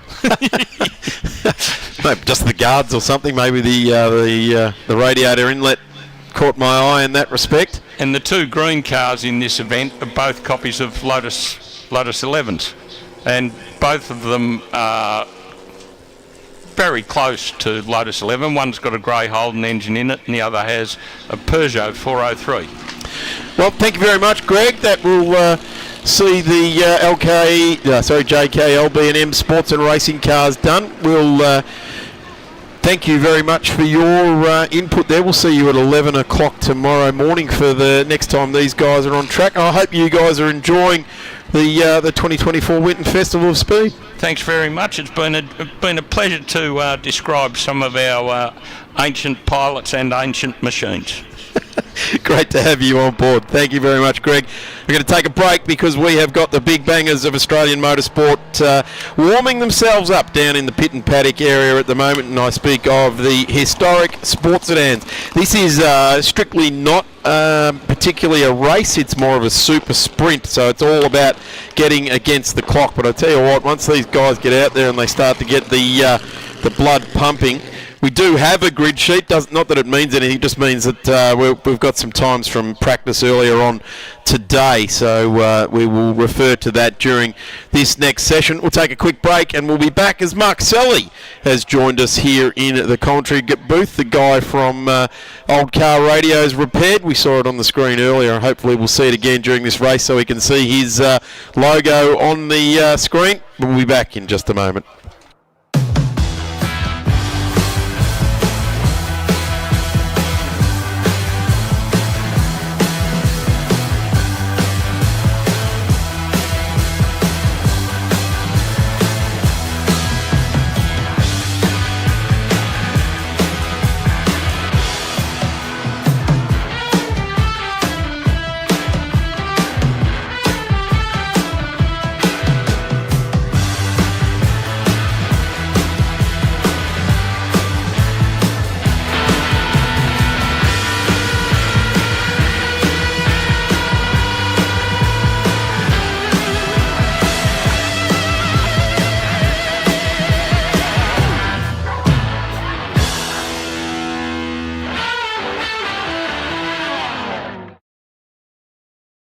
I was 16 when I first saw her.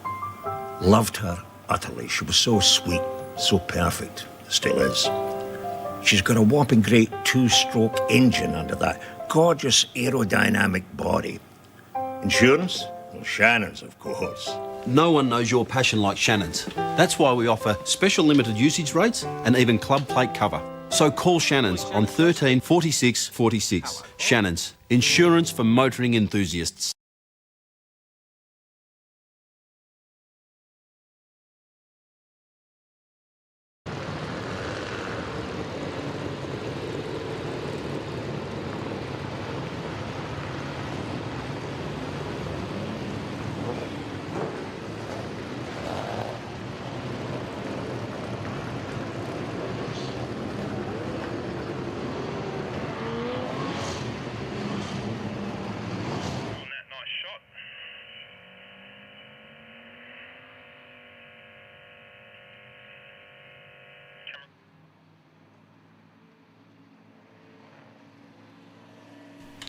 Welcome back, and this is going to be a terrific session, seeing the cars coming out on track. This is the historic Sports Sedans and Invited Sprint, their first session for the day. I'm Darren Smith, and a very, very passionate historic sports sedan guy, in fact a very passionate motorsport guy all around. Mark Sully has joined me in the commentary booth, and just before you open your mouth, Mark, because I reckon we're not going to get a word in for the next 15 minutes, there's the little A30. Have a look at Eno's. Ian Baird in the number 41.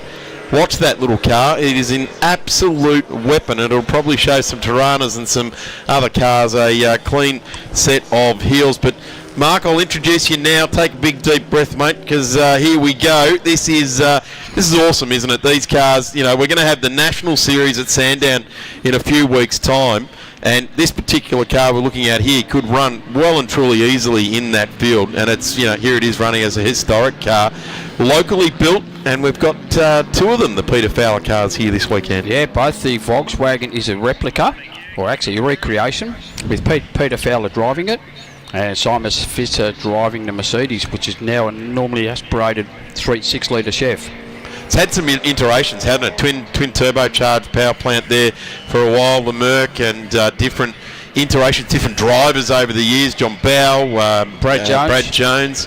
We've also had Miles as well. Brian Thompson, of course, Tomo, the original owner, and he emblazoned Shepparton across the car as well. So local guys that took on the Australian scene. And one thing about these cars, for anyone watching on the live stream anywhere around the world, don't try and look them up in your local area, because this is a bespoke Australian formula, and that's how we like it.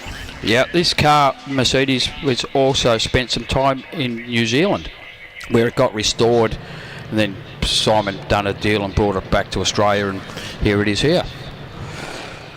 So plenty of cars on screen, of which when we look down the owners list, Simon Fitzner, who is in the Merc, owns a couple of these ones, and this is the old Charlie Milner Tirana as well. Charlie Milner Tirana's car went under a very big restoration process, which took a few years, and it's still being developed to try and get it very reliable. But otherwise it's fairly quick, and it's Max Carter's second outing in the car. So warm-up lap or sighting lap now finished, and Simon Fitzner blasts away in the Merc, comes up the top of the hill and shows a clean set of heels. We're into it now. This is a super sprint format, so we're not actually racing for positions on the track to the checkered flag. What we're racing against is the clock. There is passing allowed. You probably get frowned on if you rub down the side of someone out breaking them with a dive bomb, Mark. Yeah, dive bomb, we have an unwritten rule in the category that it's really not very well accepted. You can try it, but yeah, it's just not very well accepted. Here's the car we're talking about, and I guess you'd have to say, with its heritage local to the track here at Winton, is obviously the hero car. If we were at Malala, this would be the hero car over there, the Clem Smith Charger, which ran brilliantly in national sports sedans for some time as well. Was always the drive-out car, the lead-out car, and years later when Clem owned the track at Malala, he would lead out the national sports sedans when the greats of Tony Ricciardello and Darren Hossack and Kerry Bailey would follow that car around, and then they would battle it out for the Clem Smith Cup, which I guess has been gazumped now by the 50k plate at Phillip Island at the end of the year as the most prestigious award. But this series, Mark, it runs a very, very famous trophy for the the racer at the end of the year that's amassed the points to take it out. Yeah, it's the John McCormack Australian Historic Sports Sedan Series. John just had some fast, reliable cars, being the Charger and a Jaguar at one stage. So it got named after him, and no one wants to change it. We're going to keep it that way. Yeah, well, rightfully so. The guy was an absolute legend of open wheelers and sports sedans. Give us a bit of a description. There's some very interesting cars, be it true banger sports sedans or invited cars in this weekend. The invited car that's coming down the straight now, which is just out of shop, is a NASCAR tribute of a 57 Chev, which has been rebuilt over the past few years, and it's also had some local help from a few guys in Shepparton. So yeah, that's quite an interesting car, and if anyone's walking around the paddock area, go and look at it. The engineering work is sensational. It is really very well engineered. But look on the outside looks good, the inside is better again. The next tribute car was the Bruce Coombe Falcon Sprint. That's also based on an American track car, and that's another good work of art. Bruce and Tracy, famous for many different categories. They had that aqua green Commodore in club cars for many years that challenged right to the front in the Nationals there as well. An RX-7, I think they ran in... RX-7 and ISMA American RX-7. Which is IMSA RX-7, wasn't it? Yeah. IMSA, yeah, which is in Queensland. Yep. That's still in the country, and that's still a very quick car.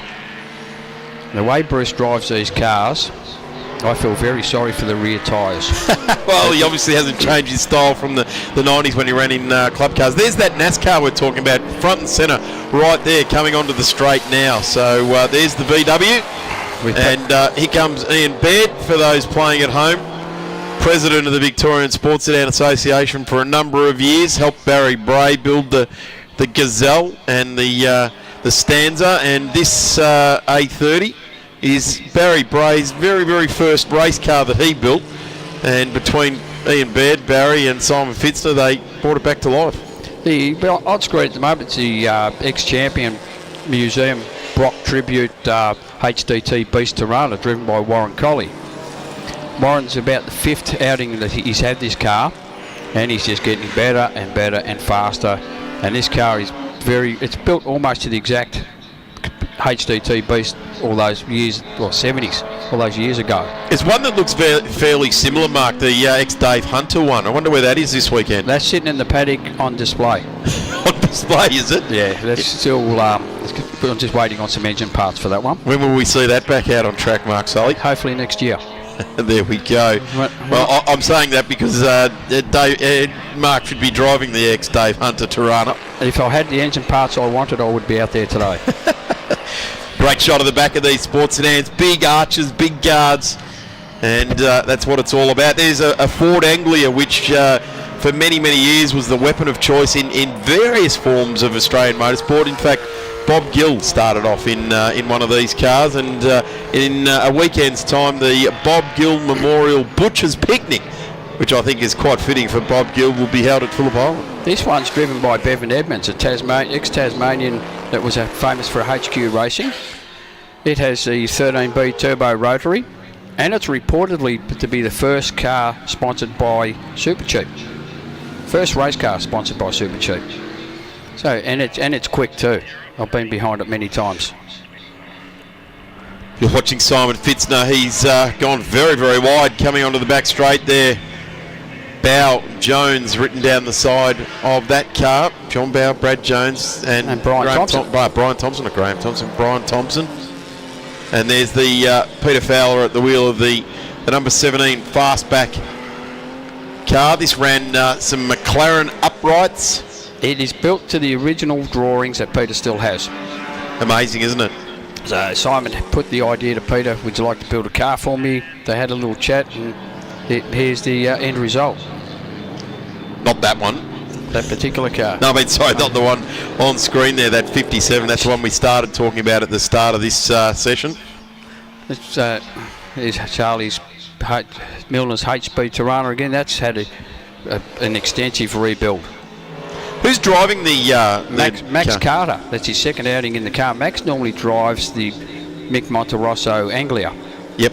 And now he stepped up to the HB Tirana. His first outing was at Malala this year, and he was very surprised how quick it was compared to a 1600 Ford four-cylinder. Yep, absolutely. It's had an extensive restoration. Here's another one of our invited things. Who's in this one? This is Bradley Robertson in the 3.3 litre. So GTR XU1 specification here. And just getting some extra laps, you would suggest, being a Group N car. This little Mini is the Ray Malloy Mini driven by Stephen Brook. In the wet around here, this thing is very quick. Gee, I tell you what, the Super Mini series entertained for so many years. All those up-tuned cars and all of the sports sedans that were, they formed, and the Super Bricks, or the Super Minis as they were called, had so many cars in their fields. Obviously lots of Minis around, and they all grew these big bulges on the front bonnet to hide carburation in behind them and all sorts of things. But this is a beautiful looking restored car. Here's a Chev. This car is just beautifully presented. Lee Ball in the other little Mini, who was the quickest out of the Minis in qualifying. So what is the theory behind the original bespoke sports sedan and the replicas that are being built? Is there a rule about the theory behind it? Are they allowed to be modernised, if you like? Or? The cut-off point for historic sports sedans is December 1985, so every car has to be logbook prior to that date.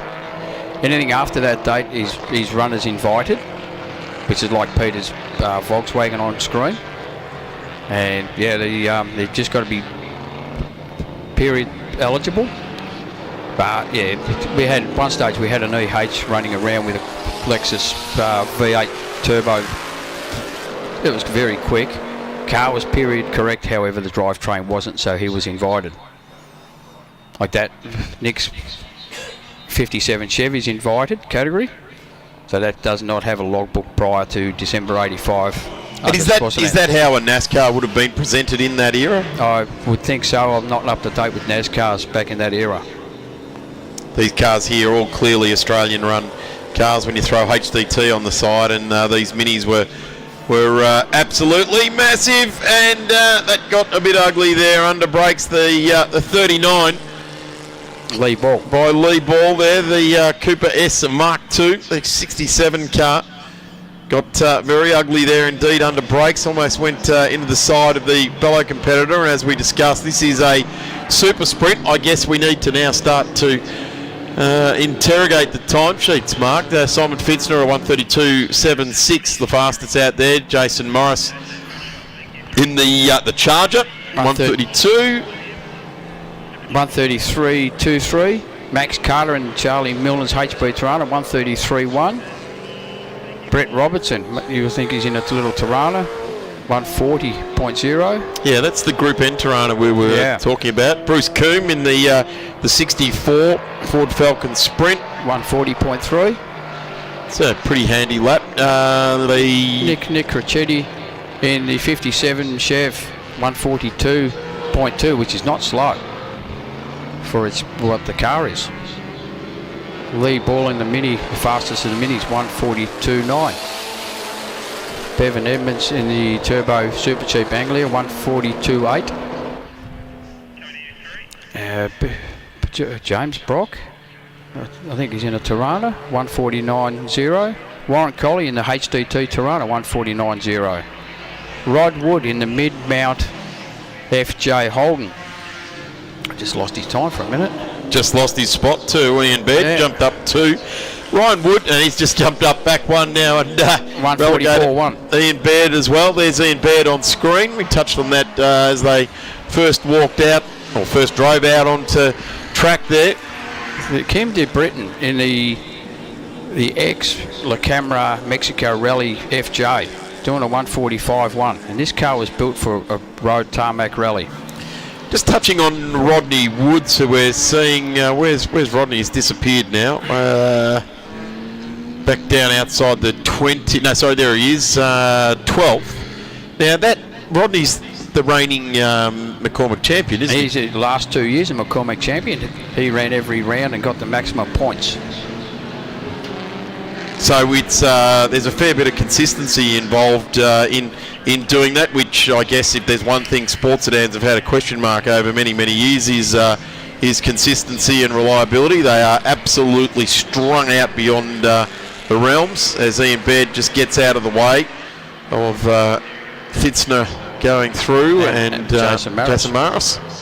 So Ian Baird currently 13th fastest in behind Rodney Wood. Dave Bailey in the X is 14th in the X. Tim.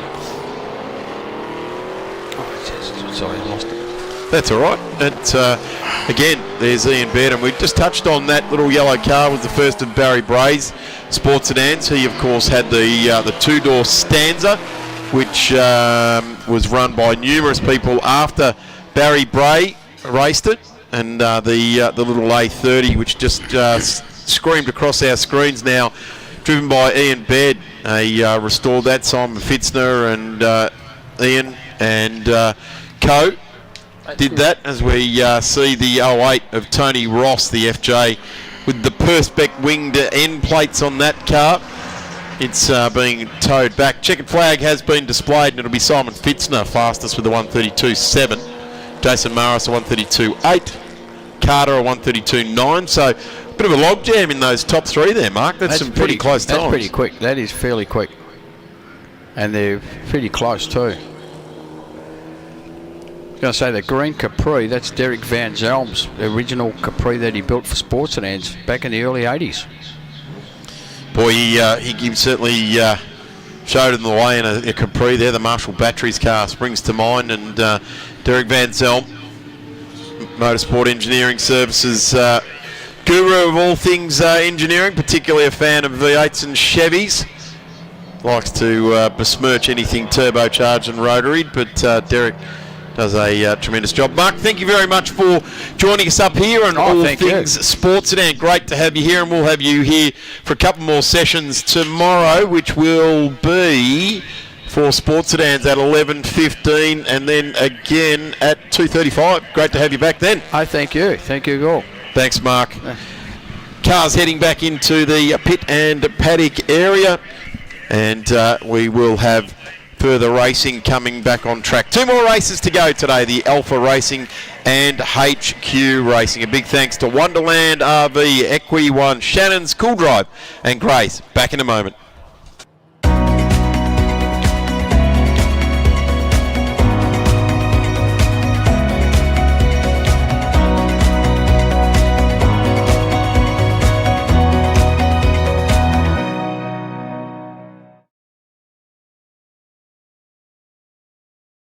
When I was a kid, I loved cars. I've been a motoring enthusiast all my life. My life is hot rods, designing them, building them, and racing. Hand-built with a stainless steel roof. It won the Monte Carlo Rally 4 times. Like Dad, I've always been a Ford man. In 71, this was the fastest 4-door car in the world. Insurance?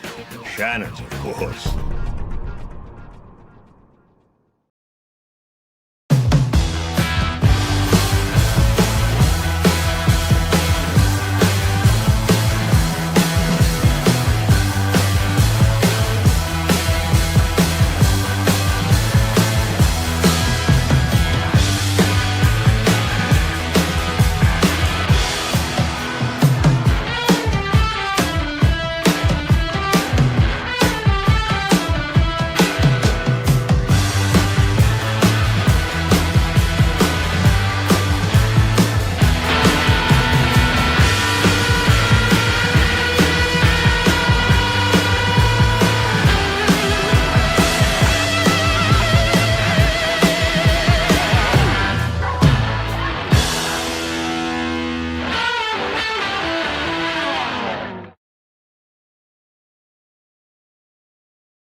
No worries.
Thank you.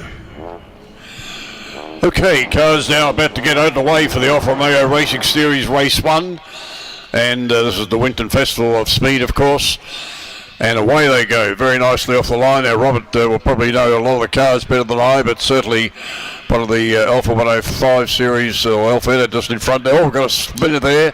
That's David Capraro. You know the number card? That was David Capraro. Yep. Okay, that was a bit of bad luck. Round turn 3 they go for this particular lap. Cars sorting themselves out. Some more modern Alphas there, a couple of the old 105 series. And they go out of our sight just for the moment. We'll try and pick them up. Baguetto, of course, was on pole. Capararo was second, and Aarons was third off the grid. Here they come down up the top end of the circuit, the old tank corner as we used to call it. Cars sorting themselves out. Very nice handling, the Alfa Romeo car with the little Alfettas out the front. Very pretty car. Can be had as a 2-litre 4-cylinder or a V6 engine. 2.5-litre V6. Very pretty little motor car. Very well balanced. As I remember, they were about a sort of 50-50 sort of balance on the... That's right. It's that's due to the transaxle. So it runs a gearbox and diff in the rear to keep the weight balanced.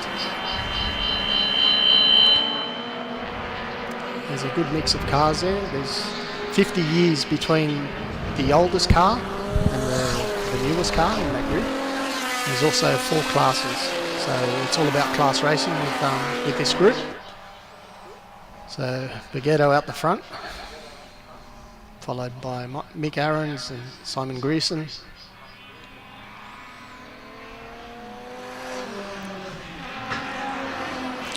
Well, Baguetto's certainly got the legs, hasn't he, on the other ones. He's a couple of seconds in front of Aarons and Grierson as they go down into turn 4. Car 28, Baguetto, beautifully presented motor car. It looks nice, shiny chrome type wheels and looking very, very nice on the track. A few little Alfa Suds coming through. I remember many years ago we used to have the Alfa Sud series. That was a bit of a crash and bash sort of a series, but many a driver got his start in racing a little Alfa Sud. Yeah, a lot of tight racing there. There's a Group S car.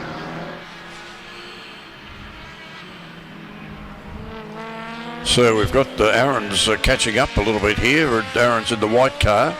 He seems to be all over his back there. It's good. So nice to see the three Alfetters pretty much together. They head up that short straight before the right-hander at the top of the circuit. They go out of our sight if we're looking out from the commentary box, but we'll watch it on TV as they head down onto the main straight now. And Baguetto's still doing it all right with Aarons, then Grierson next. They head off down into the boondocks here. It's the light's starting to fail a little bit here at Winton because it's getting on to be a little bit darker. A lot of rubbish on the circuit there too that's been brought onto the track by other cars. And 51 with the Alfa repairs signs on it, doing very nicely now. Aarons has actually done the quickest lap at 136.4. And to Baguetto is a 136.6, so he's really chasing Baguetto for that first place.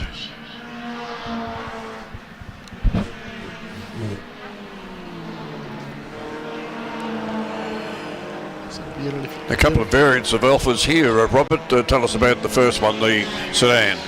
Okay, that first one's driven by Rob Panetta. It's a 75. Alfa Romeo 75. It has a 2-litre twin spark engine and also runs a transaxle. And the second one's a 156, and it's a twin spark, so it's part of the Twin Spark Cup group.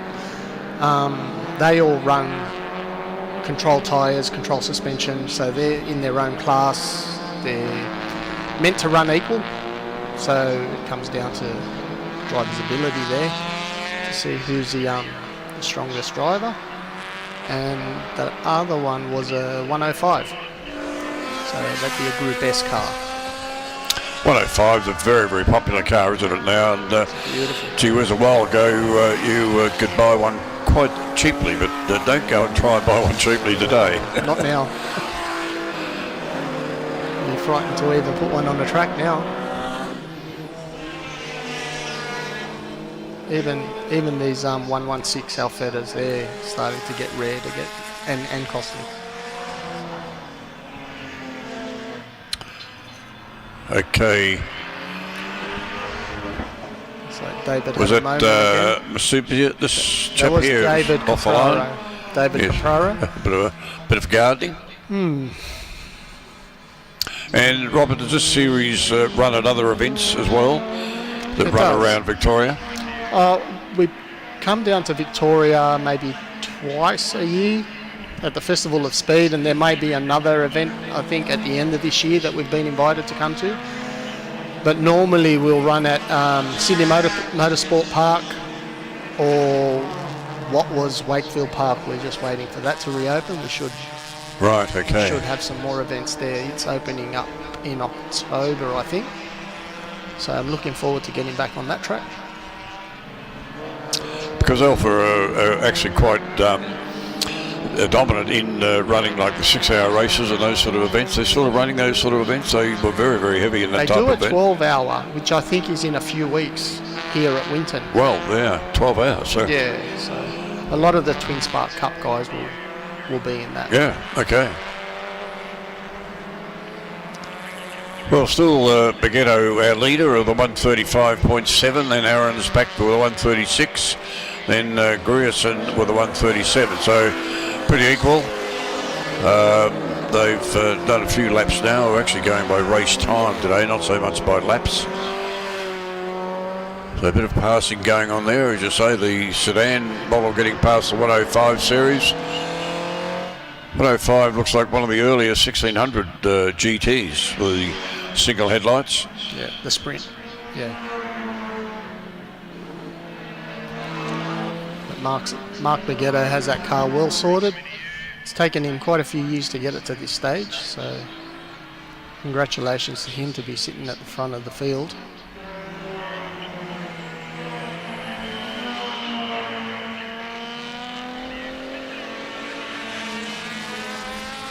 Because Alfa Romeo here in Victoria was certainly brought to the fore by the company I work for, which was MW Motors. We're in Elizabeth Street in the city. We were the main concessionaires for Victoria and Tasmania. And even our local dealer here was Brian Thompson, of course, in Shepparton. He was very keen on Alfa Romeos and raced a few Alfas himself. So Brian always used to like our cars because we would actually deliver them to them on the road up from Melbourne to Shepparton. And he said they always seem to go a bit better than some of the other cars that he got delivered by truck. You've run them in. We gave them a nice run in on the way up, yes. My good friend John Emery was my sales manager, and he said, just follow me, and I did follow him. But that were the good days. Speed limit was not as rigid as it is today. Now 28 has pulled in for some reason. That's Beghetto. Some sort of issue, unfortunately. That gives the lead then to Aaron's if they haven't changed places somewhere else. Seems to be no smoke or anything coming out of the car or anything to that nature, so let's just an unfortunate. We might have just done what they call the commentator's curse, and talk about the leader and he'll break down. Okay, he just wants a flat toe, I think he's saying, so we'll see what happens as they keep circulating around. He still has the best lap into the 1:35.7. But unfortunately, he's not going to go across the line to win the race, so they're pushing him out of the way. So we'll look for our leader now, and that'll be Aaron's that I can see on the board. They haven't come across the start-finish line yet to change the timing.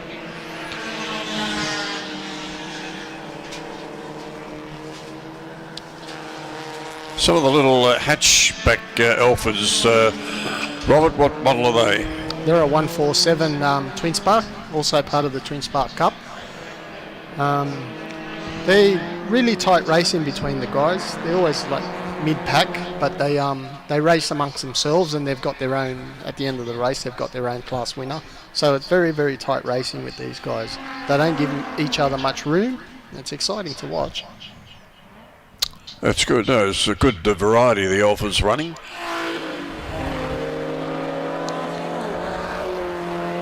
I had the pleasure of actually going to the Alfa Romeo factory many, many years ago, seeing the cars getting made and getting shipped out the door. It's quite interesting. Now the car 98 running around there, he's enjoying his Sunday afternoon drive. There's Ashby. That's James Ashby. Here's 777 doing quite well. This is Grierson, who's now in second place. That looks to be a V6. Is that a V6 model? That one there is a V6 3.2 litre quad cam engine that Simon has in that car. And there's sounds beautiful. Really lovely sound. A few variations, like they're not all the factory engines that come out of them. So Mick Aaron's also in the Alfetta. He has a 3 litre 12 valve engine. There's Mark Beghetto that's pulled off. It's actually a 4-cylinder 2 litre turbocharged engine. And also with Alfio Musumeci, he runs a 2 litre 4-cylinder turbocharged engine. So okay, so Robert, that's the checkered flag to Aaron's, who inherited that, of course, with Beghetto failing a couple of laps out before the finish. So Aaron's, Grierson, Musumeci, is it? Barolbala. Cole Mirabella, and Mirabella. David Capraro, the top 5. If you drive an Alfa, you've got to have an unusual name. Is that how it goes? Anyway, that was a good win to Aaron's. He wouldn't mind picking that up at all. We've watched the rest of the field now just making their way through. Car 29 is Catchlove. Now, I've heard the name Catchlove around motorsport for a little while. He's enjoying his run. Oh, up on 2 wheels with car 57, I think that is. He was saving on a bit of tyre wear. 67, sorry.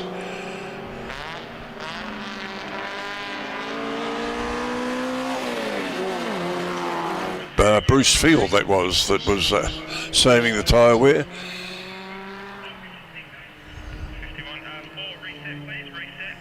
So a good run there, and thanks to Equity One for bringing us to the Winton Festival of Speed 2024. That was the Alfa Romeo race number 1 for the weekend. They will be back again tomorrow, a little bit later on in the program, probably somewhere similar to where we are today. So the Alfa racing will be on again at 11:30, Robert. So if you want to make your way up here again, you can hop on board again. I'll be happy to. Okay, well, thank you very much, and thanks to Rapid Smash Repairs and EW Spares and Machinery. Thank you for coming on board as sponsors for the event. Thank you.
I knew she was the one. The heart's going a million miles an hour, the mouth's dry. It's love, mate. Pure and simple. In 71, this was the fastest 4-door car in the world. Back then you could pick one up for a bit over $4,000. Insurance, it's got to be Shannon's. No one knows your passion like Shannon's. And with our multi-vehicle discount, you can even cover your daily drive. So call Shannon's on 13 46 46. Shannon's, insurance for motoring enthusiasts.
The venerable HQ's out on track. They're going to bring home day 1 of the Winton Festival of Speed, brought to you by Equity One, Wonderland RV, Shannon's Insurance, Cool Drive, and Grays.com. Darren Smith and Phil Memory in the booth. We're going to see it out. The sun setting in the distance, And as Braxy said, the octane in the air. It will settle overnight, and then we will absolutely set fire to it tomorrow morning as we get day 2 of the Winton Festival of Speed 2024 underway for the Sunday morning, starting with Regularity for the main event there, then the Regularity tribute cars, then we'll have the first race for the day of Group C, and under 2 litre Group A features there as well. HQ's on track, and these cars have done nothing but delight us down through the decades, whether it be on the Thunderdome or flat tracks.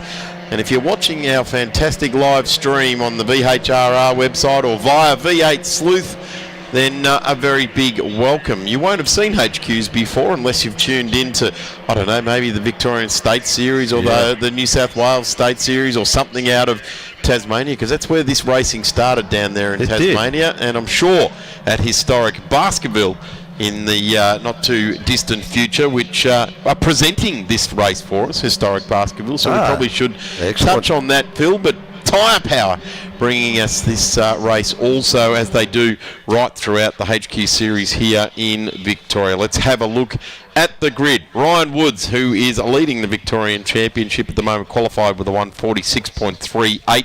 Rod Rogers with the bright yellow wheels right next to him. Car number 33, a 146.71. So that's a very good margin, 0.4 of a second in a one-make, heavily controlled category. Yeah, that's big. And 146.95 to Andrew McLeod in the car number 10. On position number 4, Steve Banks doing a tremendous job there in the 76. Perry Beckers, the 147.49 out of position 5. 6 be Ray Jardine, the guy that was the president for a couple of years in the not too distant past. John Mahoney to Glenn McDonald in the red Ready Roasts outfit. That's probably one of Australia's longest lasting sponsorship deals. Graham Crawford, Tracy Molden and Rebecca Verhoeven rounding out our field. We are set for a start, and the time certain clock has started. We've got about 12 minutes of racing to get underway. Revs rise, clutch drops. Everybody races down the southeastern to get home from work on a Friday night. Yeah, big in 1973. Big straight sixes, 3-speed gearbox. How good are they, really? It's big dice into turn 1. Oh, they are side by side. Rod Rogers just tries to muscle his way through there on Ryan Woods. Ryan Woods holds clear. Up to the right-hander, it will be the bright red car from Knox Panel Service, side by side from the start line. They're going to remain that way. This corner, you never used to be able to do that. They've realigned it. Now, how good is that improvement? Side by side is going to be the push right out wide for Rod Rogers here, and weighing in on it is McLeod there as well. But it will be the young fella, Ryan Woods, holds out on Rogers up to the tank. Yeah, he was able to just hold that in a line and took it away. The Rogers just wasn't able to keep it on the outside there. Going to be fighting back as they come around the gum tree, head it down into this really, really tight right-hander. Big jump on the brakes there from Woods as they pull it around to the right. All line astern at the moment. We might see some slipstreaming going on here, do you think, Darren? I certainly think we might. They might even be lucky to see a bit of bump drafting. You're not allowed to do it, but the HQs will have a crack at it anyway. Car 1, you get that on the side of your car because you're a champion, and Ryan Woods, that's exactly what he is. Not casting any aspersions on his personality or anything, but he races, and he races hard out in front. Rod Rogers, he likes to be in front too, so this is going to be a ripper, and I would suggest that Rod is just getting a little bit sick of the twin headlight front being shown the way by the Belmont when you're in the Premiere. Yeah, well, it's all about prestige, really, isn't it? And who wants the race to be second? It's all about trying to get that first spot at the end of the time period. As they come down into turn 1, Woods again in the lead, all line astern. But Rogers will be trying to claw it back. He'll be looking for maybe an inside line down into turn 3. No, nowhere near close enough. Pulls it down, going to try and work on as smooth as he can. Keep the right foot into it and try and keep up to Woods. But by gee, Woods just seems to be pulling a bit of a gap.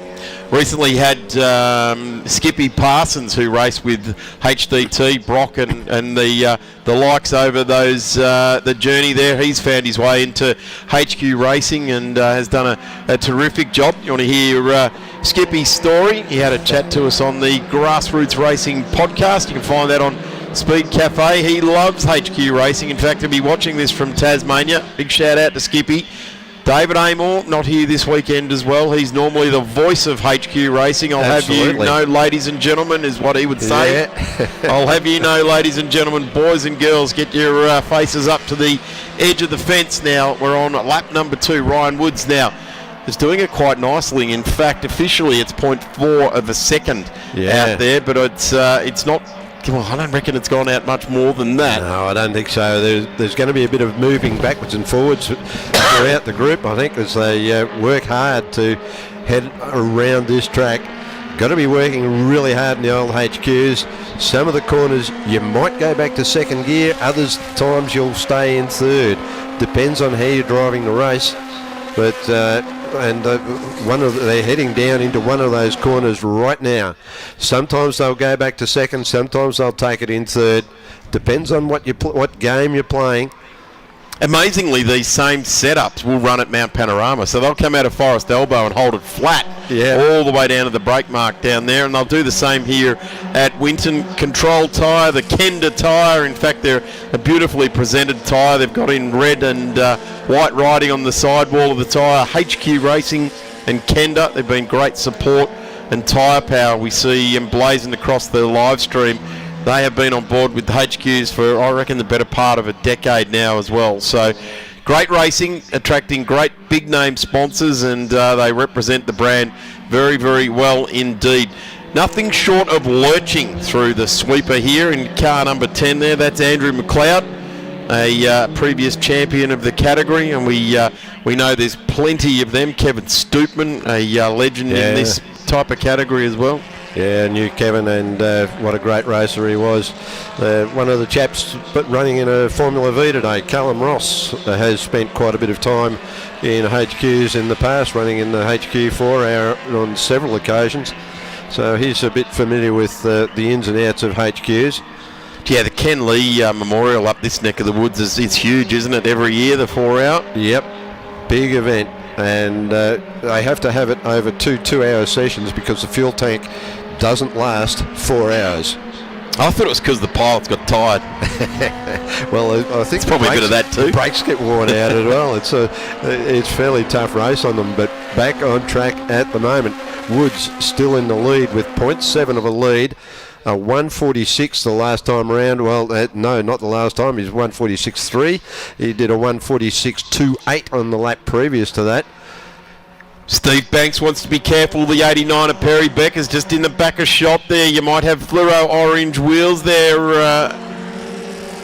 He looks like he's got him. In fact, no, I'm just getting a bit confused there. No, it's the 76 there of Banks, and Perry Becker's is in behind. Ray Jardine, tireless worker on the success of this category as well. Ray represents them very, very well around the place. And there's the AW Automatics. That'll be the Crawford car of Graham Crawford and sometimes Andrew Williams, who we saw run very, very strong here at the Festival of Speed. We're about to have the Festival of Feed when we go out for dinner tonight, Phil. I am ready for a feed. You're thinking ahead, man. I'm ready for a Festival of Feed. Big day at the racetrack, and we're going to back it up tomorrow, aren't we? Oh, yeah, it's going to be an even huger day tomorrow because we've got everybody out there twice. Exactly, as we're just watching Rod Rajas slide the HQ around and line it up to head down to turn 10, out of turn 9 and turn 10. What was the back straight on the short track? I did all my racing here on the short track, so that carbon dates me. Absolutely shows me not the young racer I was back then, but Graham Crawford right in now behind Perry Becker's, or is it the other way around? The 76 there of Steve Banks with Perry Becker's in behind. Ray Jardine is next down the road. McDonald, then back to John Mahoney, Graham Crawford, Tracy Molden, and doesn't look like Beck Verhaven has taken part in this one. Obviously didn't come out onto the grid, but features there on the timing sheet. Hopefully out there tomorrow as we see this dice between Woods and Rogers again as they come through turn 2 up onto the old start-finish straight, head up over the lump there and down into turn 3. There we go.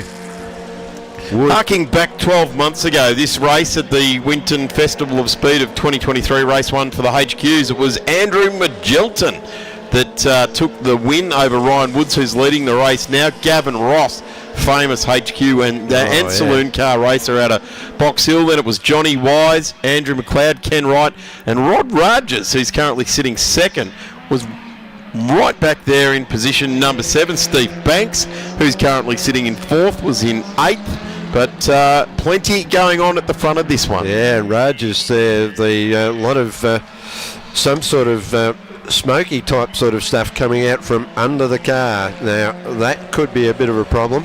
Not allowed to advertise smoking in motorsport anymore, Phil. Oh, no, we're not. Tyre smoke. Tyre smoke. And that looks like a spinner smoke. That's the 81 there going around, and that is John Mahoney.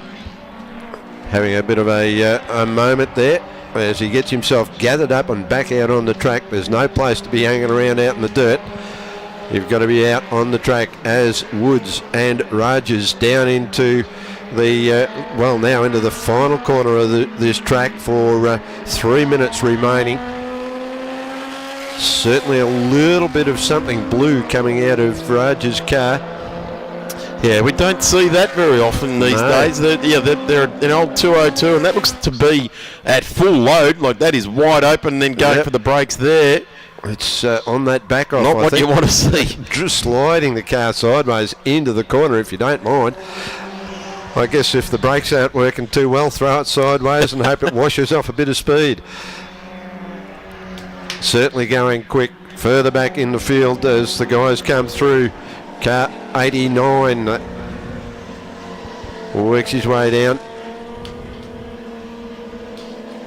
So that's Beckers and Banks as they head through turn 4 and on their way up to the sweeper. Bit of a gap between them. Going to have to try and work out how to gather that back in. That's a big gap. There's not close enough to be able to try and get any air drag draft or lack of draft. You've got to hope that the bloke in front of you makes a bit of a blue, or that you find something magical and just go, oh, why wasn't I doing that before? Around the big gum tree they go. Down onto the tight right-hander to come out onto the old back straight.